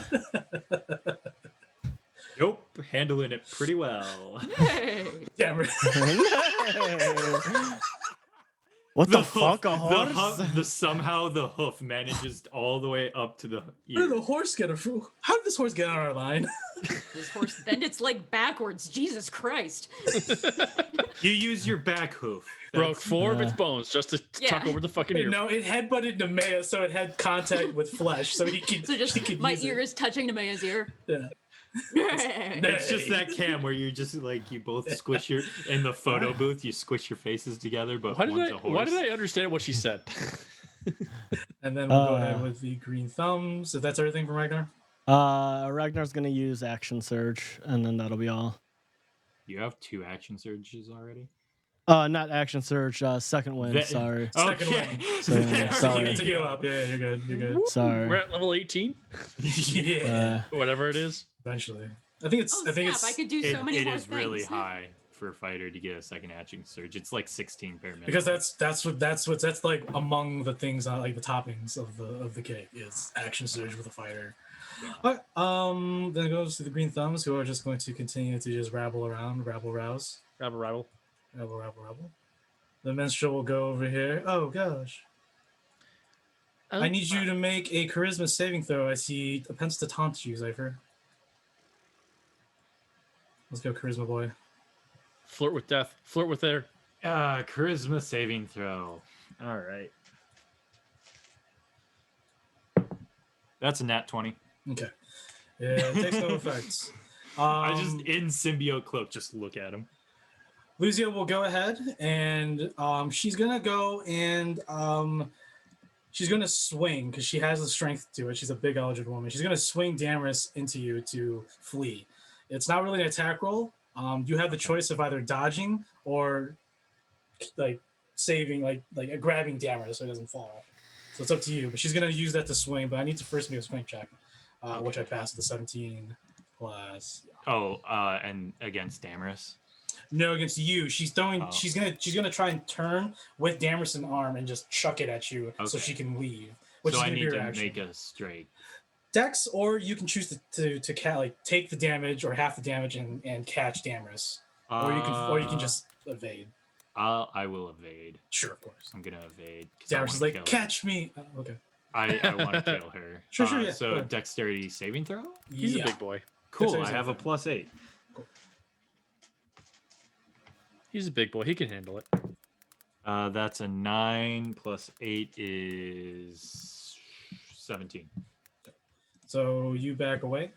Damaris is in front of you, and Luzia is going to use her movements. Like she can run farther than me.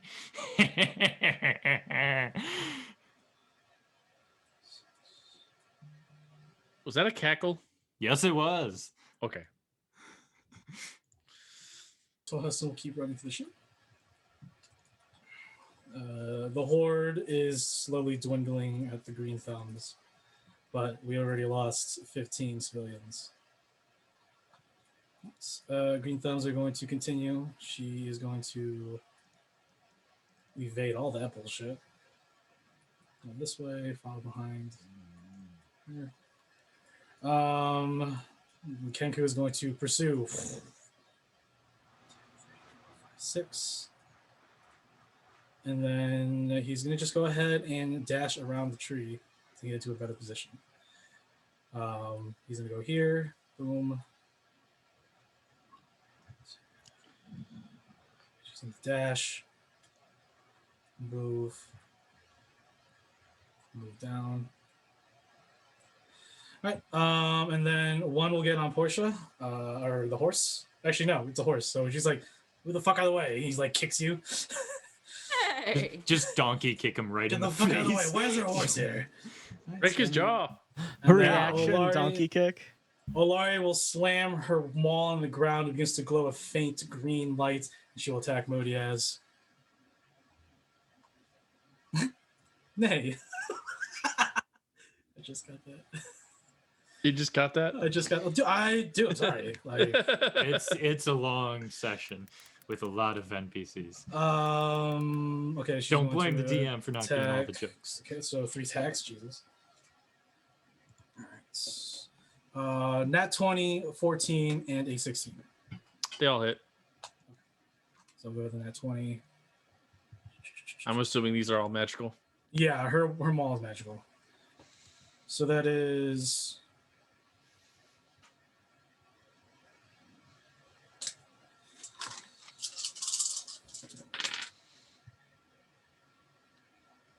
28 points of magical bludgeoning on Modi. You go bye-bye. Oh, get you. Elena, you also get a healing potion from Turk's sub. Nice, Turk. And then she will go ahead and move into the room, and she's like, "The talk." The healing potion just rests on Portia's back as They- a horse. It just like drops on the horse from the sky, dude. Bink. Nay. It's resting where a saddle should be. The Goliath woman yells out, "The talk, they're escaping!" And Vita's like, "Oh my gosh." I'm just imagining the healing potion have a coif of red and black hair. Yeah. Nice. Mhm. And then Vitok will walk out the front door. He will look out. He's like, takes out his spell book. He touches his spell book, and then his scimitar begins to glow, and a spell is cast. And Pete, you can see him shift and blur on this plane of existence as he walks out the front door. Scimitar in hand, spell book open. With the blur. With the blur. I think she's gonna wake up, get up. She's gonna follow him outside. These two will. Okay. These green thumbs are gonna continue looking around. And then 5 crossbows. So 3 crossbows at Diamorous, 2 crossbows at Zypher. Each of you will get a +2 to your AC because you're hiding behind a bunch of stuff. Cool. So- I am at a 20 AC now. Okay, so the 2 at you. None will hit. And then Damarus, 20 will hit. 30, 20. Miss, and then miss. So 1 hits. Damarus for 8 points of piercing. Cool.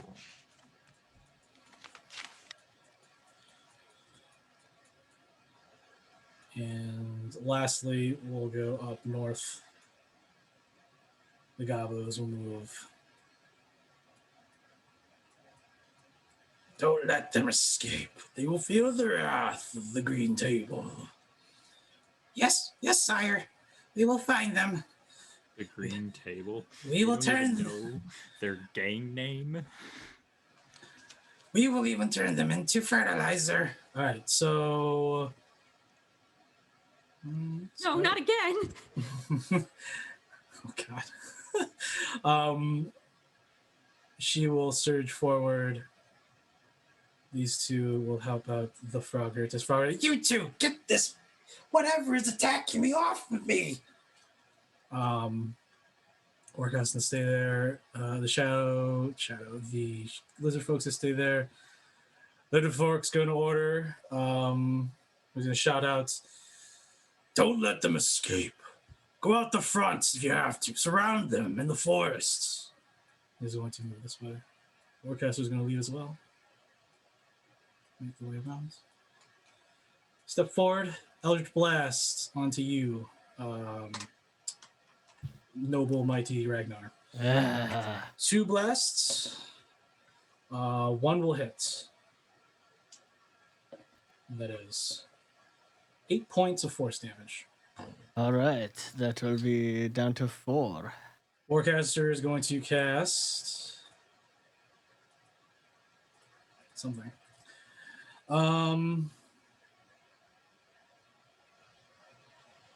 It's going to cast Blur on the half-orc. Ragnar, you see the half-orc who's about to strike at you become like multiples in the same space. Faded ghost roll. I forgot to tell you, I have counterspell. No, Counterspell bites him, just like chops down. Frogger is going to attack with everybody on whatever at disadvantage. Well, it's actually normal because they're all attacking in the same area, but it doesn't matter because I rolled shit, except for this guy who rolled a 18, which I'm sure hits the Mordenkainen's Faithful Hound, and it will do 4 points of piercing damage. Okay. Then Jojo will unleash all 3 attacks onto Ragnar. today. As a reaction, I need her to make a wisdom saving throw. Okay. I am going to use my stone rune. Awesome. All right. Wisdom? Yep. That's going to be a 15. Nice. DC was 17. She is, when a creature you can see ends its turn within 30 feet of me, so it would actually be at the end of her turn, but you can use your reaction to... If that's the case, then I'm still going to do damage. Well, yeah, that's what I'm saying. You can still do the damage. Unless the saved creature succeeds, the creature is charmed by you for 1 minute. While charmed in this way, the creature has a speed of 0 and is incapacitated, descending into a dreamy stupor. Okay. The creature repeats the saving throw at the end of each of its turns. Okay. So she's basically asleep right now. Yeah. After her attacks. Right. So damage with brute. 22 points of slashing damage. All right. Down to 11. Okay. She is sleepy. I'll make those saves next time. She has incapacitated. Yay. I think. Oh, and then these people return.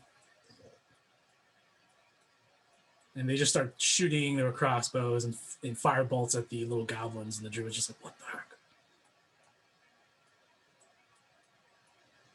Alright. And this goblin's dead. This goblin's dead. Druid's hiding. Alright. Nemea and Nathalie, and then it will be Portia, and then we will conclude today's episodes once after Portia's done. All right. I'm going to have Nathalie climb out.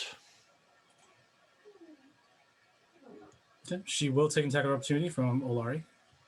Yep. That's going to hit 19. It's on the dot. 14 points of magical bludgeoning. She's down. As she goes down, she's still breathing. She just really got clocked. So she's in the doorway, the window. Okay.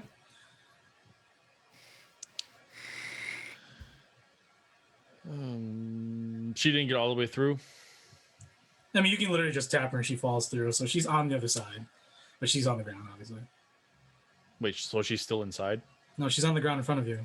I can't technically put her in front of you because that's the grid. No. Yeah. I'm sorry, the description kind of confused me a little bit. Sorry. I will cast blindness, deafness. I'm going to choose blinded, so it's going to be at level 5, and I will choose everyone that I can see. So her. Why isn't it beaconing? Why isn't it? Oh, there we go. Mm-hmm. Yeah, her, and then the other 3 that I can see. It would just be these 2. Or those 2? Okay. You can't see this one. Yep. Oh, on that one, yeah. So you can get those 4, yeah. Yeah. Okay. So. And that'll be a 17 DC. DC is this wisdom? That is Constitution, sir.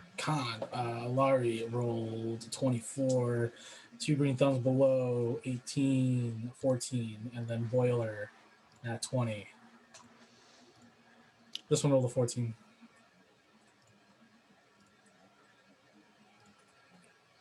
So this one's blind. Blind, right? Yes. Okay. All right.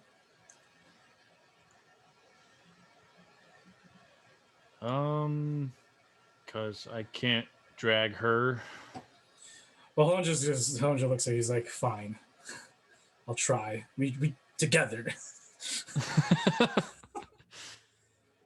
As he looks at the hulking Kenku with the Masamune behind you. I am trying to inhibit her. It is not working. Okay. Yeah, that's going to be it.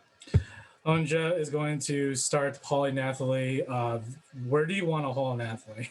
I mean, we're gonna have to head away from the enemies. So this way. As a reminder, I am a horse. No, I know. Oh, you can put on top of the horse. Yeah. So Honja's gonna put on top of the horse, and Honja's gonna get on the horse. I still have movement, so You get on the horse. Great. All three of you are on the horse. Pretty sure this was the plan, I thought. Yes. Okay. Okay. I couldn't tell you because I'm a horse. but- Exactly. I thought the sense was there. Okay. Okay. The sense was not there with me. Sure, that's fine. So all three of you are on this horse, this war horse. Fantastic. Go ahead, Portia. It's your turn. All right. I'm gonna Jump off the dash. cliff. Yeah, dash off the cliff, please. Not off the cliff though. Oh. Sorry. Where you go? Actually, what? The drop is 20 feet. All right. Yeah. No. It's just 2d6 bludgeoning damage. Yeah, I would lose my ability to be a horse at that. And then you'd all just fall. But at least you're away from Oh the enemy. shit! I need to disengage. Yep. All right. So action, disengage. Sure. And then Or you can keep your action and just run through and take all the hits. I cannot because I only have 4 HP left, and if I lose that, I do not be a horse anymore. Sure. I'll just ask if you want to tempt fate. I don't. Not really. I made one person blind. If that helps. Yeah. One is exactly a disadvantage. Actually, is it the one that's directly to the south of me? No, that No, one it's the one to the right. Okay. Yeah. No. Never mind. Okay. You can barrel your way through. Actually, you are a horse. You can charge and like shove them out of the way. I need a 20-foot head start. Oh, that's right. I totally forgot. Thank you though. Right. All right. So 1, 2, 3, 4, 5, 6, 7, 8, 9, 10, 11, 12. My base movement is now 60. So we're up here.